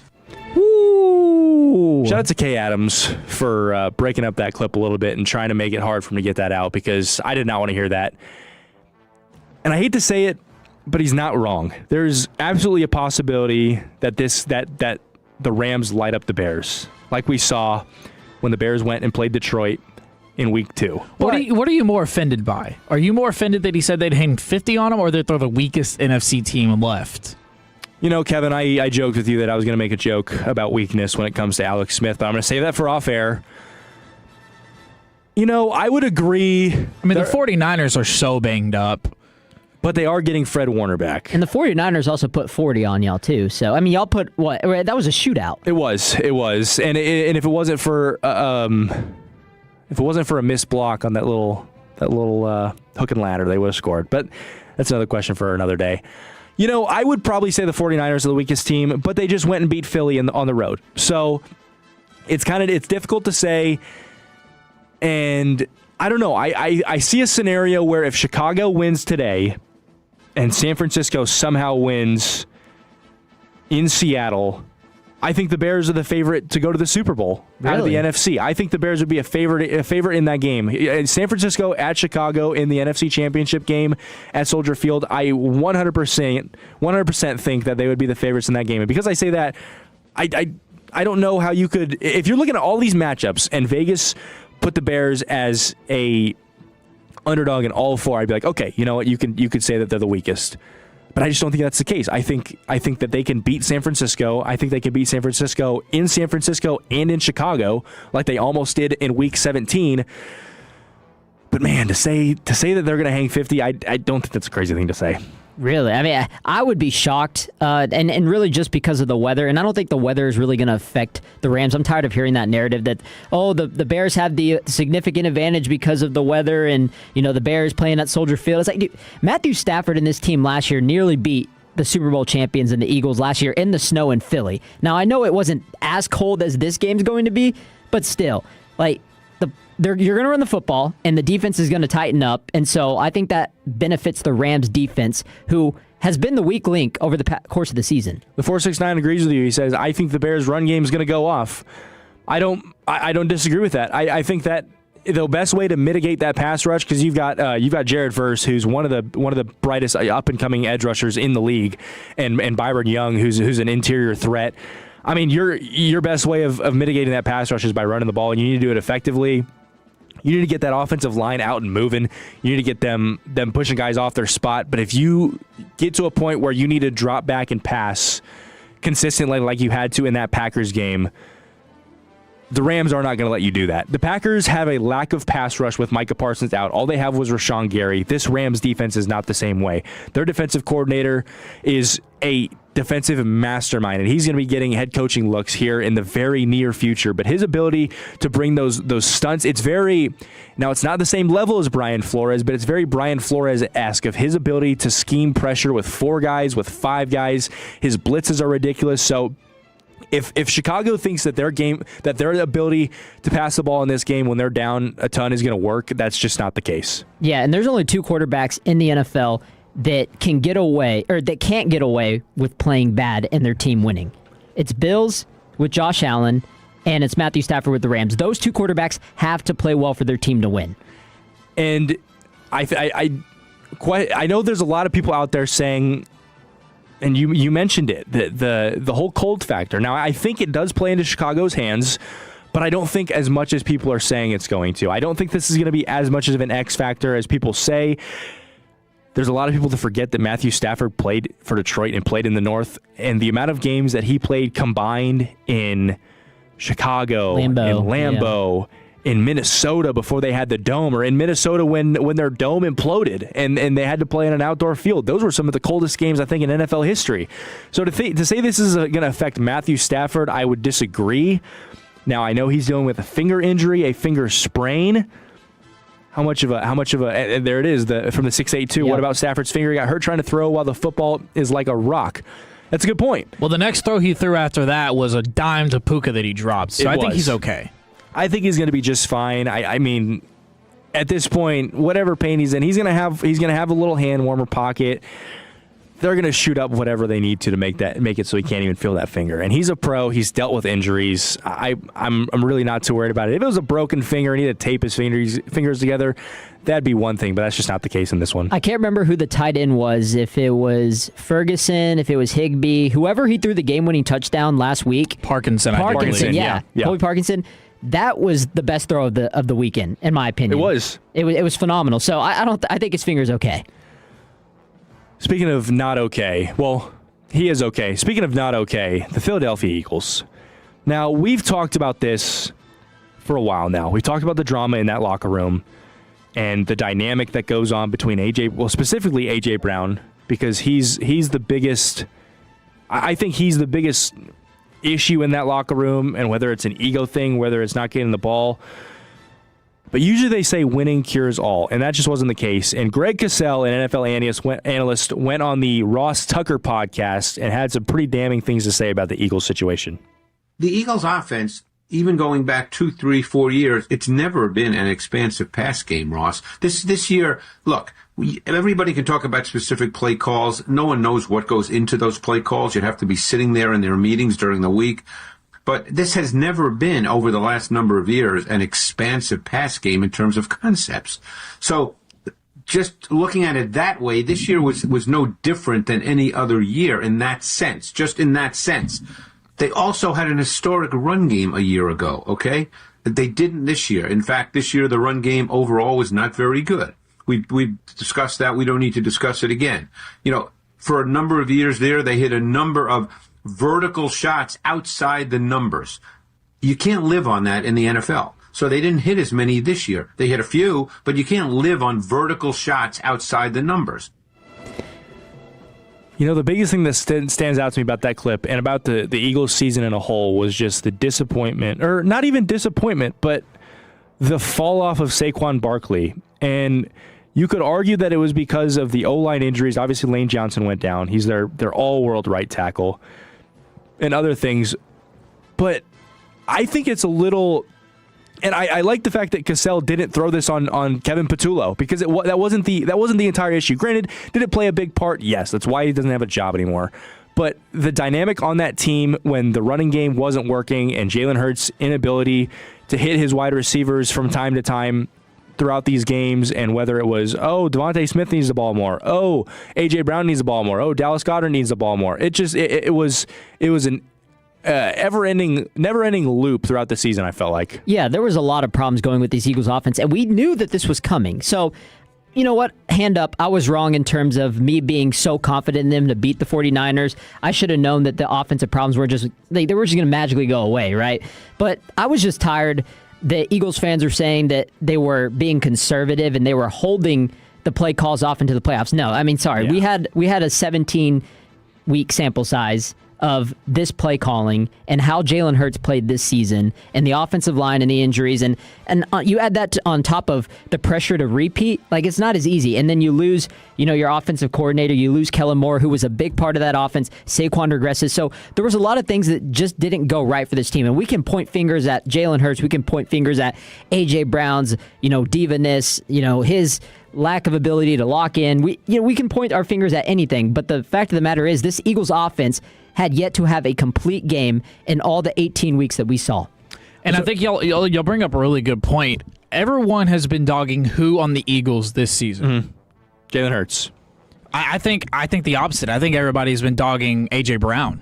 I think everybody's been saying that A.J. Brown is the reason why. Because A.J. Brown can go out there, put up 5 catches, 115 yards, 2 touchdowns, and they'll still lose the game. But Mike Silver of The Athletic put out a report a couple of days ago, might have been yesterday even, saying that Jalen Hurts has actually been the source for internal frustration. Mm-hmm. Yep.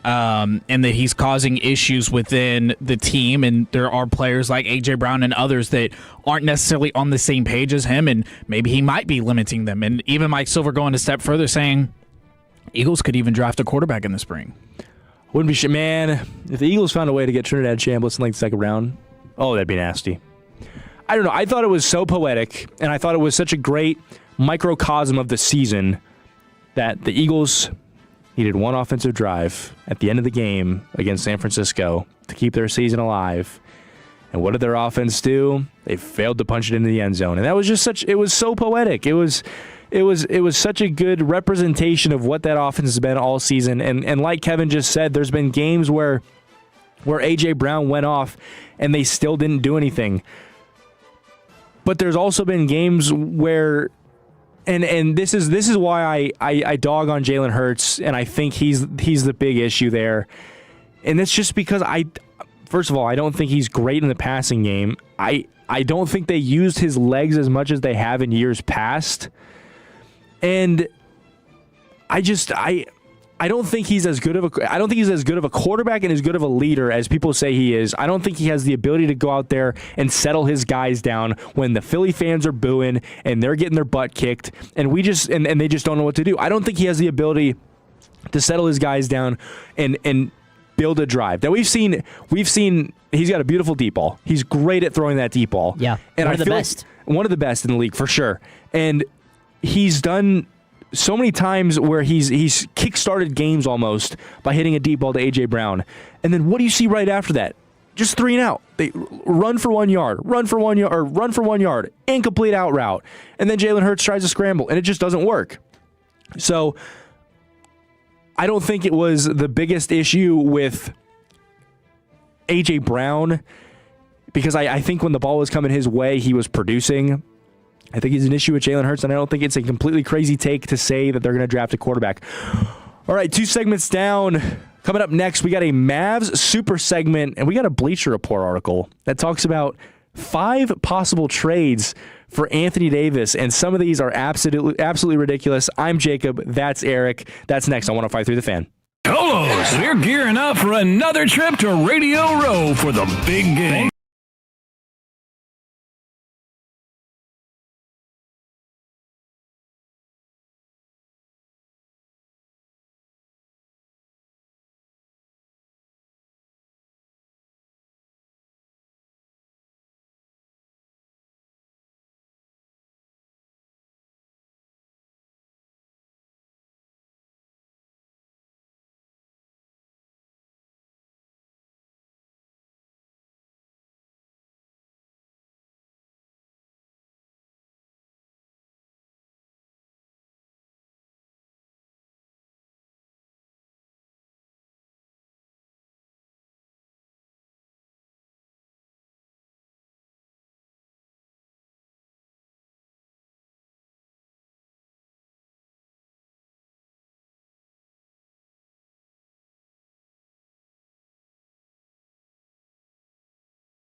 Dallas? Oh, heck yeah. This Monday evening, we'll all team up for Rangers Winter Warm-Up. The first 100 people through the doors will meet and get autographs from Rangers Josh Young and Tyler Alexander. The guys will then join Jared Sandler from 7 to 8 for our Rangers Hot Stove Show. Get in line early, enjoy the best barbecue in North Texas, and meet some Rangers this Monday evening with The Fan and the Rangers at Hurtado's Dallas.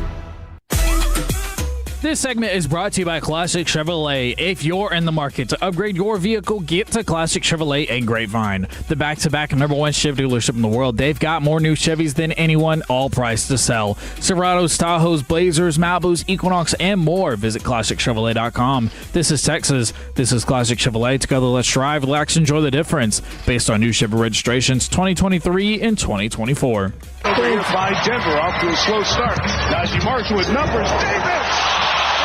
Couldn't finish. Get out of here! Thank you, Kevin, for playing that clip that I stepped over, even though I called for it. The Dallas Mavericks are in action. They've got a Saturday afternoon game today as they host the Utah Jazz at the American Airlines Center. That game tips off at 4 p.m. Cooper Flagg is doubtful with an ankle injury. Obviously, Anthony Davis is out with the hand injury. But the trade interest around AD has picked up lately, and it kind of went dry as soon as he hurt his hand, and we didn't know how many teams would be interested.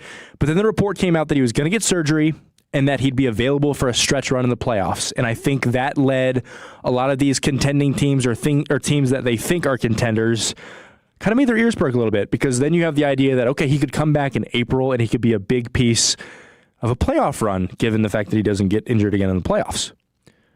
So I found a Bleacher Report article that's got the top 5 Anthony Davis landing spots and trade proposals for said teams. And I want you guys, I'm going to read these off, and I want you guys to say whether you like the trade idea, whether you don't like the trade idea, what you would change. If there's a player in the trade that you are absolutely repulsed to, please speak up. Can we get Giannis Antetokounmpo?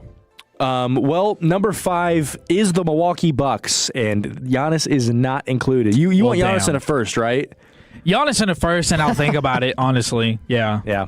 I mean, I'd probably ask. I mean, can we get a third, too? I'm just wondering. Probably a pick swap, maybe some cash, maybe a young player. Maybe you throw Kyle Kuzma in there just so you could, throw him in the trash. No, because he doesn't want to be here, remember? Oh, that's right, yeah. So we don't like Kyle Kuzma. Just Giannis in a first for me, personally. Any hoodles. Number 5, the Milwaukee Bucks. Kevin's favorite player. Kyle Kuzma, Bobby Portis, Kevin Porter Jr., Mr. Crash Out himself, Andre Jackson Jr., and a first-round pick swaps in 2031 and 2032. Now, you might ask, why pick swaps this late? Well, I'll tell you why. Because the Mavs don't control their own first-round pick until 2021 or 2031 and 2032. It's pretty hard to swap a pick when you don't have your own pick. So it seems like any return you're going to get of the first-round variant, if it includes your own pick, it's going to be after 2030, which is a pretty long ways away, and we're talking about second contract Cooper Flagg by that point. You're talking about a lot of money tied up in him and any other players you possibly have. Eric, are you making that trade? I mean, honestly, I'm a little biased because at this point I would take a bag of chips for AD. I would as well. Yeah, but for me, it doesn't seem like they're going to pull the trigger on it. I mean, but obviously, entertaining the trade purposes, yeah, I would take it. But if I had to make it perfect and adjust it, I would take Kyle Kuzma out. I don't want that shot chucker on my team. And I would add Ryan Rollins in because the Mavs desperately need a point guard. Yes. And keep that pick swap first round in. And I think you could do that because you're telling me that the Memphis Grizzlies want Ryan Rollins a first for John Morant. Why can't we get Ryan Rollins in a first, that pick swap for AD? Talk about a player who's come on like out of nowhere. Ryan Rollins, I mean, he's been balling this year. Kevin, would you do this trade? I mean, I want to hear what the other trades are first. I know that's kind of not what you asked. It doesn't necessarily motivate me. Kyle Kuzma is kind of like whatever. I don't really hear anything that's like, oh, this is going to help our team. So for this trade, I'd rather just run it back with AD, I guess. Yeah, I'm going to pass on it as well. I think taking Kyle Kuzma and Kevin Porter Jr. is like giving a hand grenade a hug. I hope I answered your question. That was pretty much a no for me. No, you answered it perfectly. I'm a hard no. Like I said, Kyle Kuzma and Kevin Porter Jr. I think are probably the biggest turnoffs you could think of. I mean, Kevin Porter Jr. was out of the league for a period of time for behavioral issues, and Yeah, Kyle Kuzma, I think he's got an ego, and I can't think of many players that I have more pain watching play basketball than Kyle Kuzma. All right, number 4, the Los Angeles Clippers. And in this one, you're getting John Collins, Bogdan Bogdanovic, lethal white boy, Derek Jones Jr., Chris Paul, and first round pick swaps in 2031 and 2032. That one's absolutely worse than the other one. Absolutely, it is. No. I don't want Chris Paul on my basketball team. What about John Collins, Bogdan Bogdanovic, and Derek Jones Jr.? I don't hate it as much as y'all do. I would love to bring Derek Jones Jr. back. He's a baller. I don't hate it as much as y'all do. You can keep Chris Paul out of that, and I'm okay with it. I mean, but we have Najee. I mean, that was his replacement. I like him better than Derek Jones, so... I hated the trade. I wish we would have kept him around, but I thought we were going to use the MLE on him. We didn't. But we got Najee, and he ended up turning out. So I'm going to say no on this. I'll probably pass on it as well. Bogdan Bogdanovic brings you a lot of shooting on the outside, and that's definitely intriguing. John Collins just feels like a guy who's not great at anything. Like, he's good at some things. He's good at driving. He's an okay shooter, an okay defender. I just don't think he really moves the needle. I think that's a lateral move as far as for this roster, and he's also not going to take Cooper Flagg's spot. So you're looking at him either coming off the bench, or you're going to put John Collins at your 3 or your 5. Like that doesn't do anything for me. And yeah, we got a segment coming up at 4:00. Top 5 players you would not take in an Anthony Davis trade, and Chris Paul might just make that list. So he'll make mine. Yeah, I'm gonna pass on that trade. Number 3, the Chicago Bulls. That's my team. Nikola Vucevic, center. Patrick Williams, Javon Carter, and first-round pick swaps in 2031 and 2032 for Anthony Davis. You're going to have to fill me in on Patrick Williams because I was really high on him coming out of the draft, and I don't know what happened. I mean, from what you watch him play, what do you see that's really lacking in his game? From my eyes, it's a confidence issue. He never had that point because he came into that team that had... In his second year, he had Levine, DeMar DeRozan, Lonzo Ball, Alex Caruso, Vucevic, Kobe White. Like, there were just so many guys that needed the ball in their hands. And coming out of college, he was the Kawhi Leonard clone. It was what everybody was saying. He was supposed to be Kawhi Leonard. And when he's had the chances to score the basketball, he's been pretty good. He's a good 3-point shooter. He's a great defender. He's just not consistent, and there's too many games where you see him with these 3-point games where he's 1 of 5 from the field, and he's got too many fouls, too many turnovers. And on top of that, he just got a 4-year, $90 million deal. That's a lot of money, and that's a lot of money that the Mavericks would have to eat on that contract. So I would probably say no to this unless Kobe White was included in the deal. Maybe you do Nikola Vucevic, Patrick Williams, Kobe White, and get rid of the pick swaps. I would do that. Because then you're in more of a position to win right now and develop Kobe White alongside with Cooper Flagg. Because Nikola Vucevic is not going to be around for very long. Kevin, what do you think? I like this trade idea from the 6'8" too. I trade a flat basketball and use jockstrap for street clothes. Fair enough. I like that too. Ryan Rollins and Kevin Porter Jr. would be worth it from the 6'8" as well. Also from the 6'8" Kevin Porter Jr. is a slept-on super talent. I didn't say he wasn't super talented, but I'd prefer a guy that doesn't get thrown out of the league because he can't handle his temper. That ended up being one of my worst takes. Was I thought Kevin Porter Jr. was going to be a star. You know, when he was in Cleveland, I said, "Don't give up on this guy. He's gonna be a star. I'm telling you." Didn't end up working out. Yep, I think I was probably along the same lines as you. All right, number 2. The Toronto Raptors. You would get Brandon Ingram, Jakob Poeltl, Garrett Temple, a top 3 protected 2031 first-round pick for Anthony Davis and D'Angelo Russell. Eric, what are your thoughts? I don't really understand the Garrett Temple. Brandon Ingram, yeah, I would love it, honestly. Like, I still think he's young. Obviously, you have the injury concern with him. So I like the idea of Jakob Poeltl for sure, but maybe throw in RJ Barrett in there, Emmanuel Quickly. Give me something a little bit more. If you want to take that first round out, if that's a possibility to do it, I would do it. But I'm still going to pass on this one. I don't hate it. Probably my favorite of the bunch so far, I would say. I wonder how Brandon Ingram... Because D'Angelo Russell has no use on No, not at all. team. Not at all. Not at all. They're not even playing him at this point. We had G-Leaguers over him at this point. Yeah. I mean, you've got Ryan Nembhard and you've got Brandon Williams. that pretty much satisfy your point guard role for right now, and you're going to have Kyrie coming back. So there's no point. I like Brandon Ingram. Again, I think he's a little bit too inconsistent for me. Jakob Poeltl's a good sized big, but he's not going to do anything for you outside of the paint. Garrett Temple could be a nice 3-and-D guy, I guess. But, I mean, the top 3 protected first-round pick is definitely what sells it for me. I'd probably do this trade. I agree with Kev, though. I think this is probably the most intriguing one out of the bunch so far. Yeah, absolutely. Well, you haven't heard number 1 yet. Number 1, the Atlanta Hawks. You would get Kristaps Porzingis, Zachary Richeche, and a 2031 first-round pick swap for Anthony Davis. So you would not get that Pelicans pick for this upcoming draft. Would you do that? So they want to go down this Porzingis route again? I mean, that didn't really work out, so they want to try to rerun that again? It seems that this is just to make the money work. Yeah, it's interesting because Richeche was a guy that it feels like the Hawks weren't willing to trade. Like when they were talking about trading Trae Young and all these other guys and getting AD specifically, because obviously I like that number 1 is the Hawks because that's been like the most, I guess, suitors for AD is like the Hawks going to be Atlanta. But everyone's saying we're not going to trade Richeche. So if they end up trading Richeche, I don't hate it. And a first, yeah, I would do it. So what's our overall favorite one? I think I'm going to go with Atlanta. I think I'm just going to go with running back with AD at this point. I don't like any of these. Yeah, I don't like him enough to where I say you have to do it.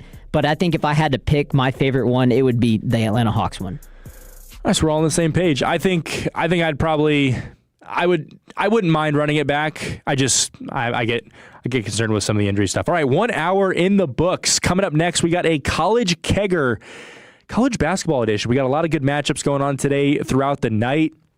We'll get you caught up on all those next on 105.3 The Fan. Take us with you wherever you go. Now heard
know you can donate real estate too? Carsforkids.org. That's cars with a K.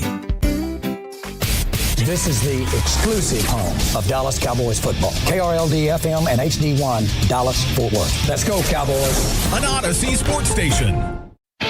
Driven by our D&M Leasing Studios. Thanks for turning it on, leaving it on. 105.3 The Fan. I'd like to know where Lou Holtz is right now. Well, I win. Google me. We're not hosting an intergalactic kegger down here.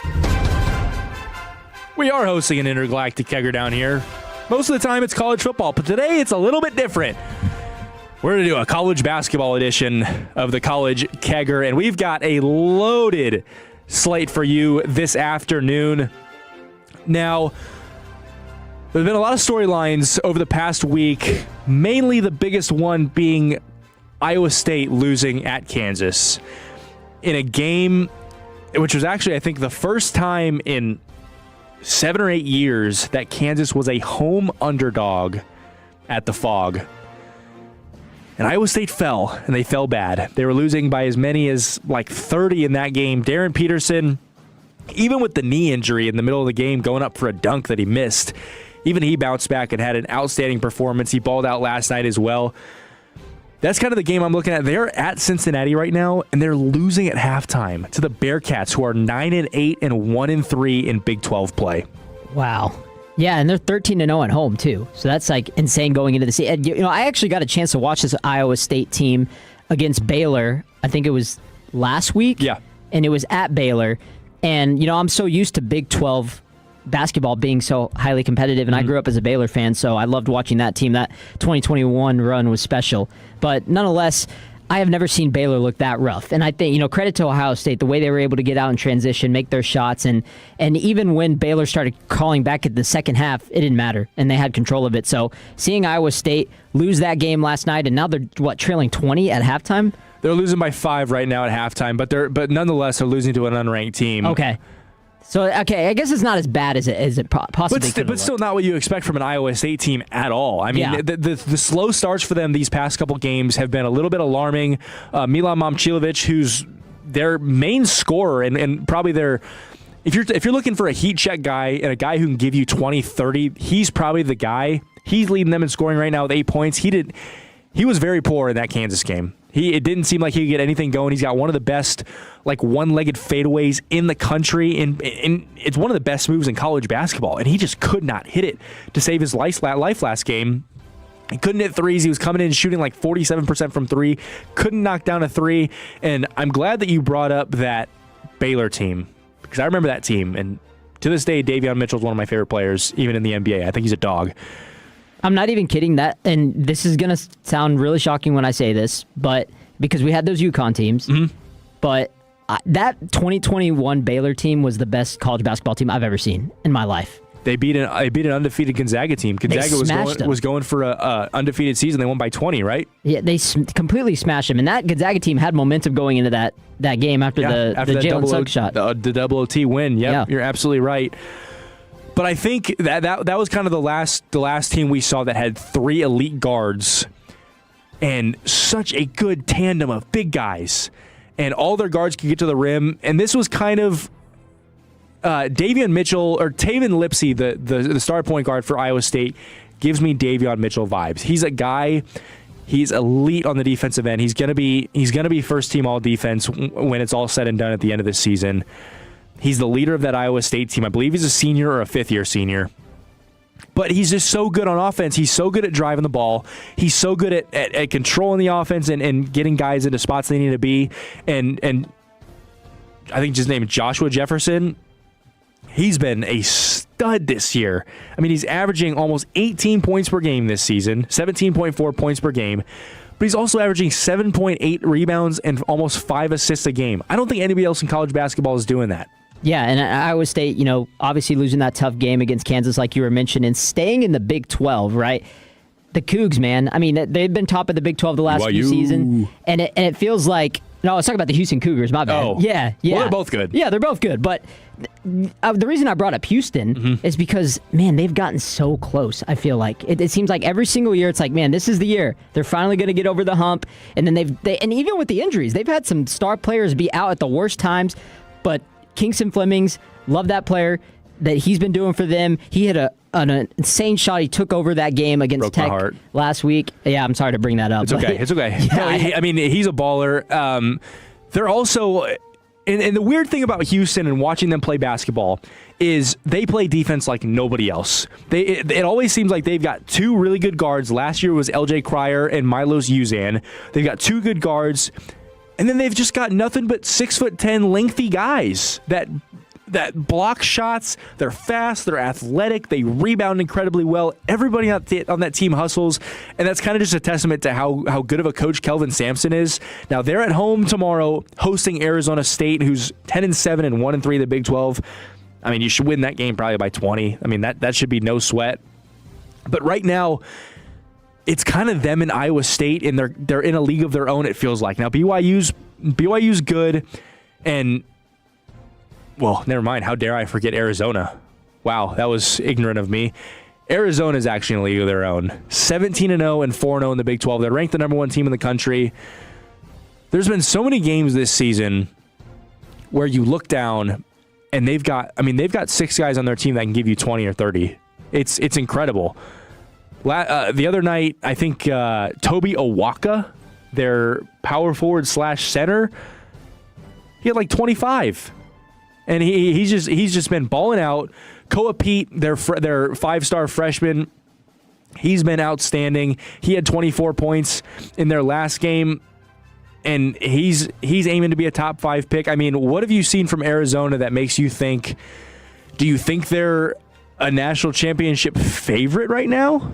Yeah, we're gonna have to see as we get closer to conference play, as they start playing more of those bigger games, and as we get to the latter half, closer to March Madness. But just looking at the box score and everything, I haven't got a chance to watch them with my own eyes too much. I haven't either. They have 7 players basically in double digits, so they have depth, and that's what you need going into a tournament like March Madness, where it's going to take literally everybody to advance in those rounds. And Arizona was a team back in, I think it was 2017, 2018. I was back in high school at this time, and I picked them to go to, I think, the Elite 8, and they did. And so they made it farther than I was expecting. And so ever since then, I kind of always been like an Arizona guy to root for them in the tournament to make a bigger push. Even when they're kind of significantly outmatched in a tournament game, I picked them to go farther. So it's always just the Arizona name that I respect. So if they can keep this up for the rest of the season, be that number 1 team going into March Madness, I probably will likely put them in the Final Four no matter what.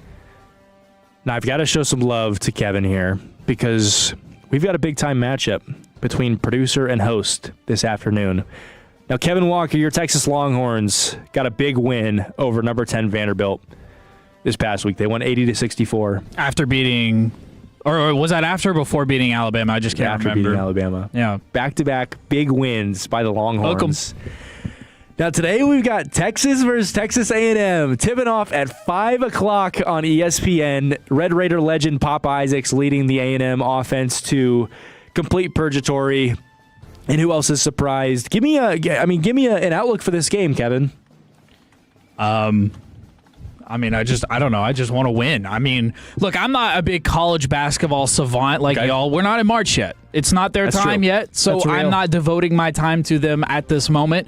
We are in college football season at the moment, and we are focused on the NFL playoffs. I am currently writing a perfect playoff bracket, and that is what I'm stressed about. You're writing what? A perfect playoff bracket. Okay.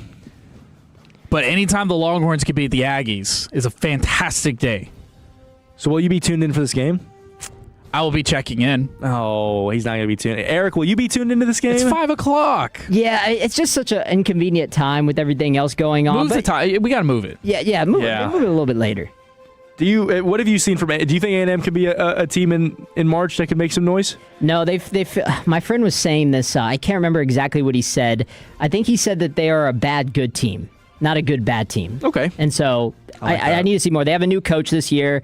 Just coming off the Buzz Williams game, he had a unique way of like just talking to the players. And when I was up there in Aggie Land, just like seeing him, I actually got to meet him and talk to him a couple times, and like just seeing the way he coached and his philosophy. So I'm kind of getting used to this new coach and learning this new squad, because Wade Taylor on that team last year, he felt like he was the culprit, and now he's gone. And so, and then shout out to the 940. He said, Ags by 90, saw him off. Let's see it.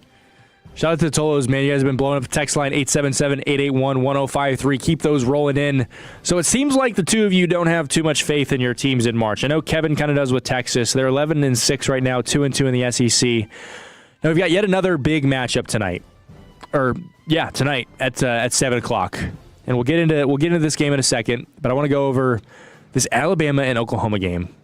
It's got 7 seconds left. Alabama on the road at Oklahoma. They're up 82-80. Now Alabama is the number 18th ranked team in the country after their loss to Texas. They are one of a more pulverizing team that I think I've ever seen, because I can't say I've seen an offense in college basketball average as many points as they score consistently. I mean, you look up and they're scoring 100 points on any given day, which is something that I haven't seen in college basketball in all my time watching it. Now, their defense isn't good. That's been kind of the tail of the tape so far the last couple years, and that's been what's been stopping them in March Madness. They've also been running into powerhouses. But, I mean, have you ever seen an offense this good in college basketball? Not in a very long time. And there's 7 seconds left. We just got a 2-for-3 fast break free throw from Xavier Brown. And, Jacob, I hate to be a name picker here, but the way he spells Xavier is very unique. Oh, give it to me. What is it? It's Xzayvier.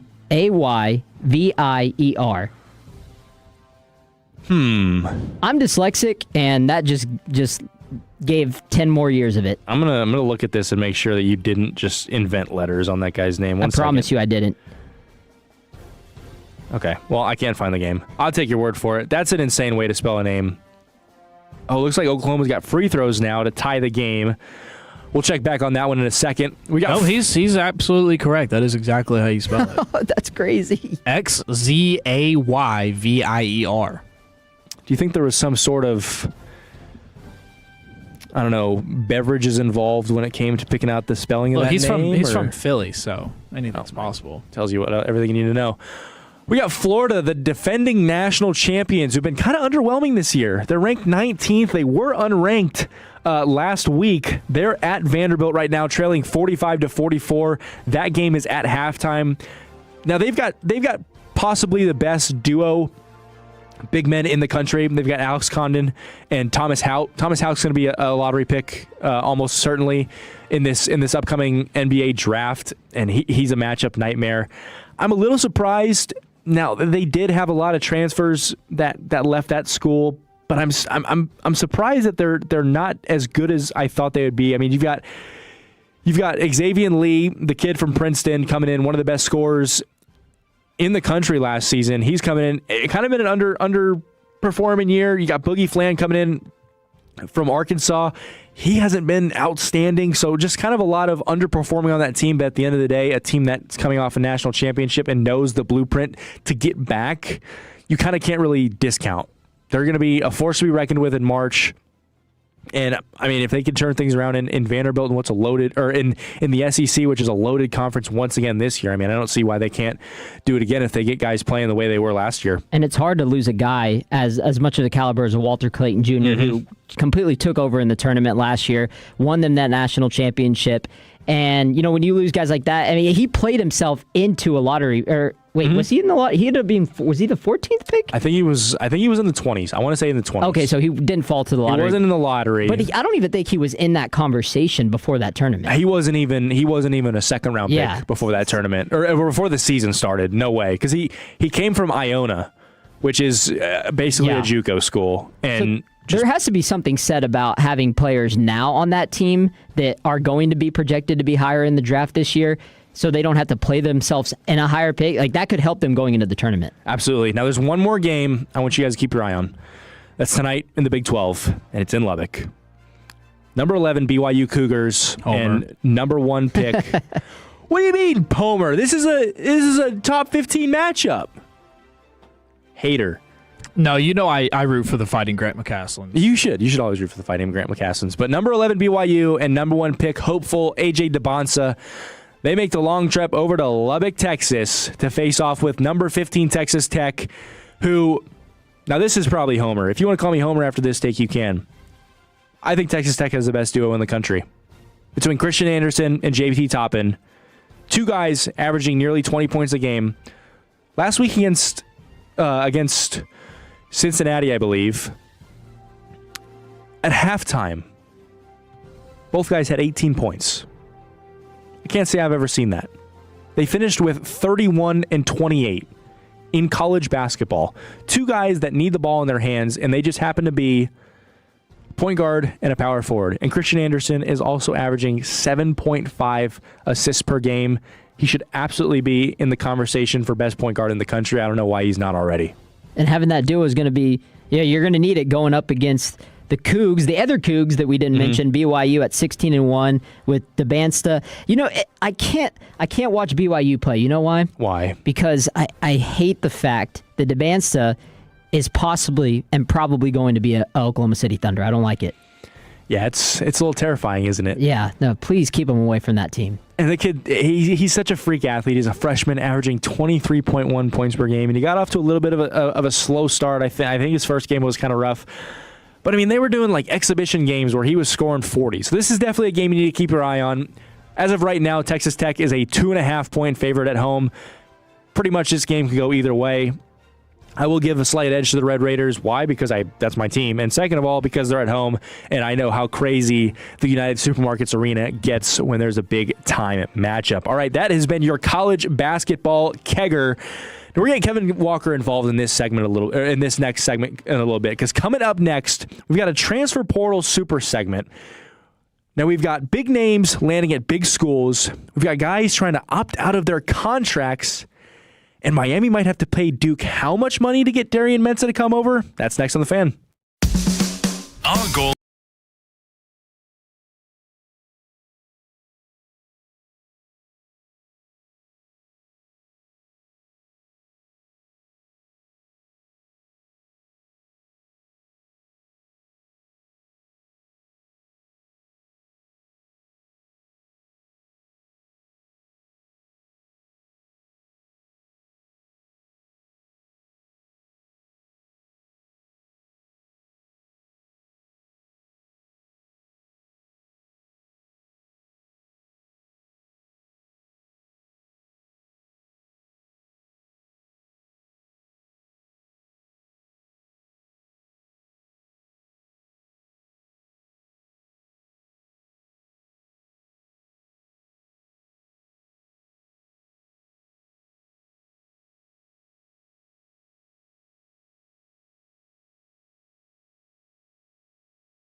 972-484-0829 or go to myirsteam.com. Offices in Dallas, Fort Worth, and Frisco. They're at the Alabama 29. Started at their own 13-yard line. Battled poor field position a lot of the night. They have a receiver wide open. Cam Coleman has an Auburn touchdown. Possibly the best overall player in the NCAA transfer portal made his decision on where he's going to play football. That came last week. We're going to talk about it today. And before we get into that, just want to remind everybody, coming up at 2:40, we do have our NFL playoff picks at 3 o'clock. I'm going to rant about why the MLB is ruined and why one singular man ruined the entire league and may have caused a lockout. At 3:40, we're going to do a coaching carousel. 4 o'clock, we got a top 5. 4:20 is my gambling segment. Then we'll get you out of here. That's Eric Casares, the latest Fan Phenom winner, the current belt holder. I'm Jacob Ray. That's Kevin Walker. And Kevin Walker, your Texas Longhorns landed a commitment from superstar wide receiver Cam Coleman out of Auburn. The number 2 rated wide receiver as of right now in next year's NFL draft, right behind possibly the best wide receiver we've ever had in Jeremiah Smith. What are your thoughts? And just share with me your excitement on where this offense can go next season. I am so pumped and excited beyond measure because everybody was, and I mean everybody, was dogging on Texas and dogging on Sark. Oh, you gave Arch Manning Arch Manning took a pay cut so you could do what? You aren't doing anything. You're not getting active in the portal. You're letting all these big names fly under the radar. Texas is just going to run it back with a crappy O-line. And then Texas said, no. We were just getting the pins ready, getting our ink fresh so we could write these big old checks for Cam Coleman and all the others. Tariq Brown, I'm looking at you, and Jordan Seaton, come on now. Let's make the right decision. Let's come to what will be the best offensive line in the college football next year, okay? Let's make the right decision. I am pumped. Absolutely pumped for Texas because what were our 2 problems last year? I would say our offensive line. You're lying through your teeth. Arch Manning for the first half of the season. Well, our receivers didn't help by dropping a bunch of footballs. That's true. Well, Cam Coleman's not going to be dropping footballs, ladies and gentlemen. He is not going to be dropping footballs. So as a Texas fan, could not be feeling any bit better.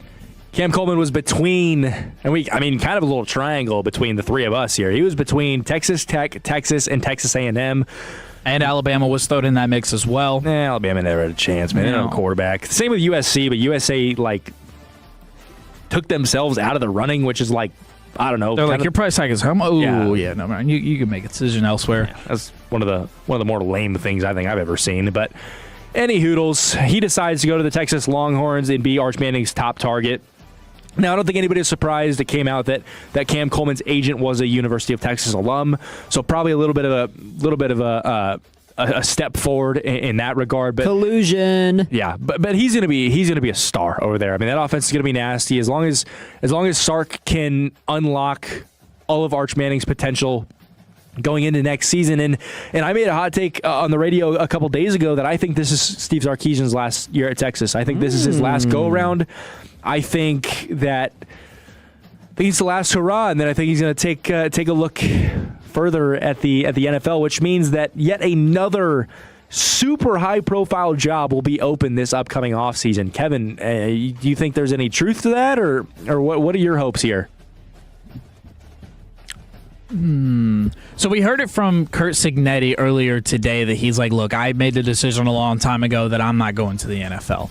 Sark is a young enough guy where he could still test the NFL waters. He could still catch an interview here and there, especially if Arch Manning and this Texas team really does take that next step, whether that be winning a natty, going to the national championship, whatever that be in 2026.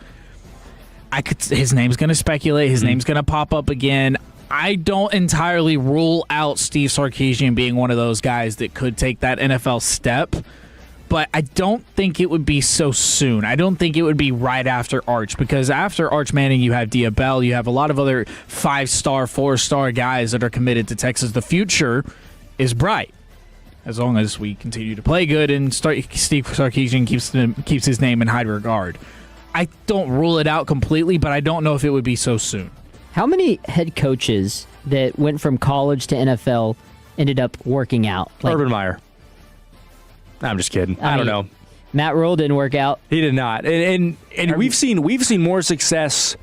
We've seen more success from college guys going to the NFL as coordinators as opposed to head coaches. And like you saw a lot of NFL head coaches go from the NFL to college and have a lot of success. Like we saw Chip Kelly go to Ohio State last year. Won him a national championship. Bill Belichick's having a ton of success. Oh, he's killing it. Him and his girlfriend are doing some great things over there. Pete Carroll had success leaving college, going straight to the NFL. Pete Carroll. He did. Pete Carroll. He's also going to be a Hall of Famer, though. And Jimmy Johnson. Jim Harbaugh. Jim Harbaugh, I would say it's a little too early, but so far so good. Yeah. Well, they got to win They got to win a playoff game first. Well, that's more on Justin Herbert, I think, than it is on Jim Harbaugh. But there was another wide receiver that kind of that got lost in the fold a little bit when Cam Coleman threw his name out into the world, and that was Isaiah Horton, the star wide receiver from Alabama. And you're going to notice a trend here because two of us got super fun new weapons and one of us didn't. Spoiler alert, I'm the one who didn't because Isaiah Horton transferred to Texas A&M. Now, I don't have a number on how much money he got, but this kid's going to be a stud. You're just giving Marcel Reed, who decided to come back for an extra year, just one more weapon to lead that A&M offense. And kind of what is going to feel like a redemption year. It feels like they let this season get away from them. I think A&M's coming for blood next year, and they got a shiny new toy on that offense. Yeah, absolutely loved it. You needed a true X wide receiver and fill in the already established rotation that they had with Casey Concepcion and Mario Craver. They got the transfer for Mississippi State and last year. So, yeah, they've done a great job in the transfer portal. And obviously, I didn't like the way that the end of the season went, but getting Marcel the ability to take more 50-50 shots, having that confidence to do that, you need that. And so I absolutely love this transfer, and I'm excited about it. Now, another name Kevin mentioned is Jordan Seaton, the offensive lineman from Colorado. He's one of the top-rated players in the portal. He is taking visits to multiple SEC schools. I think a lot can argue that Texas may be one of the front-runners to land him.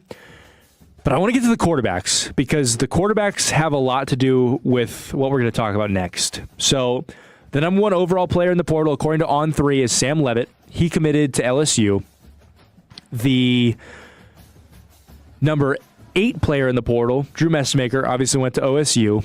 Brennan Sorsby, my new quarterback, went to Texas Tech. Those are kind of the big 3 names as of right now. Obviously, Josh Hoover, he went to Indiana. Dylan Raiola, he went to Oregon, but nobody cares about Dylan Raiola because he's not going to start because Dante Moore came back. That kind of leaves Miami here in this no-man zone because Carson Beck obviously isn't going to come back next year unless somehow they grant him an extra year of eligibility and not Trinidad Chambliss, which I really have a tough time seeing. But it kind of left them searching for a quarterback because Sam Leavitt was kind of their final option. It felt like they were going to go all in for him. But, I mean, how much can you really go all in when you're pursuing a national championship and when you're prepping for those games and stuff like that? And how much can the dynamic be odd within the building if you're bringing in a new quarterback to tour the building while your other quarterback's leading you to a national championship? So that's kind of a weird area to be in. But it was announced that Darian Mensah, the Duke quarterback, he has, according to ESPN, he has, quote, changed his mind and entered the transfer portal. Now, he signed a deal with Duke that essentially gives Duke power over his NIL earnings. So as of right now, the deal that Miami would have to pay Darian Mensah would include a buyout. On top of what they'd have to pay him to be their quarterback, you're looking at Miami paying between $7 to $10 million for a quarterback who led Duke to a 7-5 record this past season. What are your thoughts on that? Yeah, I mean, that's definitely risky, but Miami's a team that they have gotten better over the course of the season by not having Carson Beck air it out. Like being more of that game managing type of role, make the throws that you need to make.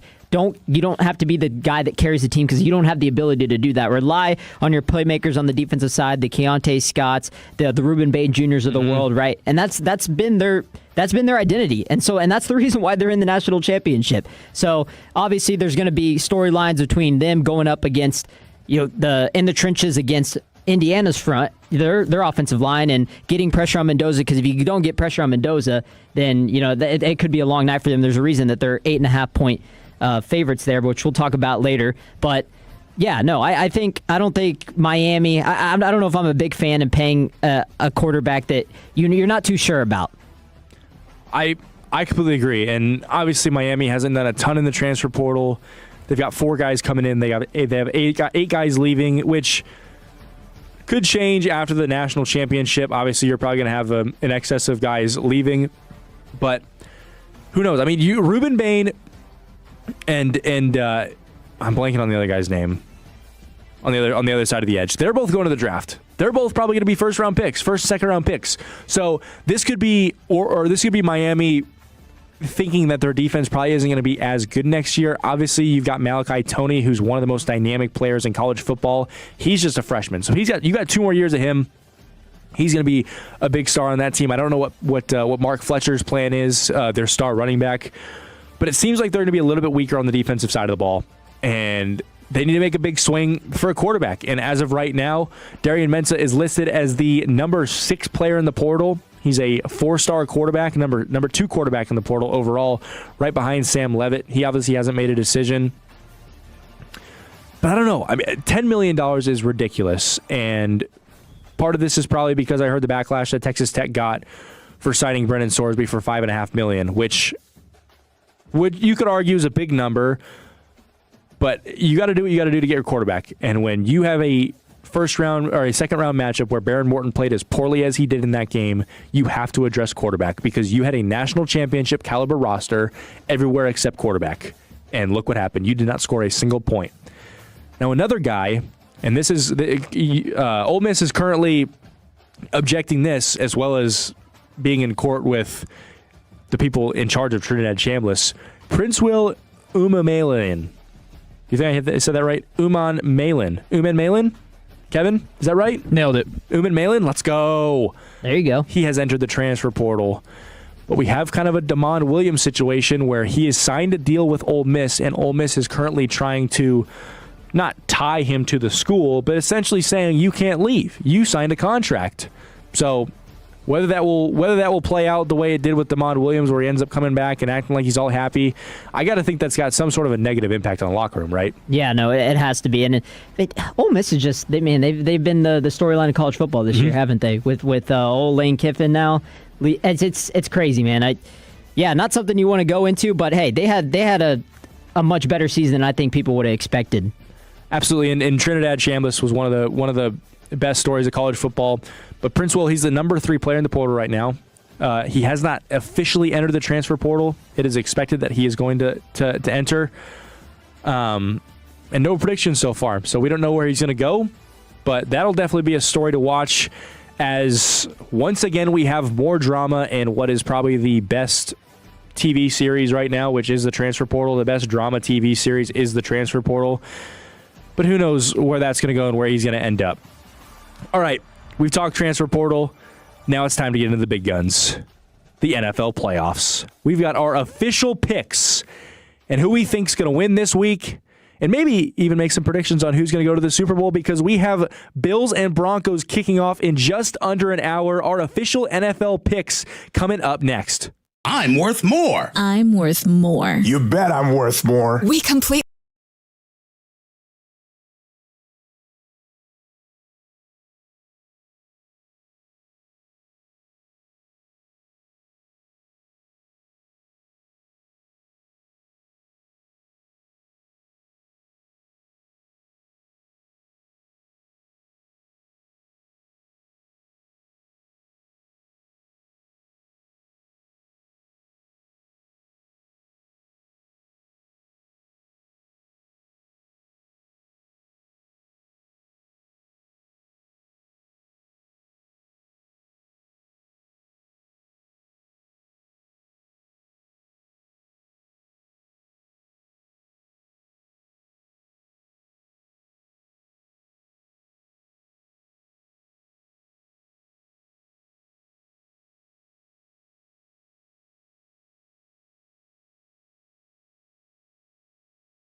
Area. Brought to you by Stella Artois, the on-time experts, Best Buy Windows and Siding, Wild Fork Foods, and your favorite entertainment travel companions. 105.3 The Fan.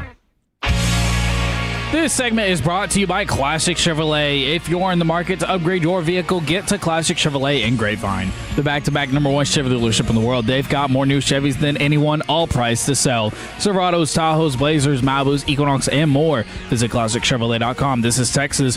This is Classic Chevrolet. Together, let's drive, relax, and enjoy the difference. Based on new Chevy registrations 2023 and 2024. 3rd down and 12. Rodgers, time runs out. Ball is out. It's picked up by the Texans and Sheldon Rankins. And he is in for a touchdown. It's Jacob and Eric right here on 105.3 The Fan, and it's time for our NFL divisional round picks. Been looking forward to this all week. We'll pick these games. Let's get it started with the Bills and Broncos game, because I think this game has a lot of big storylines, implications, whatever you want to call it. But there's so much drama around the fact that Josh Allen finally has a playoff route where he doesn't have to play Mahomes, Burrow, and Lamar. Yeah, I mean, it doesn't line up much better for Josh Allen than in this spot.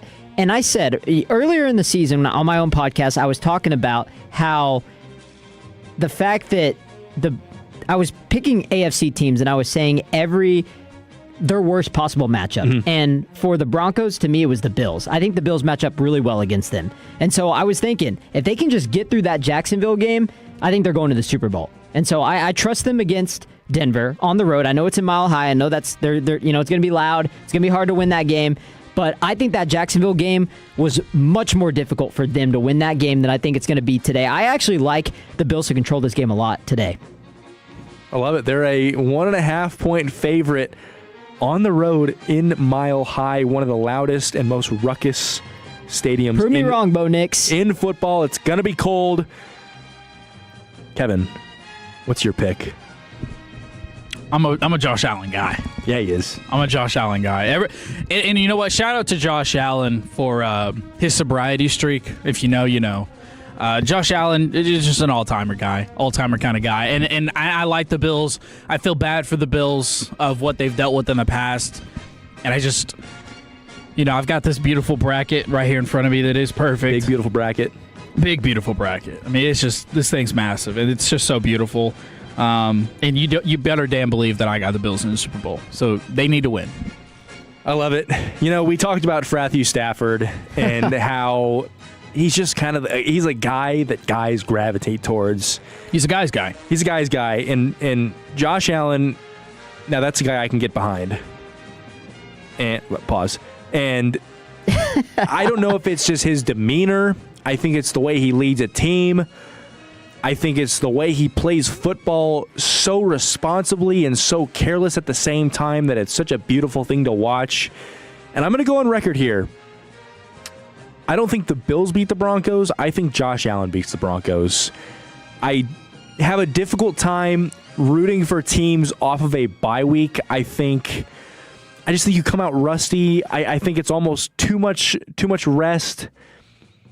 And I don't know. I haven't been too high on the Broncos all season. I think their defense is elite.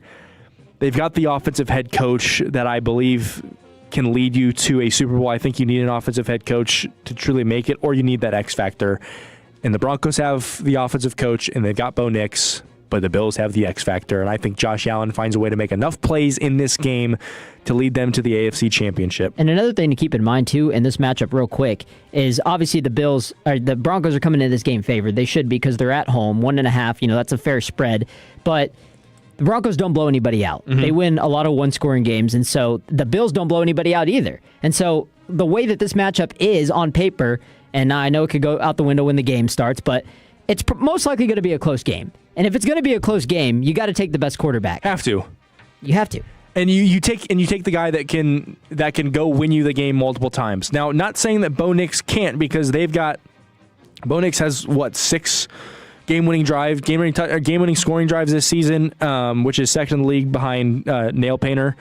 And I don't know. I don't think that Bo Nix is a quarterback that you win with. Or he's not a quarterback you win because of in the playoffs. He's a quarterback you win with, but not because of. And if he can stop playing hero ball, which we kind of saw when some of these games got closer down the regular season and the stakes were a little bit higher, he tried to take the game into his own hands. And I think he can do that. I think he's talented enough to do that. I just don't know if he's got the demeanor this season where he's going to go lead you down the field. And listen, we thought that Trevor Lawrence was going to be able to do that. And what happened? He threw an interception on the first play of the drive against the Bills. So say what you want about the Bills. They've got the best quarterback, I think, in the NFL. I don't really care what Stafford and Drake May are doing. I think Josh Allen's the best quarterback and the best player in the NFL.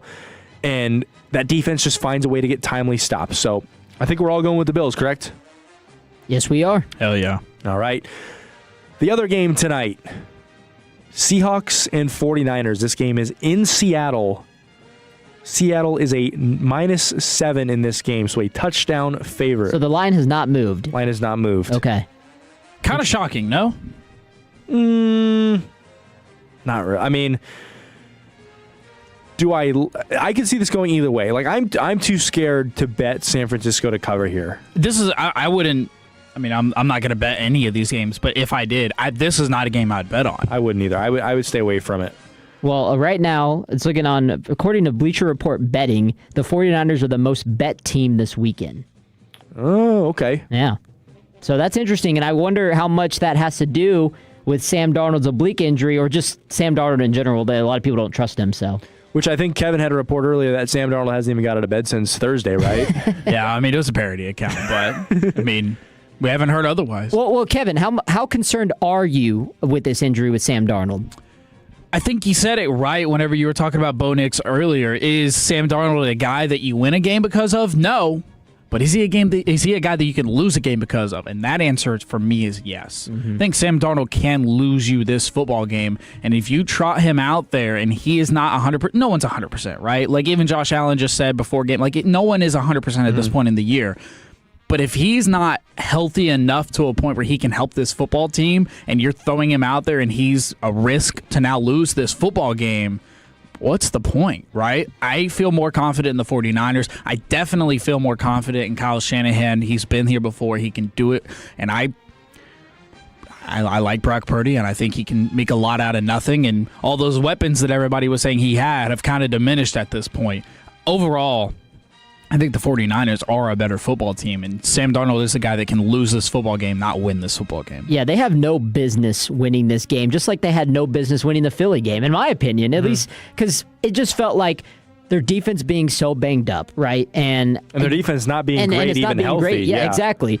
And then the fact that Philly wins those ugly games, they're going to be at home. Yeah, the offense is the offense. It's been bad all year, but it was lining up. That game to me was lining up for just to be a perfect get-right game for Philly. And I'm not saying it's all about matchups. Like, based on my bracket, I had Philly beating the 49ers, and then that would have set up a matchup between them and the Bears in the second round. And I would have picked Chicago because I saw that game on Black Friday, and they ran all over them. Y'all had 230 rushing yards on them. Yep. So it's all about matchups. But when I think about the game, the 49ers, Brock Purdy threw 2 horrible picks in that game, and they still won. They had no business winning that game.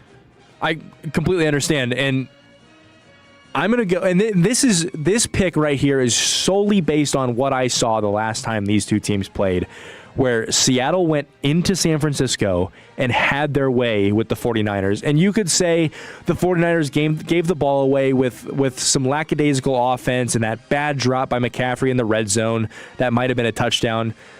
I don't really care. I think that Seattle has proven to be a good enough team, and I don't think the 49ers are a defense that's going to stop you on a drive. If you give them chances to stop you with self-inflicted wounds, yeah, the defense will look good, like what Philly did, because Philly couldn't complete a pass. But I just have such a tough time seeing anybody going into Seattle and winning with that home field advantage, with the 12th man, with all that. I'm not as worried about the Kittle injury as most people are, because I watched what Jake Tonjes did to the Bears defense, and he balled out. But I got to go Seattle in this one, and I think they cover the 7 point as well. I think this is a double-digit win for Seattle. Yeah, I got to go with Seattle as well. You know, I can't pick against that high-flying defense. Mike McDonald is my favorite coach in the NFL by far. I think it's him and then Ben Johnson. So maybe not by far. I think those are my two favorite coaches for sure. It's a good take by you. Yeah, I mean, of course. And you know, I'm rooting for you guys as well. But here's the deal. Kyle Shanahan's record when trailing by 7 points entering the fourth quarter. Most in his career, including the playoffs, 1-39. All right, so he hasn't really shown that he can play with a deficit.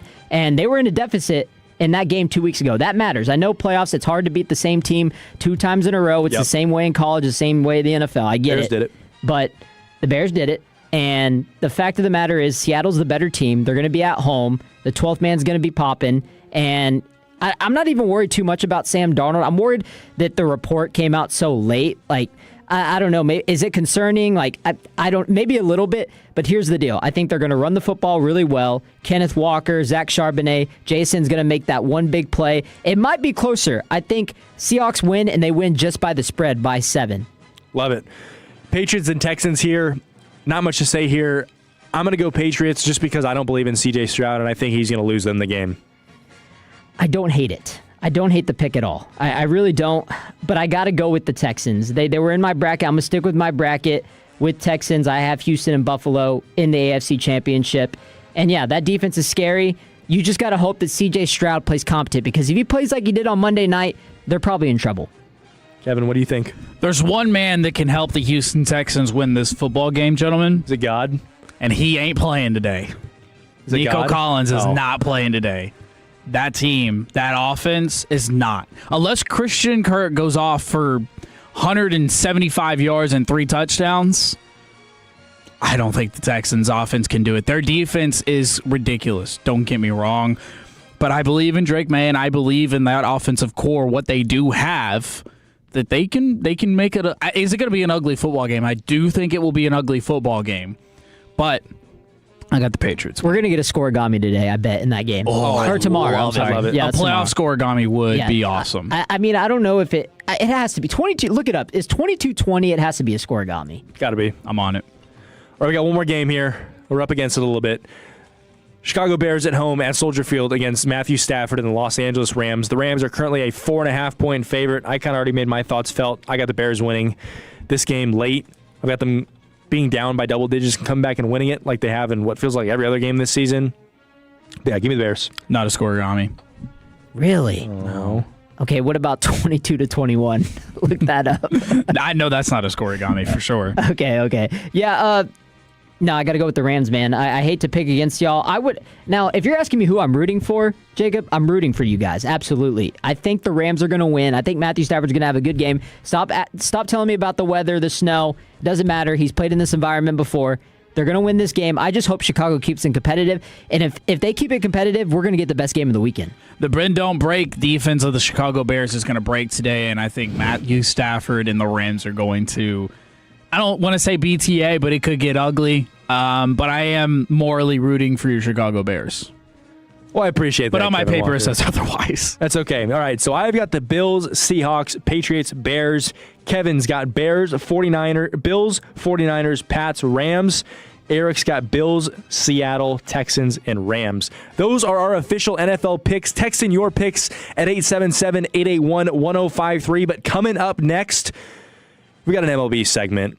And this is going to be my opportunity to rant on why I think the Kyle Tucker deal is going to send the MLB into a lockout. And how will this affect your Texas Rangers and the money they may or may not spend for the remainder of the offseason? That and a lot more next on 105.3 The Fan. When your friends say, "Hey, did you hear?" you can proudly say, "I heard it on The Fan." Keeping you sports informed with some quality laughs along the way. Turn it on and leave it on. 105.3 The Fan, the Odyssey app.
Let's go, Cowboys. An Odyssey sports station.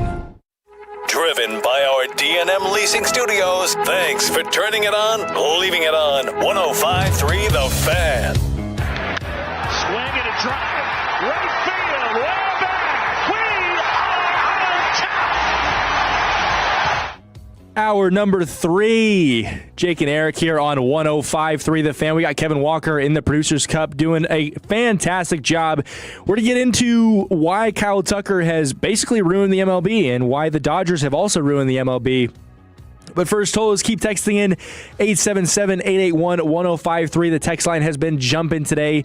You guys have been doing an outstanding job on that front.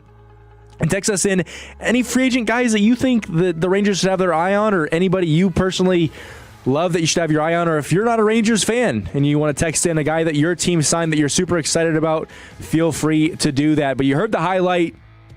Kyle Tucker, former Chicago Cub for a year, former Houston Astro, signed with the Los Angeles Dodgers on a 4-year, $240 million deal. That is $60 million a year. And we mentioned it in the show open. That is 50% more than Aaron Judge makes on a per year basis. I can tell, man, you're holding it in and you're ready to rant. You know, it was a weird season because obviously the Cubs were very good last year, and I would say I watched 150 of the 162 games. Pirated a lot of them because I didn't pay for MLB.com at bat. But it was a weird dynamic because it was a slow start in spring training. He didn't get his first hit until like his 38th at bat as a Chicago Cub in spring training. And then the Tokyo series happened, and he kind of had a little bit of a coming out party, and then it was just the wheels off from there. He was out and running. He was one of the best baseball players I've ever seen. The outfield trio of him, Seiya Suzuki, and Pete Core Armstrong, I think there was a point in time where the three of them were 1, 2, 3 in RBIs in the MLB. It was a ridiculous offense. And then Kyle Tucker had a thumb injury and essentially forgot how to hit a baseball in the air. He remembered how to hit it, but every time he hit it, it was a rollover ground ball to the first baseman. It was one of the most frustrating things I've seen from a player and one of the biggest declines I've seen from a player in season. He was getting booed by Chicago Cubs fans. It was just a rough time. And coming into this season, the talks were that he was going to be looking anywhere from 10 years, $500 to $550 million. So casual in baseball, man. The contracts are insane. It's ridiculous. Yeah. It is insane. And to go from a projection of $550 million to $350 million is outrageous. And I guess technically not even that outrageous because 10 years, $550 would have been $55 million, and he got more. Yeah. For a shorter contract. So my question for you, Eric, is do you think we're going to see a run now in the MLB where guys are opting for these shorter term contracts? And should anybody right now that's up for a contract extension, should they sign anything before talking to the Dodgers? Yeah, maybe not. And the thing about the Dodgers, I know people are hating on it, and you know, you have every right to, but the thing is, like, teams have the ability to go spend the money, but nobody's doing it like the Dodgers are. So I hope teams start picking it up and saying, you know, put your foot down, stop making this happen. There's going to be a lockout, there's going to be a salary cap. I don't care. I just want it to end because like Kev was saying earlier, like the lockout might happen before the three-peat even happens. So, you know, something's got to be said about that. Yeah, but to answer your question in terms of are they going to wait, they might. It's interesting to see because I know the team that's always kind of compared when we talk about teams not spending money, right? It's the Pittsburgh Pirates. They seem to get this talent all the time, whether it's an Andrew McCutcheon, whether it's a Brian Reynolds, whether it's a Paul Skeens, like these generational guys. They got Bubba Wallace coming up, did I say his name wrong? Bubba Chandler. Bubba Wallace is not a baseball player. Bubba Chandler. He's an up-and-coming pitcher. He's one of the top pitching prospects that's coming up, and he's going to demand a lot of money. And it gets to a point where you have a team like the Pittsburgh Pirates and the Los Angeles Dodgers where obviously the Dodgers make more money than the Pirates because they have more money that's just coming in from whether it's ticket sales, whether it's jersey sales, all kinds of things, right? They just have more overall revenue that's coming in, and they choose to invest it into the team because they understand that winning is a big deal, and they understand that they're in a moment right now where they can build an all-time dynasty that can rival those Yankees teams in the 90s and then the 2000s and stuff like that. And then you have a team like the Pirates who make the same in revenue sharing and in their TV deals, but they don't bring in the same money as far as ticket sales and all the other stuff. But even the money they do bring in, they don't plug it into the team. Yeah, and I'm curious to know what, because obviously Kyle Tucker was a guy that played for your team. Mm-hmm. And so what was your reaction on Thursday night when you got that notification that he signed with the Dodgers? If it was a regular contract and like a 10-year deal that we all thought he was going to get, it would have been like, okay, he wants to spend his career there. But when I heard that he was becoming the second highest paid player in the MLB and that he was signing a 4-year deal with an opt-out after year 2, I was like, okay, he's not looking for a permanent home. He's looking for somewhere that, whether it's he wants to go play second fiddle, or in this case fourth or fifth fiddle to that team, then so be it. If he wants to go win, so be it. Like, you can't hate a guy for wanting to just go win baseball games, right? But the thing that I saw from him last year was, and I heard this morning driving up here, RJ Choppy did a great job, host of the Sean and RJ show, and from 6 a.m. to 10 a.m. He made a great point that Kyle Tucker doesn't enjoy playing baseball.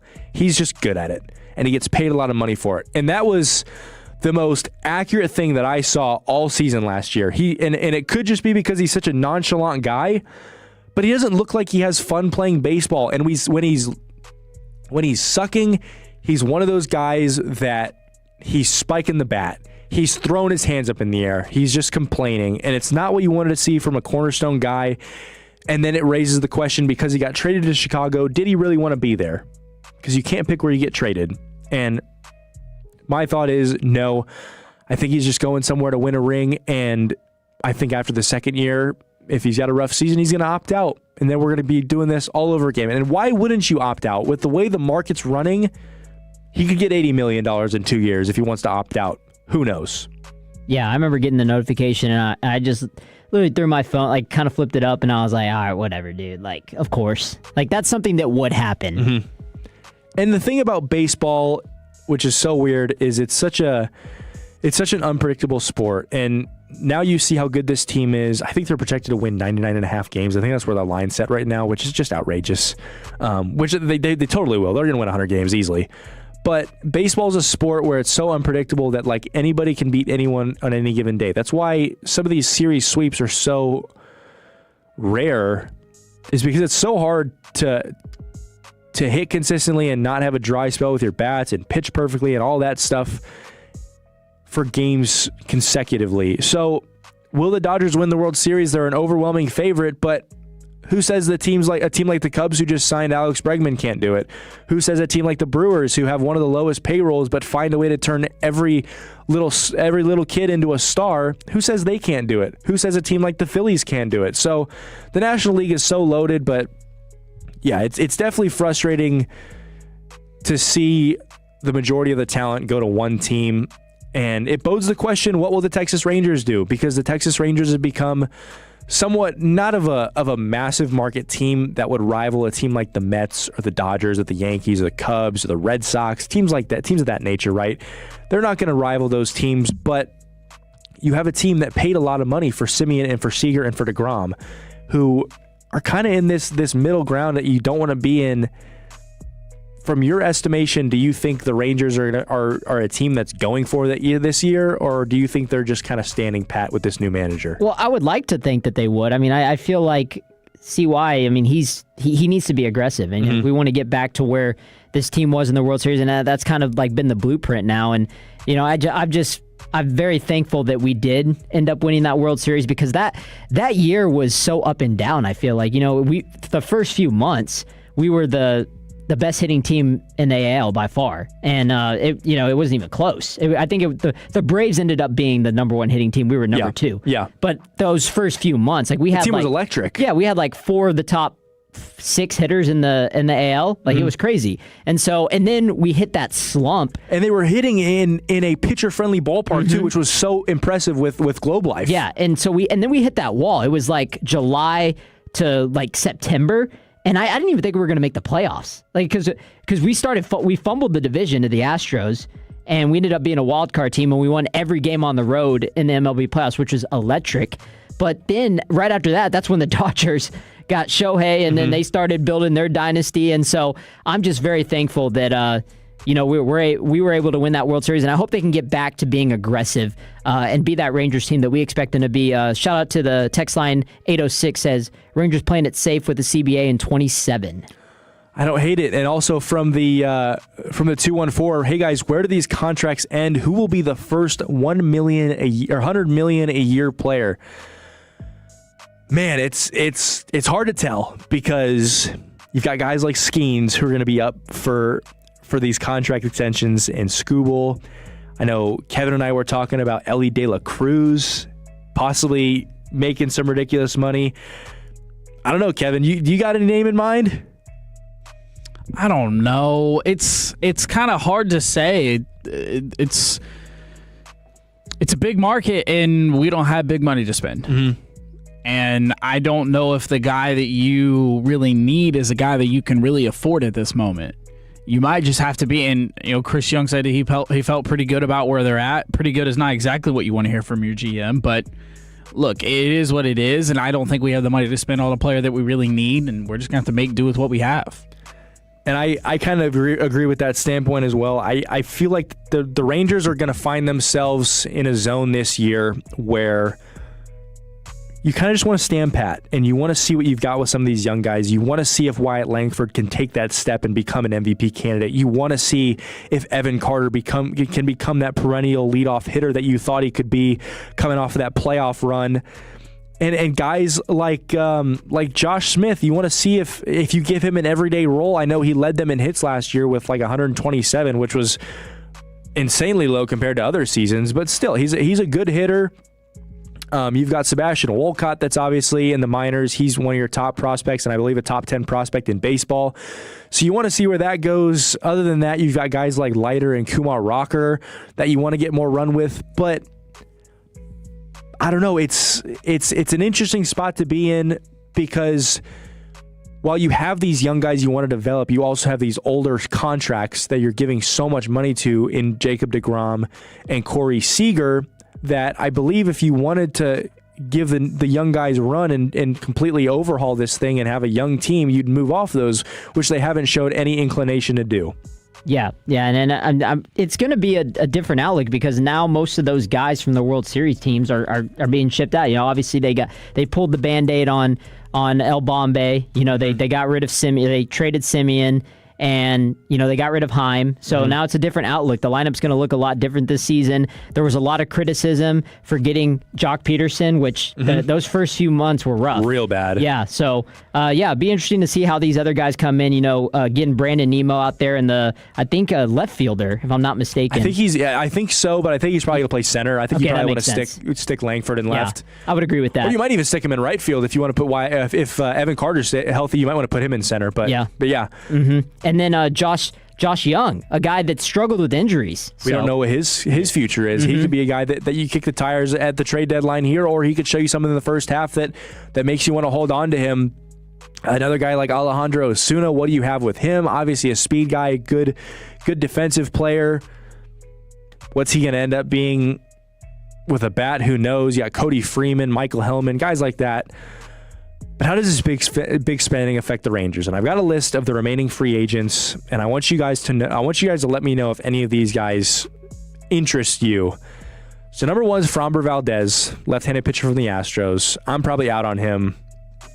I just think he's a little bit too old, and he's been inconsistent the past 2 years. Does any of you guys? Does this tickle your fancy? No. Not in particular. I got a buddy who's a big Astros fan, and every time, he would always complain about, yeah, I know, for real. Every time he would always complain, oh, here comes Valdez. So, no, I don't want, I'll pass. Cody Bellinger, you're probably out on. He's going to cost too much money. Zach Gallen, right-handed pitcher from the Diamondbacks. I believe he's only looking for a 4 or 5 year deal. You could kick the tires on him. Had a down year last year, but still overall a good pitcher. I would at least give a look, a little contact and see just what that market might look like for Zach Gallen.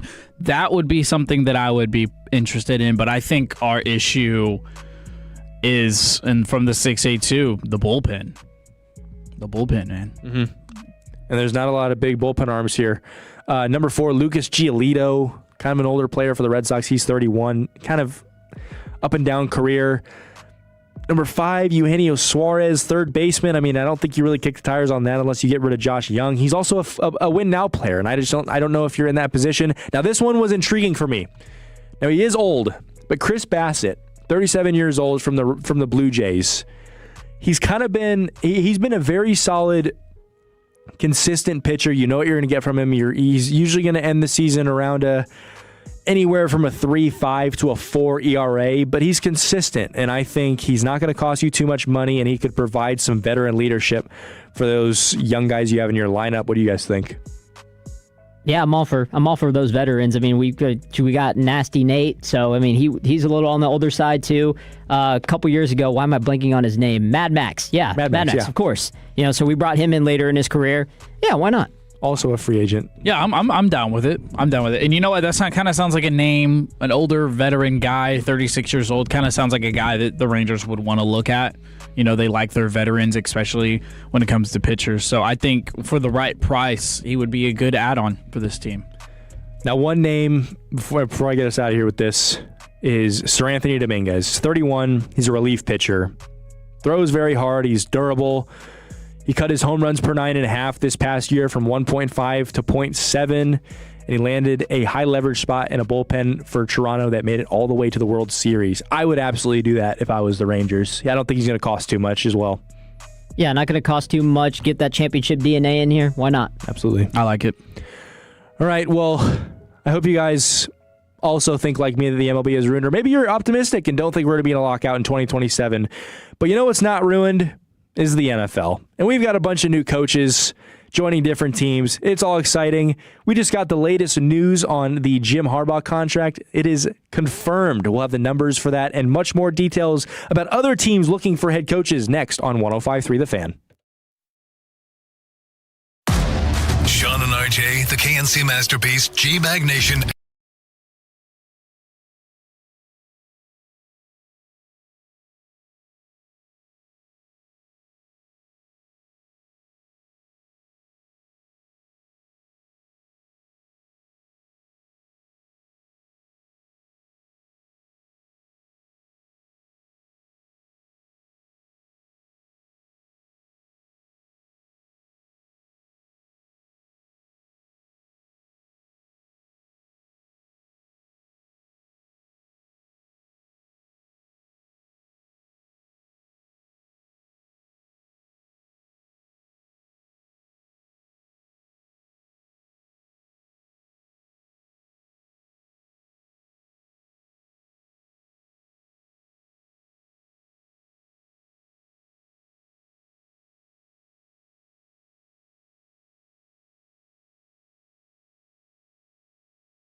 a quote right away. So schedule your free estimate online at CertaPro.com. That's CertaPro.com. This segment is brought to you by the Frankels. If you've been injured in a car or truck wreck, call Frankel first, 214 or 817-333-3333. With Frankel and Frankel, there is never an out-of-pocket cost. They only get paid when you win. Frankel and Frankel, the go-to for car and truck wreck attorneys in Dallas. Thank you, Kevin. It is time to go through the entire NFL and look around at the NFL coaching carousel and what news we might have in New York, as John Harbaugh has finalized his contract agreement with the New York Giants to become their next head coach. But before we get into that, have you guys watched any Hard Knocks? Any of the Cowboys Hard Knocks or the NFC East Hard Knocks? I've seen clips of it, but I haven't officially watched it. Have you seen it, Kevin? Nah. You're not a big Hard Knocks guy? I really like Hard Knocks. It's just for some reason I just haven't felt the want to watch it this year. And I kind of get the feeling I might not be alone on that because, I feel like years past, a lot of people have been talking about it on social media. Not a lot of people have been talking about it this year. Well, I only bring that up because obviously the Dallas Cowboys fired their defensive coordinator, Matt Eberflus. Wait, for real? Yeah, because he sucked. Oh, wow. As he did at his previous stop in Chicago.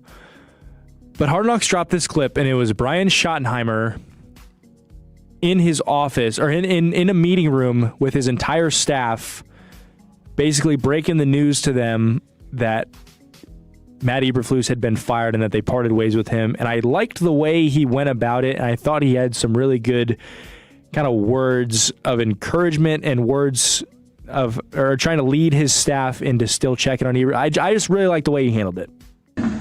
I just met with Flus early this morning. Incredible human being. Love the man, but at the end of the day, the football wasn't right. I've been in this position. I've been Flus. I've been the guys in this room. I understand the questions. I understand the concerns. And I will answer all those.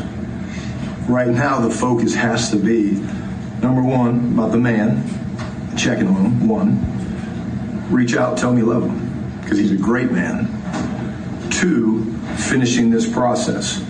The exit interviews with the players are critical. We have to continue that process. So we got players rolling in here in the next little bit. If anybody's got questions, come see me. Okay? I love the man, but the football wasn't right. I think that's a great way of putting it, because I think so often we lose the humanity side of some of these sports teams, and we forget. And trust me, I did too. I forgot that Matt Eberflus was a human being when he forgot to use a timeout in Detroit. I raised my hand. I absolutely did that. But at the end of the day, having a head coach that cares so much about his culture that he's like, you know what, even though this guy is not here, still reach out and make sure he's good. Yeah, I love that. I love that he didn't sugarcoat it, nothing to hide. He was straight up with the players and even offered, hey, if you got any questions about it, ask me. I'm willing to talk about it. And then making sure to also keep looking out for him, not as the coach, but as the person he is. And saying, check on him, make sure he's all good, and hopefully that he handles this well and, great success moving forward. But obviously the Cowboys had to move in a different position. Absolutely. And I'm glad that they didn't end up waiting, which has been the flaw for this team recently. So, yeah, I love it. Yeah, we saw it last year. They waited to fire Mike McCarthy, and you could argue that cost them a couple interviews with some of the top-end guys, whether it was a Ben Johnson, whether it was a Mike Vrabel, guys like that. And I think it was a good, swift move, and I think Brian Schottenheimer had a lot of say in this move, and I hope he has a lot of say in who they hire as a defensive coordinator. But another guy who got hired, well, I guess finalized as hired. I think it kind of official broke today, yeah. Yeah, it kind of broke already, and we had news last night that the deal was still being worked on, that it wasn't finalized yet between John Harbaugh and the New York Giants, but that there was enough pull between both sides that it was pretty likely that nothing was going to happen to dismember this deal.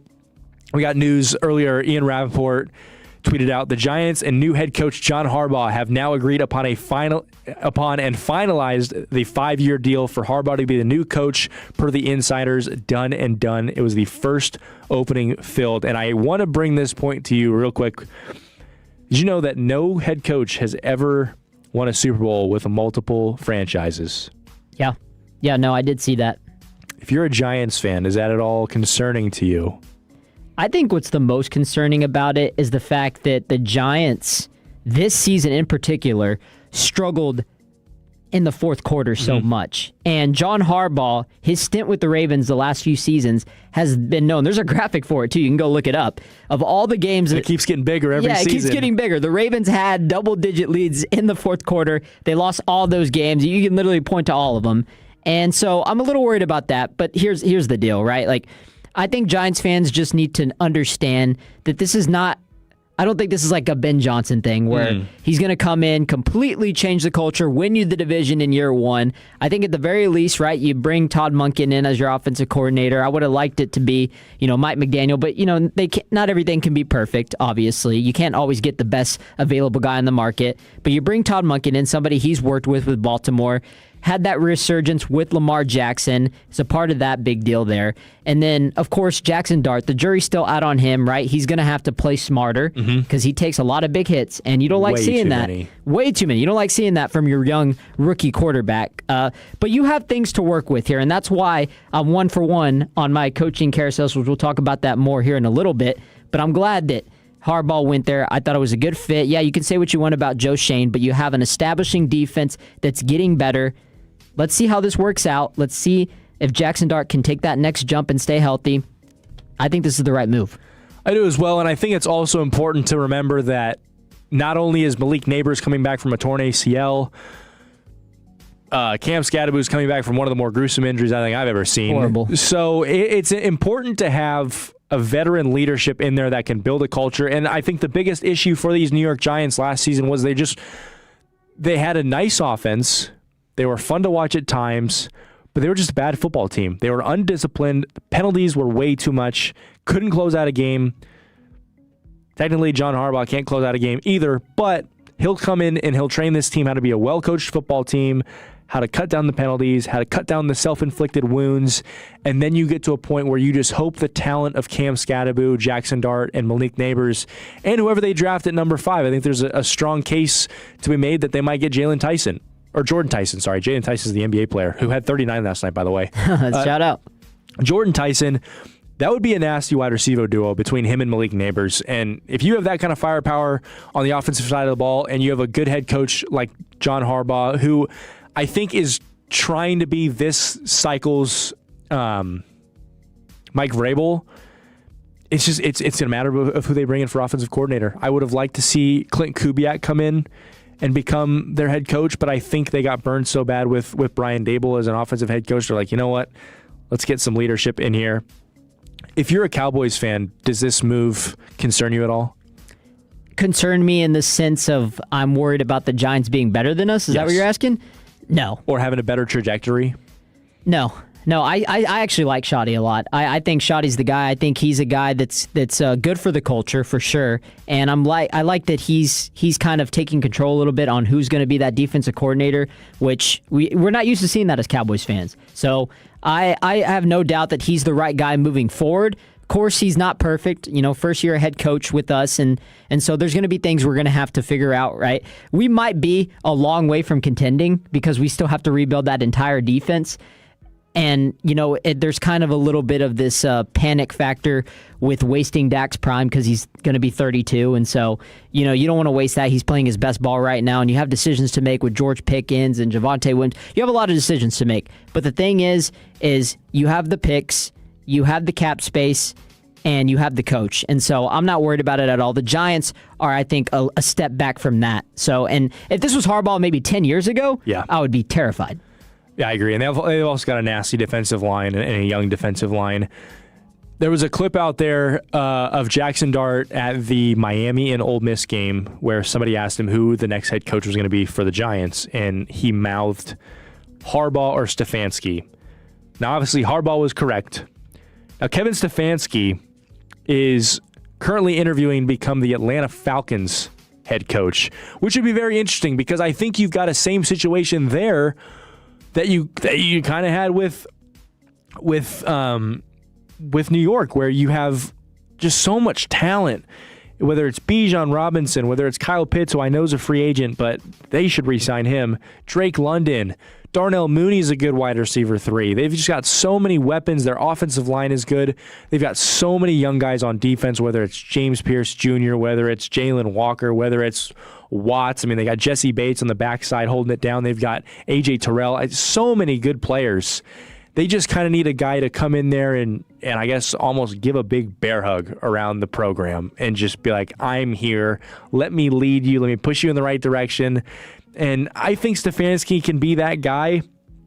I can't think of many more from a talent standpoint, many more pleasurable jobs or any more attractive jobs than the Atlanta Falcons. Yeah, I mean, the only concern is with Michael Penix and his injury history and, you know, that Kirk Cousins contract that nobody wants to pick up, which I can't blame them. But the fact of the matter is they need to go offensive-minded guy. And Kevin Stefanski's the perfect guy for that. Maybe an alternative, Clint Kubiak. He's going to get head coaching jobs, like, for sure. And so, yeah, I had Kubiak written down for the Falcons. I would love that for sure. And Kevin Stefanski, in my opinion, wasn't the problem in Cleveland. It's just that organization is a dumpster fire. And Atlanta was a team that got better towards the latter half of the season. And it's honestly crazy. They probably should have won that division if they would have just, if they literally would have just split with Carolina, they would have won the division. Not saying either of those teams belonged in the playoffs, but regardless, you know, they beat the Rams later in the season. Maybe they could have done it again. And then another guy that I don't think is getting talked about enough that I think should be looked at, and if you're looking for an offensive guy who can just come in and make things go, it's Mike McCarthy.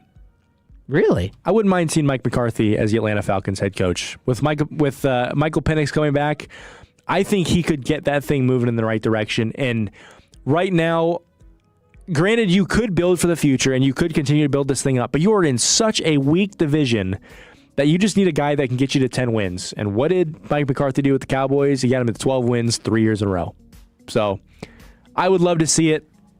Sorry to cut you. I was just going to say, how much of Mike McCarthy did he play in those 12-win seasons? Because, in my opinion, our defense was just a lot better at that time. Mm-hmm. And so I think that was more of Dan Quinn having a really good defense. And, you know, the offense has always been good under Dak. Like, Dak has led some of the best offenses in the league his whole career. So, you know, I don't know if I'm getting too much credit for Mike McCarthy, but I understand what you're saying. The thing about Mike McCarthy, though, which helps with Atlanta Falcons, is, like, it's a very safe hire. Mm-hmm. Like, you have a really high floor. Yeah. Maybe not the highest ceiling, but you have a high floor. And so if you're content with that, you believe that can work, you want that veteran leadership, yeah, go ahead and bring back McCarthy in. All right, real quick, because we're up against it. What other names do you have for the rest of the head coaching openings? Yeah, I'm glad you asked. So first of all, everybody's going to ask about Mike Tomlin. I think there's a reason he stepped down, so I don't think he's going to end up being a coach this year. I'm definitely looking at Chris Shula because of Sean McVay tree. Definitely going to see him. Maybe defensive coordinator. Yeah, maybe a team like the Cleveland Browns, you know, who have been a more defensive-minded team.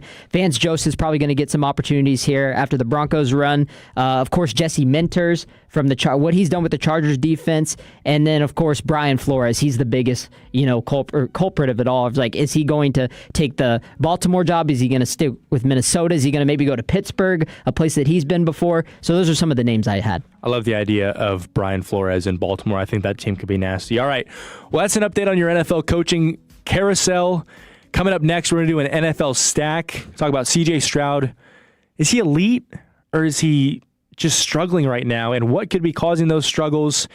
And more on the Ben Johnson and Matt LaFleur drama. That's Eric. I'm Jacob. We got Kevin in the booth.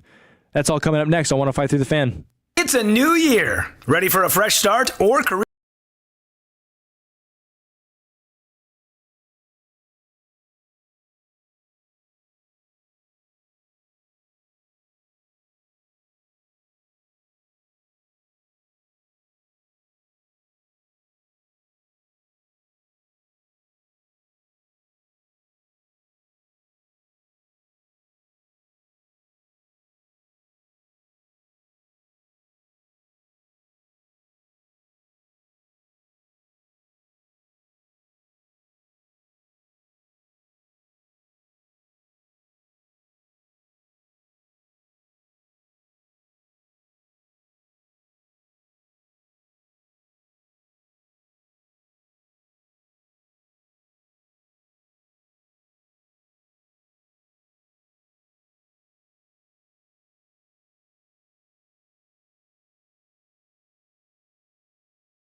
this Monday evening with the Fan and the Rangers at Hurtado's Dallas.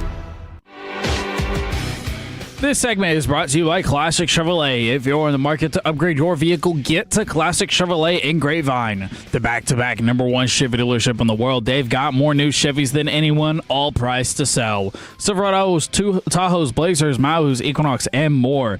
Visit ClassicChevrolet.com. This is Texas. This is Classic Chevrolet. Together, let's drive, relax, and enjoy the difference. Based on new Chevy registrations 2023 and 2024. The second round of the NFL playoffs is officially kicked off as the Buffalo Bills are in Denver, taking on the Denver Broncos. About 5.5 minutes into the first quarter, Denver's faced with a 4th and inches here as they're driving down the field on the Buffalo Bills. But it's time for some NFL stack, and we got some numbers here. This is courtesy of Front Office Sports on the viewership from the first round or the wild card round of the NFL playoffs. And I want you guys to guess. And if you already know this, then you can still guess because I'm inclusive here. I want you guys to guess which game do you think had the most Bears-Packers. Sorry, I had to. Was that your guess too, Kevin? I would assume that it probably jumped up specifically after halftime. Well, that game was so good, man. So good. All-timer. Rams at Panthers. This game averaged 28 million viewers, up 7% from the comparable game last season. Okay, then I think me and Eric should guess how many views Bears-Packers got, if that's the case. You can guess, yeah. Okay. So you didn't say it. He didn't say it. So you said 28. Is this Bears-Packers? The Bears-Packers on Sunday night averaged... No. Don't is tell it us. first? Is it first? It is not first. Oh, okay. Well, it's not. It is not. Wow. Oh, so I cut you off for no reason then. Yeah. Dang. Okay. It's okay. Okay, so all right. We need some leverage here. All right, so $28 million for Rams and Panthers. That was obviously the opening game last Saturday in the wild card round.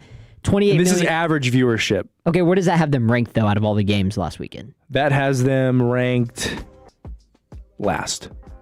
Okay, as expected. Yeah, I'm not surprised about that because that was a weird time too for a game. Like 3 o'clock on a Saturday was kind of weird. Yeah, people were working too. Yeah. All right, how much was Bears-Packers? Bears-Packers was 31.6 million viewers average. And what place was that? It was third. I'm gonna say the #1 watched game. Eagles 49? No, I don't think so. I mean, it was on Fox, Tom and Kevin. I mean, that's just a guess. Let me read you the description for the Bears-Packers game. The dramatic comeback win by Chicago on Saturday night averaged 31.6 million viewers, representing not only the company's most watched NFL game ever by far, but the league's most streamed game on any platform, beating the 27.5 million that Netflix averaged on a late Christmas afternoon game less than 3 weeks ago. So it was the most streamed game ever, but it was not the most watched game. And that's a bold take by you guys to pick a streaming game to beat out Fox or CBS. I'm going to take the Bills and Jaguars as the most watched game. And I'm going to say it was like 42 million. I bet you thought because I grabbed this bell that you were right, but you were incredibly wrong. Oh, okay. The Bills at Jaguars. Screw you, Jake. Averaged 32.7 million viewers. That figures up 5% from the comparable game last season, represents the most watched early Sunday wild card contest on record for any network. So it did set records. So we've got Chargers at Patriots and 49ers at Eagles. Okay, no shot it was Chargers at Patriots. It was not. So I already guessed 49ers and Eagles. No, you said I'm not going to guess 49ers and Eagles. That's what I said? That's what you said, yeah. Oh, if I said that, I mean, I was trying to guess. Yeah, no, that's my guess. Ding, ding, ding. Really? It was, yeah. So he told me no way that 49ers... I didn't think so. This was the runaway favorite. Chargers at Patriots, New England's first playoff victory since... this is not the winner. I'm just telling you what the second place team was. Or no, this is like fourth place, actually. Yeah, behind Bears. New England's first playoff victory since the 2018 season before the departure of iconic quarterback Tom Brady averaged 28.9 million viewers. And the 49ers at Eagles, 41 million viewers. And I was close on the number. And all those 41 million viewers got to see the Eagles lose. How about that? Mind you, the second place was 32.7. So 49ers Eagles was 8.3 million more than any other game. So wait, you're telling me people watched the Texans and Steelers more than the Rams and Panthers? I mean, I get it. I know it's a Monday Night Football game, but geez. Yes. Wait, let me look. This Texans and Steelers isn't. Go ahead and give on us here. a breakdown of it because we kind of cut you off a couple of times. Can you give us one through the last game? Hold on, 1 why through is 6? Texans and Steelers not on here? Uh-oh. Well, that's disappointing. Well, there's no way they beat Sunday Fox. Probably because CJ Stroud. Yeah, he stinks. All right, so number 1 was 49ers at Eagles. Number 2, Bills at Jaguars. Number 3, Packers at Bears. Number 4, Chargers, Patriots, and number 5, Rams, Panthers. We're ranging anywhere from 28 million to 41 million average viewers. Any surprises there? I think the overwhelming thought that Packers and Bears was the top one was because they set a streaming record, but it's just unrealistic in today's day and age that a streamed game would beat out Fox or CBS or anything like that. Yeah, so, that's on me. That's on me. it's okay. I just thought that was interesting. Now, this Ben Johnson and Matt LaFleur beef. Now, I don't know where you guys stand on this. This has been a hot topic throughout the week. By the way, 29.1 is what the Texans and Steelers averaged. So they would have been peaked at 33. Fourth. They would have been 4th behind. ESPN Monday Night helps that too. So Yeah, it does. For sure. It does. And they've got Joe Buck and Troy Aikman's. That's one of the best broadcasts in sports. Just thought I'd let you know. In my opinion. Some other people might not think that. It's Ben Johnson and Matt LaFleur. And this drama even carries over to the Rams, too, because Matt LaFleur and Sean McVay are good friends. Mm-hmm. Obviously, Mike LaFleur is Sean McVay's offensive coordinator. Where do you guys stand on this? Because in my opinion, and I'm going to try not to be Homer, but I think it's good for a rivalry. I think it's correct in sports for a rivalry for the teams to genuinely hate each other. And I think the fact that this rivalry crossed lines means that going forward, when these two teams matched up, if Green Bay's up 28-7, they're going to do everything they can to win that game 50-7. There is not going to be any more taking your foot off the gas from either side. And I don't have an issue with it. Granted, could he have shook his hand a little bit better? Yeah, but Matt LaFleur did the same thing to Ben Johnson in the first matchup where he kind of gave him this quick handshake and a tap on the back.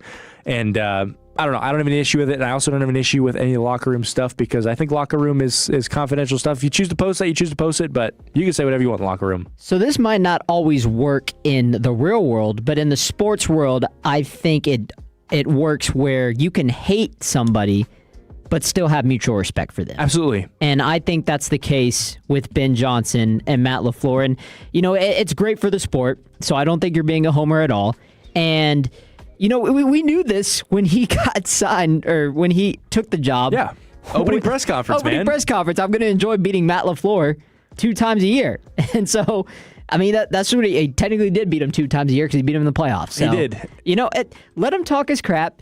I mean, it's like the same thing. If Nick Sirianni, was asked about Schottenheimer, you wouldn't want to say nice things about him. No chance. The Eagles and the Cowboys, they hate each other. So it's like the same thing with Packers and Bears. You were asking the biggest rivalry in the NFL, the biggest one. And historically, always has been that way. And now it's back. Yeah, let him do his thing. And Ben Johnson has earned it. So you know what? Talk your crap. I love it. And to go from... And, you know, there's friendships across the league, and I get that because there's so many guys that working their way up to their first head coaching job, you're working as defensive. You can be an offensive coordinator, and your goal is to be an offensive play caller, and you start off as a defensive backs coach. You start off on the defensive side of the ball, and you work your way up. So you go through so many different stops. You meet so many different people in this industry. But I'm okay with not everybody being friends. There's no need for everybody to be friends. Matt Eberflus, when he was a Chicago Bears head coach, went to a Marquette game and sat courtside next to Matt LaFleur. I'm okay with that not being the case. That is outrageous. You're the Bears and the Packers. You should hate each other. I don't see why it's okay for the players to hate each other and brawl before a game. But then when your head coach comes back in one of the most impressive comeback victories, probably the most impressive comeback victory since the 28-3 Super Bowl, you can be excited. You can go run and make a stupid face at the other coach and shake his hand. You don't have to be all buddy-buddy. So you know what the funniest thing about that whole Bucs courtside with Matt LaFleur and Matt Eberflus is that in his mind, Matt LaFleur's thinking, oh, this is my son. I beat him all the time. Oh, absolutely. I own him. And then now Ben Johnson, it's like, dang, I can't beat him. Yeah. It's like big brother energy. I don't know. Kevin, where do you stand on this? I love it. It's fantastic. I love that Ben Johnson is like, look, I got to do this because you have to. It's part of. I think it's contractually obligated to.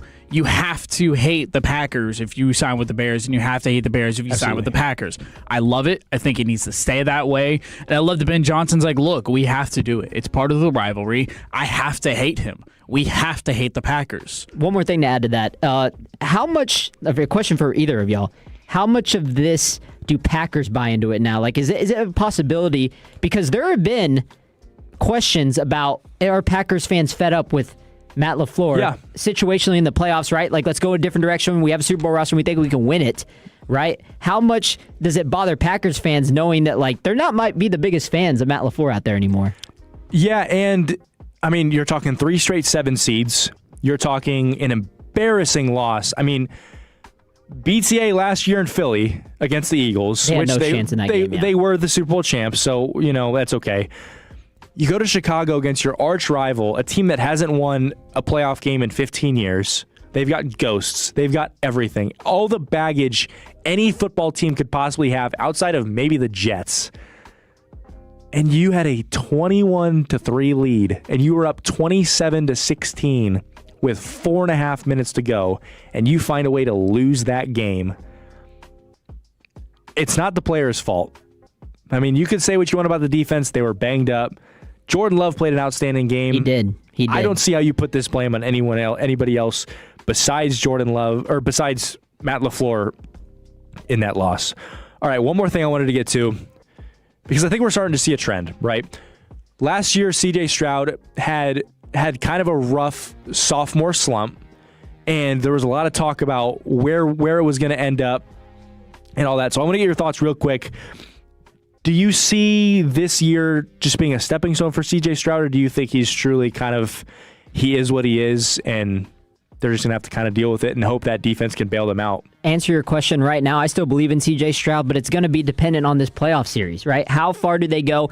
And if they lose, is it going to be because of him? And if they win, is it going to be in spite of him? Those are the big questions we need to be answered for C.J. Stroud, because you're going to have to decide if you're going to pay him a long-term contract. And as of right now, if the season ended today, if they go home tomorrow night against New England or tomorrow afternoon, I don't think you pay him big money. And so, to me, I think he'd still be elite.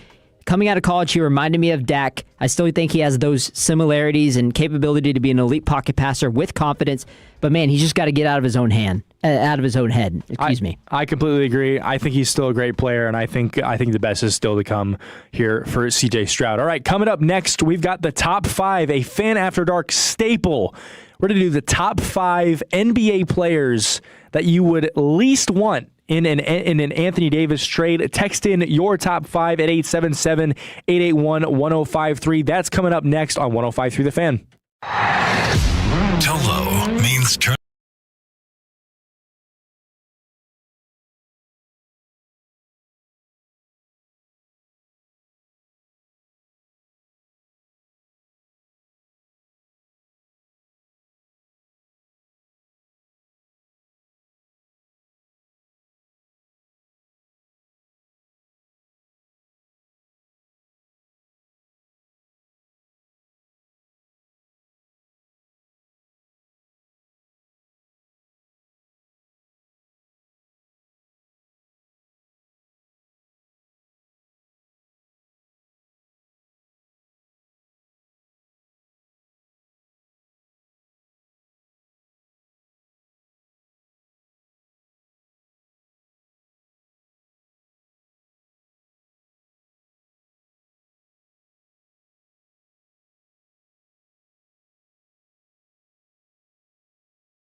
believe in them. Home of America's team is 105.3 The Fan. Hello, baby. KRLD-FM and HD1, Dallas-Fort Worth. An Odyssey sports station. Driven by our D&M Leasing Studios. Thanks for turning it on and leaving it on. 105.3 The Fan.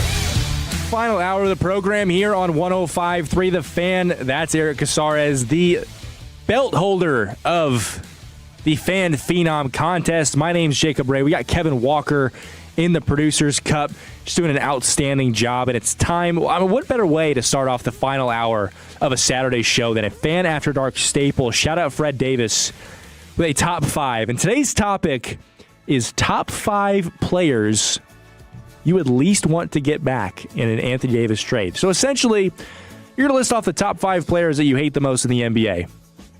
Now, which of the two of you wants to get this thing started? Who thinks they have the best list? I feel pretty good about my list. I do have 2 selections for my number 5. I know you've never done a top 5, Eric, so we go 5 to 1, and we go snake draft around the room. Oh, okay. I love it. My 5A is I would not want to trade for Anthony Davis.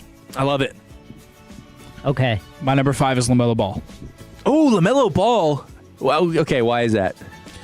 Ball hog. Ball hog. He won't. Cooper will not be able to progress if we have LaMelo Ball on this basketball team. And I think that's good ball knowledge by you, because I think a lot of people will be like, oh, yeah, 13 assists a game. Oh, he's double-digit assists, triple-doubles all the time. Yep, well, ball's in his hands a lot. So just because you're a good passer doesn't mean you're not a ball hog. So it's a good call by you. I'll let you go next, Eric. You want to talk about ball hogs? Give me Russell Westbrook. Oh, I thought about it.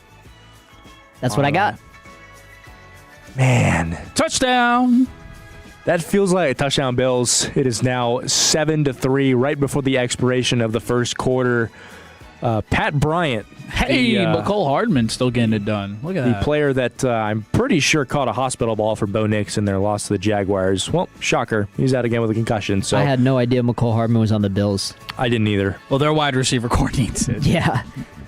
All right, number 5 for you. We'll keep you updated on that game. My number 5, and it's a player that I know he's really good, and I know he's going to be a Hall of Famer. I just can't stand him. He's a dirty player, and I realized this when he was on the Suns, that whenever he starts missing shots, and I think it was just too many of like turnovers turned into fast breaks to like, okay, I'm going to stop this fast break by tackling you and by hitting you. And that's Chris Paul. People that watch the NBA know that Chris Paul is a dirty player. He's a great passer. I don't think he's a great teammate on a team. And I don't have a lot of respect for him, because I think he gets emotional throughout a game, which for a Hall of Famer and a professional basketball player, you need to be able to keep that in. And yep, I just don't like him. So that's my number 5. And my number 4 is a player I mentioned earlier. He's the most painful player I've ever watched play basketball. I feel like 99% of the time the ball's in the air, he misses, whether it's an air ball, whether it's a bad miss. And that's Kyle Kuzma. Ooh, okay. I didn't like him on the Lakers. I thought that his ego got a little too big on the Lakers because he thought he was playing well. And then he got traded to the Wizards. He was okay there. Him in that team where he'd have like 2 good games a season, and thought he was the best player ever, demanding all this money. It's almost like, don't be that team. Do you remember when he said that? Yep. I love that. Don't That's be a good quote. Because who was it? It was the Pistons. It was the Pistons. Yeah. Yeah, don't be the team that loses to the Pistons. And what was it, a 27-game losing streak or something ridiculous like that? Yeah, and then they ended up being the worst team like a year later. So, yeah, shout out to Kyle Kuzma for being on my top 5 most hated players. All right, you guys are ready for this. I got to touch all the mics because I'm getting COVID boy Rudy Gobert as my next pick. Oh, yeah. What a pull. Yeah, all those defensive player of the years to make him think, oh, he's such a good player. He's a terrible offensive player. He's a liability in the playoffs. If you were to trade AD for this guy, I would probably stop watching Mavs games for like 3 months. Another 4 dirty first-round player. picks it was? 5, right? I think it was, I want to say 4. Or maybe Mikal was 5. 4. Mikal Bridges was 5. I'm telling you right now, Bridges anything, was 5. I mean, more than 1 is just too much for Rudy Gobert. What a just an awful. All right, we're getting texts in from the 832. Can't trade for a guy not in the league. CP3 is definitely still in the league. He technically didn't retire, so. No, he's retiring at the end of the season. He announced that with the Clippers. And the Clippers want him gone. Yeah, that's weird because he texted that in 6 times. And I'm pretty sure let's actually, one second, because if I'm wrong here, is. Well, I don't think he's currently not on the Clippers unless they brought him back, but because they released him about a month ago or two. But regardless, he's still technically in the league. He didn't retire.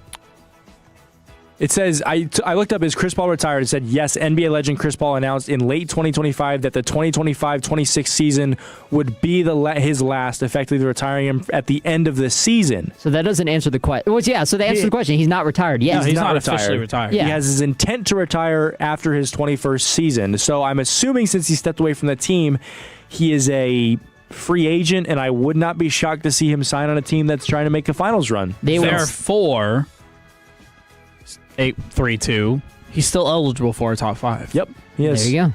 832 still texting in, not in the league in all caps. Just because it's in all caps doesn't mean it's correct. It's okay, though. Let him go at it. Who's your number 4? My number 4, and I have a feeling y'all are going to really like this one. I don't want him anywhere near my basketball team. He pissed me off a couple of years ago. Keep Dylan Brooks away from the Dallas Mavericks. That's a good pick. It's a great pick. That's a really good one, and I've got another dirty player in my top 5 as well that we'll get to. My number 3, kind of along the lines of LaMelo Ball, John Morant. Oh, Gun Boy.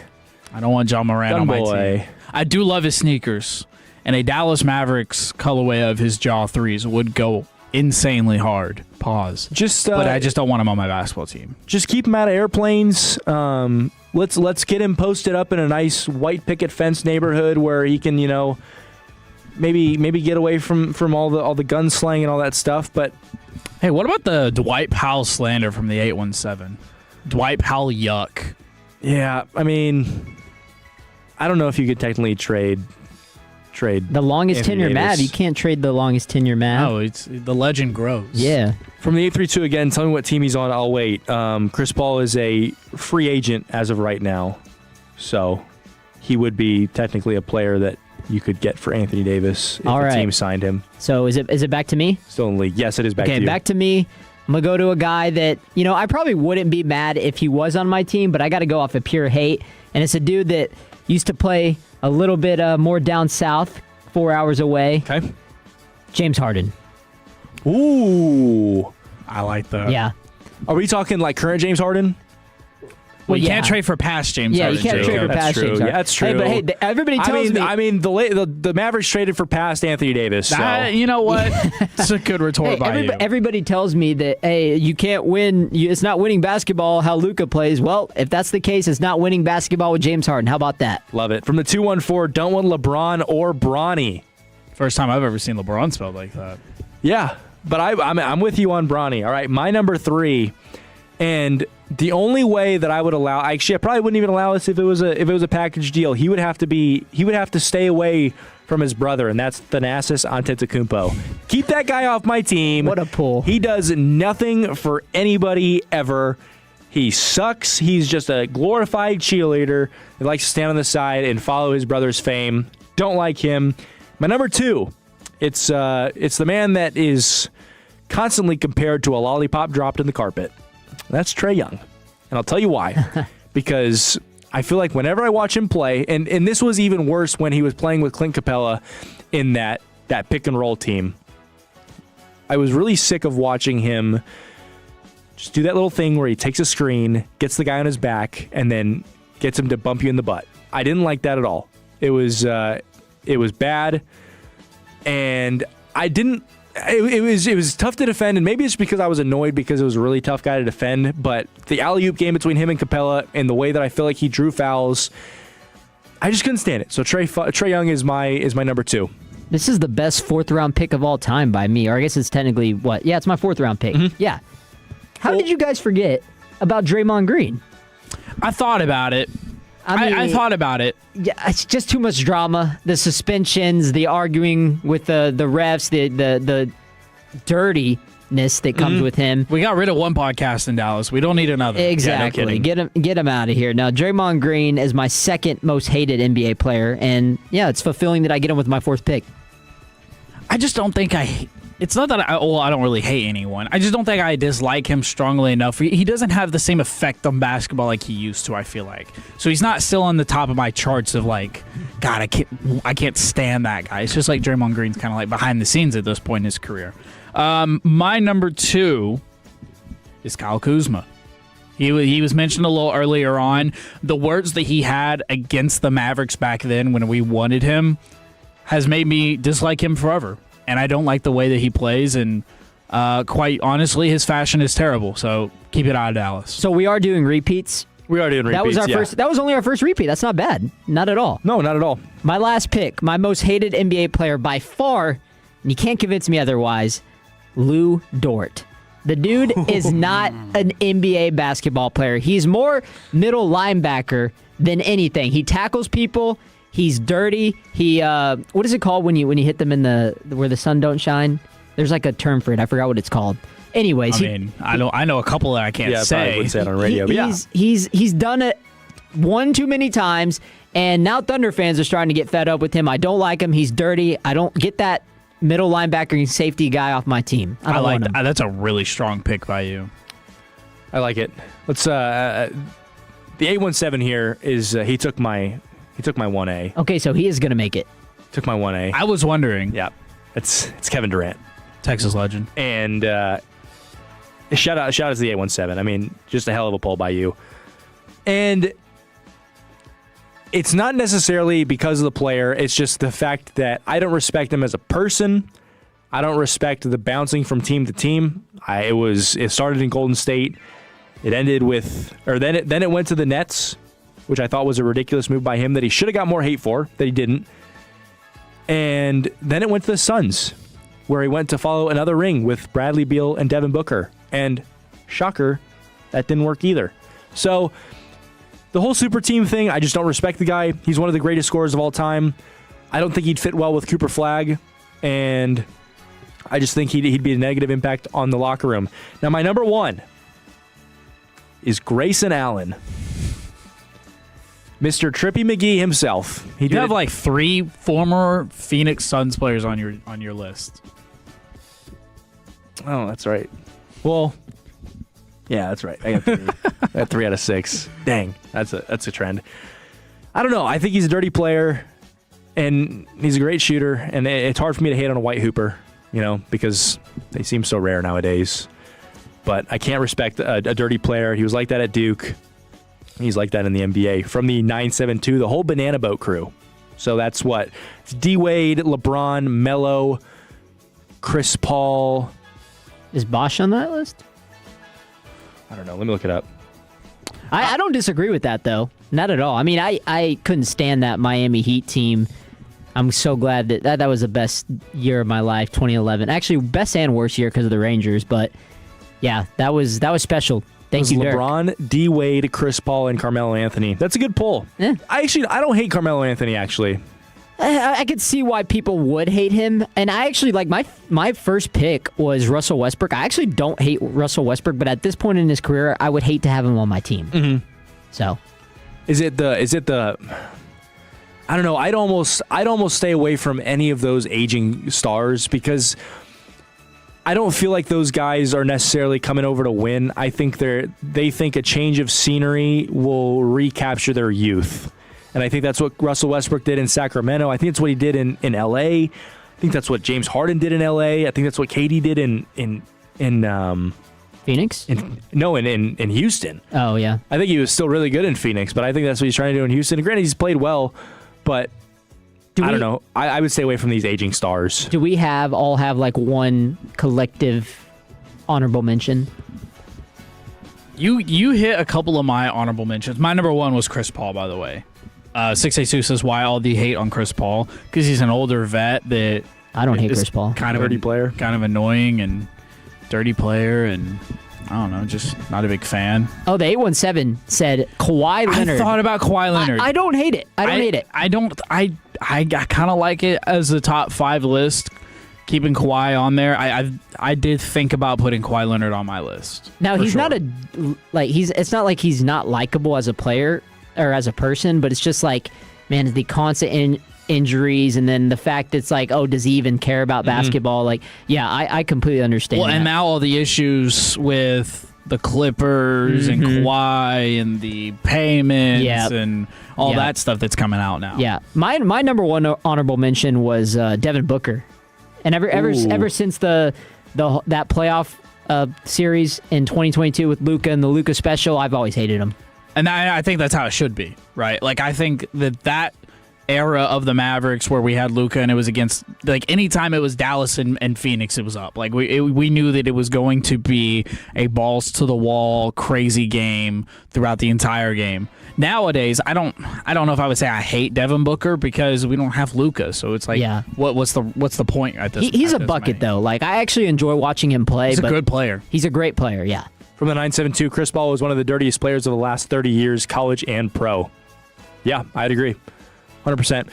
Well, shout out to you guys. Great top 5. Shout out to the Tolos, man. You guys are texting in a bunch. Keep the text line jumping. Tons of really good suggestions. But coming up next, we're going to do a little bit of gambling. And this time we have some live bets because we can bet on the Denver Broncos and Bills game going on right now. So Jaking Off, that's coming up next. The more time you give, the more our crush.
Insurance? Call 800-200-1966 or biglou.com. New guy Jake, that's original. Our buddy Jake, or is it Jacob? Who knows? Jacob Ray, a.k.a. New Guy Jake. Where's my money? Oh, that intro only means one thing. It's time to do some gambling, and it's time to Jake off on 105.3 The Fan. I'm joined by my comrades, Eric Casares and Kevin Walker in the booth. Or not in the booth, in the Producers Cup. I don't know why I keep calling it a booth. I think that's like my new thing. Booth sounds cool. A booth does sound cool. I agree. You guys are going to help me build a parlay as we do in this segment oftentimes. And Tolo's text in 877-881-1053. Any action you've got going on any of these NFL games going on right now, or if you got action on the College Football Playoff Championship tomorrow night, because we're going to pick that game towards the end of the segment. But Kevin's been a part of this. Eric, you have not. So I'm going to walk you through how we do this. So I go to the NFL on Prize Picks, and I go in the popular tab, and we run through all the most bet. That's the intro again. That's okay. We run through all the most bet props across the NFL. And if you like it, you say, I want that one. And I put it next to your name. And at the end of the parlay, we figure out who did the best and who knows the most ball when it comes to gambling. And you mentioned you do some of this on your podcast, correct? Yeah. We do parlays with Preston. Shout out to my boy Preston. He lives in Austin, Texas. But we do it every single week. And this year, I should say, has been an absolute disaster because the NFL has been very unpredictable. It has been very unpredictable, and that's okay. You know, that's how gambling's supposed to be, and you know, sometimes you hit some, sometimes you lose some. We have yet to hit a 6-man parlay that I've done with these guys. So 6? Yeah, we usually do. Well, I told them to cut it. I was like, if you're not hitting 6 legs, then break it down. I mean, you're just donating, Jacob. Come on, man. We could. Well, I'm not. I'm up a good amount of money. There's the spirit. But we can't, because then we do, if I do 4, right, then who picks 2 and who picks 1? We need a 4-person show, and then I'll cut it down to 4, where everyone gets 1 pick. What do you think? I'm trying to think of how we could divide this. I know. Unless we, all consensus agree on 1. I think that's what we should do. I like that idea. So should we all, okay. All right, we're going to do 4 legs then. We'll see if we win now. I think 4 or 3 legs is the way to go if you're going to do a parlay. 6 legs, you're just hoping for a Hail Mary. All right, I got K, J, E, and then G for group. All right, let's get rocking and rolling on this thing. I like it. So, just for disclaimers for everybody out there, Prize Picks is running a free square for C.J. Stroud, 0.5 passing yards for tomorrow's matchup against the New England Patriots. Go ahead and hit that. That expires in 21 hours and 35 minutes. You don't want to miss out on that. Prop number 1. Does Christian McCaffrey find the end zone in a rushing or receiving variety in Seattle? He didn't last game. They kept him out of the end zone. Probably should have scored if he had that chip pick, but no, I think he gets in this time. Are you willing to attach your name to that pick? Or do you want to hear more? Let's hear more. Let's hear more? All right. Now, this is a goblin. Brock Purdy, 1 passing touchdown. We're going to stay away from that one because we like to keep it just the regular lines. Pick number 2, Caleb Williams, over under 220.5 passing yards. Remember, you can take an under. So I don't like taking unders. I'm an over guy. See, and I'm the opposite because I enjoy taking unders because then it's like if they cash, it's like, well, dude, that guy bought. Like I took a parlay like 3 weeks ago where I took Denny Avdia under 45.5 points, rebounds, and assists. There's like 60. Yeah, okay. Like a triple double. I was like, all right, dude, like you got it, bro. If it's something absurd like that, I completely agree. But and I do take unders occasionally. Like Monday night, it was a lock to me that the under of 38.5 between or I guess 39.5, whatever it was, between the Texans and the Steelers was going to hit. It was 10 to 6 or whatever the score was going into the fourth quarter. I got a little nervous, but they still hit it. We'll take it. Anybody want that one? Over, under? I don't touch passing yards. Very well. Puka Nacua, does he find the end zone? You know what? I'm more confident Christian McCaffrey finds it. Okay. Believe it or not. Okay. I like that. Yeah, so I'll attach my name to that. How about that? Christian McCaffrey? Yeah. Put me down. C-Mac 0.5 TD. All right. Brock Purdy, 228 passing yards. I'm not going to touch it. Kevin said he's not going to touch it. Sam Darnold, passing yards. You still don't want that one, I'm guessing, right? No, I don't want anything to do with passing yards, Jacob. Kenneth Walker. Don't make me repeat myself. All right. Pipe down. Dang. I almost said Kevin Walker. Kenneth Walker. Does Kevin Walker rush for 58.5 rushing yards, Kevin Walker? Not willing to bet on it because he's got that duo with him and Charbonnet. I'm not willing to bet on it. Fair enough. Christian McCaffrey, 57.5 rushing yards. I've got another Christian McCaffrey rushing yard that I know I'm going to take if you guys want to hear that. Let's hear it. Let's hear it. Christian McCaffrey over 11.5 longest to rush. Oh. Yes. What's his longest? Hold on. I'm going to try to see if I can do some stat research real quick. While you're doing that, a good one for always Christian McCaffrey is how many carries he's going to get. Like, if that's a thing, I would bet that because this dude, I swear, gets 25 to 27 touches a game. I wish I could bet on the amount of touches he gets, not just carries. Okay, by the way, there was a very popular bet on...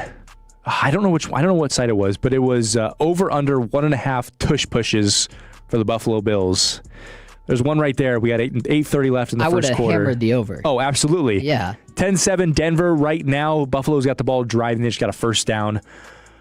Yeah, no, I would have slammed that one. There was also a prop of 2.5 over under 2.5 times. There is a fourth quarter lead change in the divisional round. 2.5. Well, wasn't it crazy last week? How many there was? There were so many. Yeah, because you think one of these games is going to have at least 2, and then other than that, you're essentially, if you're taking the under, you're betting on the team that goes into the fourth quarter with the lead, keeps it the whole time. I think we throw that in there. I think Kevin's on our side too. Hopefully. What was it? One more time. I'm having issues trying to pull up Prize Picks. He's locked in. Oh, over under 2.5 lead changes in the fourth quarter throughout the divisional round. Oh, just any of them? Any of them. Oh, yeah, I like that. Yeah, I do like that. Okay. Dude, last week we got that. I could see that in one football game. Dude, we got that in the Bears and Packers, I felt right? Yeah. We had to have. And then Jacksonville and Buffalo, actually, for sure. No, there was only one lead change in the Bears because they game. were coming back. That's right. But Jacksonville and Buffalo, I'm pretty sure there was multiple. Oh, there were. There had to have been. I don't think there were any in the Patriots game. No. Obviously none in the Texans game. Maybe Philly and San Francisco. Well, I guess I want to say Philly had 2. Wasn't it 16-10 going into the fourth? I think it was. So is it just so I'm understanding it correctly? It's any game has to have more than 3 leads? No, it is a total of 3 fourth quarter lead changes in total this weekend. Yeah, no, I feel pretty good about that. I do too. I do too. So do we have 2 collectively right now? I'm gonna put that one separately because I can't put that on my Prize Picks parlay. Oh, yeah. That'd be separate. Unfortunate. He's teasing us, but we're gonna he's teasing. Get it? Because teaser. 2.5. All right. I got it. I got it. All right, next one. Brock Purdy over 19 over under 19.5 rushing yards. I thought it said longest rush there for a second. I was like, I've never taken the under faster. I don't want to touch that because I think Seattle's going to bottle them up. I don't like betting against Seattle's defense, so I'm already taking a risk taking McCaffrey to get in the end zone. Yeah, I agree. All right, so we're just looking for Kevin's and then our group one. So we got Colson Loveland, 55.5 receiving yards. Ooh, I'll think about that. Okay. Puka Nacua over under 7.5 receptions. That feels high. It does feel high, but we're also would we be shocked if Puka had 12 catches at the end of the game? No, we wouldn't be shocked either 12? If he had 4 because they're beating the crap out of the Bears so bad they just run the ball. Fair. Okay, I would be shocked if he had 12. I mean, Puka has had a very high reception rate this year. Did he lead the league in receptions? I don't know that. I don't know. I don't know if I like any. I don't know. JSN was cooking too. What about Jake Tunges? Over under 36.5 receiving yards. The backup tight end. He had against Chicago. He's got to cook. Against Chicago, he had 60 receiving yards. I don't know. That one could be interesting. That was Jamar Chase who led. Oh, okay. That makes sense. Puka was second. That makes sense, yeah. All right, let's see what we got. Puka was 1 target behind him. Okay. Yeah. We can do this live bet right now. James Cook over under 104.5 rushing yards. He's got 57 right now. Yeah, he's already been cooking. Every game that he rushes for 100 yards, Bills win. We think Bills are winning. Let's say we do it. I like that. He hasn't hit in his last 3 games, but he's 2 of his last 5. Do we want to do that as our collective one? We can do that. I'm good with that as the collective. You can add it in, yeah. James Cook. But that means we need to get our... Am I the last one? Yeah, you need to lock in, Kev. I'm really thinking about that Colston Loveland. Oh, it just went up to 107. He had a great game last 106 week. 106 now. Yeah, I think I'm gonna take that Colston Loveland. Colston Loveland? Yeah. Oh, what a catch. Colston Loveland over, and then I took the Christian McCaffrey. You took Christian McCaffrey touchdown. I took Christian McCaffrey longest rush. Lock it in. So I'm trying, dude. They keep messing with the lines. Yeah, you gotta go quick with those live bets. I know. It's already moving so much. Bills are moving down the field, but center Connor McGovern is being evaluated for a concussion. So for the radio listeners, I keep turning back because the TV's behind me, and it's annoying me. But every time I look back, I see Brandon Cooks making a play. It's crazy. It's either him or oh my God, James Cook. James Cook. Unk still got it. Unk still got it. There's James Cook with a 1 yard run. So that's not great for us. All right, ladies, guys, let's... I think that's going to be our first parlay to hit. I think so, too. I feel good about that. I feel good about it as well. All right, let's pick this national championship game. We got the Indiana Hoosiers against the Miami Hurricanes. This game is in Miami. And you might be thinking to yourself, well, Miami Hurricanes, they must have home field advantage. Well, that might be so. But...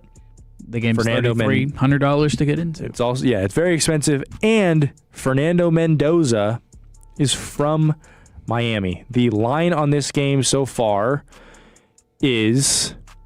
okay, I can't see it. What is the line? 1 second.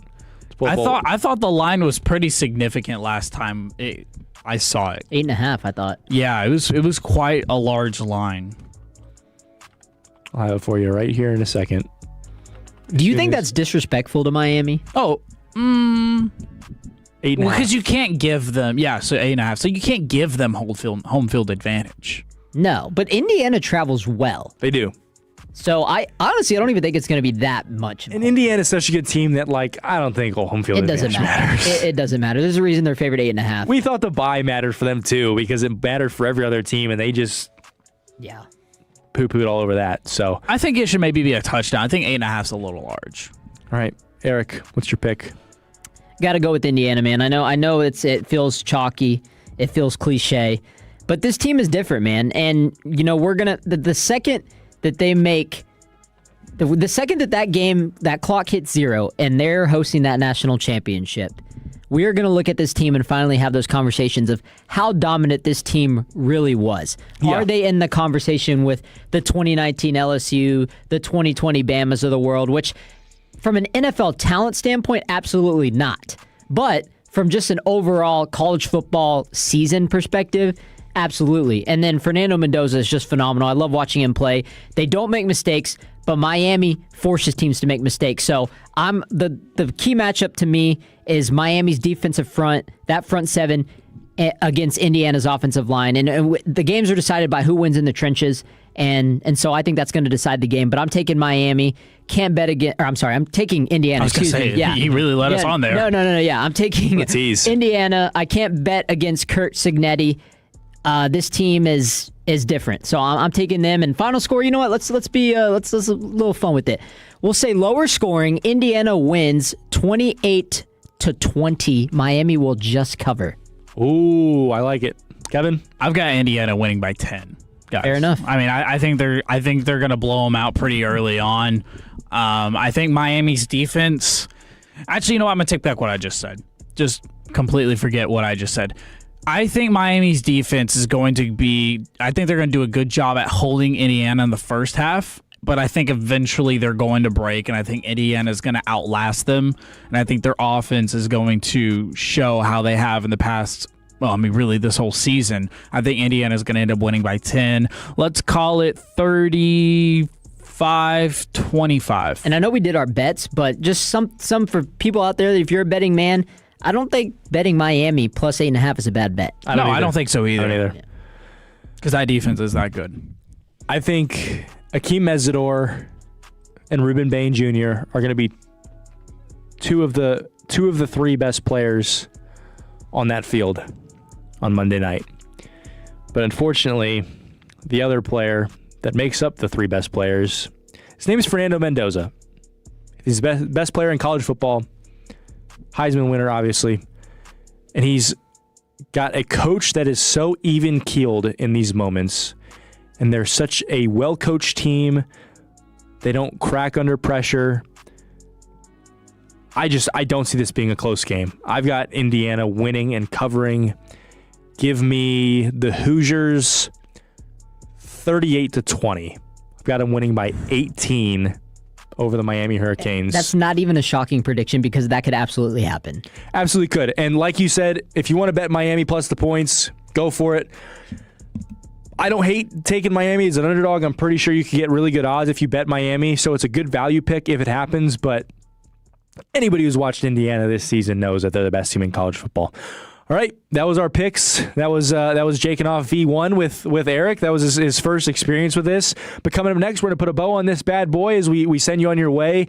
Give you a little bit of an update on the Denver Broncos and Bills game and where we stand with the rest of the college football or NFL playoff games. Next, I want to fight through the fan. Hey, Tolos, RJ Choppa here. Season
entertainment travel companions. 105.3 The Fan. This final segment is brought to you by Classic Chevrolet. If you're in the market to upgrade your vehicle, get to Classic Chevrolet and Grapevine, the back-to-back #1 Chevy dealership in the world. They've got more new Chevys than anyone, all priced to sell. Silverados, Tahoes, Blazers, Malibus, Equinox, and more. Visit ClassicChevrolet.com. This is Texas. This is Classic Chevrolet. Together, let's drive, relax, enjoy the difference. Based on new Chevy registrations 2023 and 2024. 10-10 your score in the first division round game between the Denver Broncos and Buffalo Bills. With about a minute to go in the first half, Denver has the ball as they are driving. We also got an upset alert in college basketball land as Arizona is only up by 8 at UCF, who is a sneaky 14-2 and 3-1 in conference. How they're not ranked, I'll never understand, but good game going on there. It was down to a 2-point lead. It was 51-49, and Arizona went on a little mini run. UCF just called a timeout. Been a great day of sports. Yeah. Been our first show for me and Eric together. Thought it's gone well.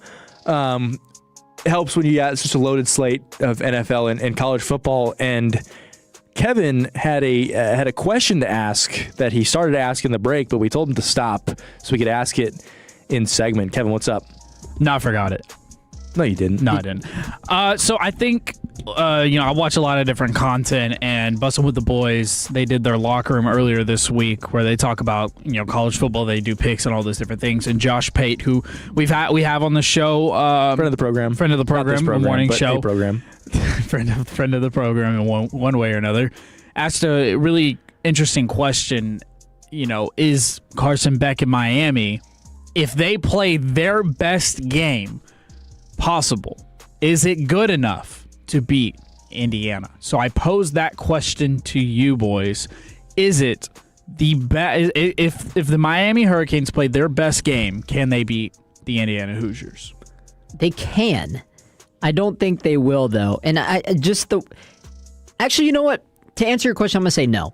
Because they have shown, and I said this earlier when we were talking about Miami and Indiana, that they play better when Carson Beck isn't in control. Mm-hmm. And he's a game manager. Yeah, he's a game manager. They're relying on the defense. So if he's going to have a lights-out performance, like, how good is the defense going to play? Like, I mean, are you guaranteeing me that the defense is going to play? Are we guaranteeing that we're going to get the same defense? Like, I guess that's context. Let me ask you this: if Miami allows Indiana 17 points, does the best offense possible for Miami win that football game? Well, it depends, because in order for Miami's best offense to flourish, it's going to be a heavy dose of Mark Fletcher in the run game. And I got to think it's going to be a heavy dose of Tony in the screen game. And that's kind of what we saw last week when they beat Ole Miss. It's interesting because I think the team that's given Indiana the best shot this season was Ohio State in the Big Ten championship game. And Indiana did not play their best game.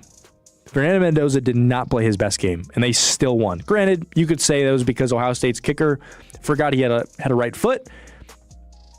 Agree to disagree, but I have a hard time believing that what Miami, because I can't bet against Cignetti in a close game. I can't, regardless of how the team's playing.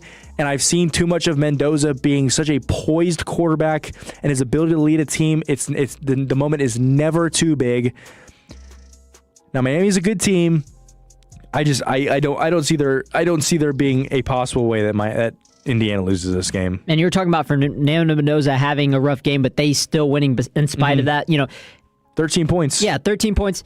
The 682 brought up a good point before we went on break last time, and shout out to all the Tolos. They've been popping in the text line today. Yeah, Miami lost. They said Miami loses to bad teams that they're supposed to win against, but they win all their big games and they keep all their games close. Plus, Miami is mostly comparable to Iowa and Penn State, who cut the games the most close against Indiana. That is true, but like I told Jacob during the break, that was earlier in the season, and Indiana is a completely different team than they were now. When they played Oregon earlier in the season, that came down. I mean, that was a pretty competitive game. Yeah. They ended up winning by 10, but still pretty competitive. Then they play Oregon again last week. Killed them. It wasn't even close. So I wouldn't put too much stock into that. Big Ten games are always unpredictable. So, yeah, going back to you, Kev, though, it's really hard for me to find a way for Miami to not really win the game, because I believe that they could win the game technically, but I think in terms of Carson Beck being a big factor and having an insane performance, I just don't personally see it. I assume y'all want me to answer my own question. I do want you to answer your own question, yeah. I think... great question, by the way. That was a very good question. Yeah, I'm so glad that I came up with it. I think that my past thoughts of Carson Beck as a football player, not a person, have been altered by his playoff performance this year. I kind of thought of Carson... Past thoughts as a player or as a person, or both? I literally said as a player. Oh. I specified that part. Thank you for listening, Sorry. Jacob. 4-hour show. What we used to think about Carson Beck is kind of like the Sam Darnold, he's a pumpkin, right? He'll toss the game, he'll lose the game, whatever have you. And I was all for not letting Miami into this playoff when we were picking between them and Notre Dame. I understand the head-to-head. That's not really what we're here to debate. Carson Beck has played his ass off this playoff season. Yes. If we could get that version of Carson Beck, limited to no mistakes, offense is stellar, and the defense just shows up and they stay together even past that first half, I think that their best game could be Indiana. And I'm glad you bring that up, because you bring up the fact that you didn't want Miami in the playoff. And I think the 10 next to Miami's name makes everybody forget the fact that they were the number 2 team in the country at one point. And we were sitting here having conversations that they are absolutely a perennial championship contender. Carson Beck is doing everything it takes for them to win games. He beat Notre Dame. That defense is outstanding. They've got so many weapons. They've got Malachi Toney, the outstanding freshman, who, by the way, is going to be around for 2 more years at least. So it'll be interesting. I just don't think their best game is anywhere comparable to Indiana. Now, if you were to tell me that Miami had their best game and Indiana had their worst game, and Fernando Mendoza goes out there and turns the ball over 5 times, well then yeah, I'd be open to that conversation, because then you're looking at Miami having 5 bonus possessions or however many bonus possessions, and I think it could be a ball game. But we've just seen time and time again where even when Indiana plays not their best game, like the Penn State game you brought up, yeah, Fernando Mendoza just makes more plays than everybody else at the end of the day. Yeah, and that's also a big indicator in terms, like Kev was talking about, if Miami does this, they do that. That's fair, but how is Indiana going to play on the opposing side too? Are they going to have their B-plus game, or are they going to have a D game? And I think that matters. But I agree with you. I think if those things go their way and you get maybe a C Indiana team, they could absolutely beat them. We also have to take into account that, like, what's the average age of this Indiana team? Like 22? I mean, they have so much experience on that team, and they have so many guys who've played in Curtis Cignetti's system for a while now, and I think the culture there is so good. 23.4. Oh my gosh! Wow. So yeah, that's older than y'all. Their average age is above like a rookie in the NFL's age. That's crazy for a 52-man roster. Is incredible. So the amount of experience they have, I have a tough time. I have a tough time picking against them, and I don't know. Give me Indiana all the way. Well, it's been an outstanding show, gentlemen. It's been a pleasure working with you, Eric. I know this is our first show, first of many. Always a pleasure working with Kevin. Any last words? No, it's been a pleasure. This was a lot of fun, and let's get it, man. NFL playoffs. Kevin, any closing statements? Fantastic show, ton of fun. Let's go Bills. Somehow, some way, I hope my playoff bracket stays perfect. which would include a Bears loss, but I am rooting in morale for Jacob Ray. Well, the Buffalo Bills game is tied 10-10 currently. Bills are driving with 30 seconds left on the clock. For myself, for Kevin Walker, for Eric Casares, the fan phenom, good night. God bless. We'll talk to you next week. Take us with you wherever you go. Now heard on the iHeartRadio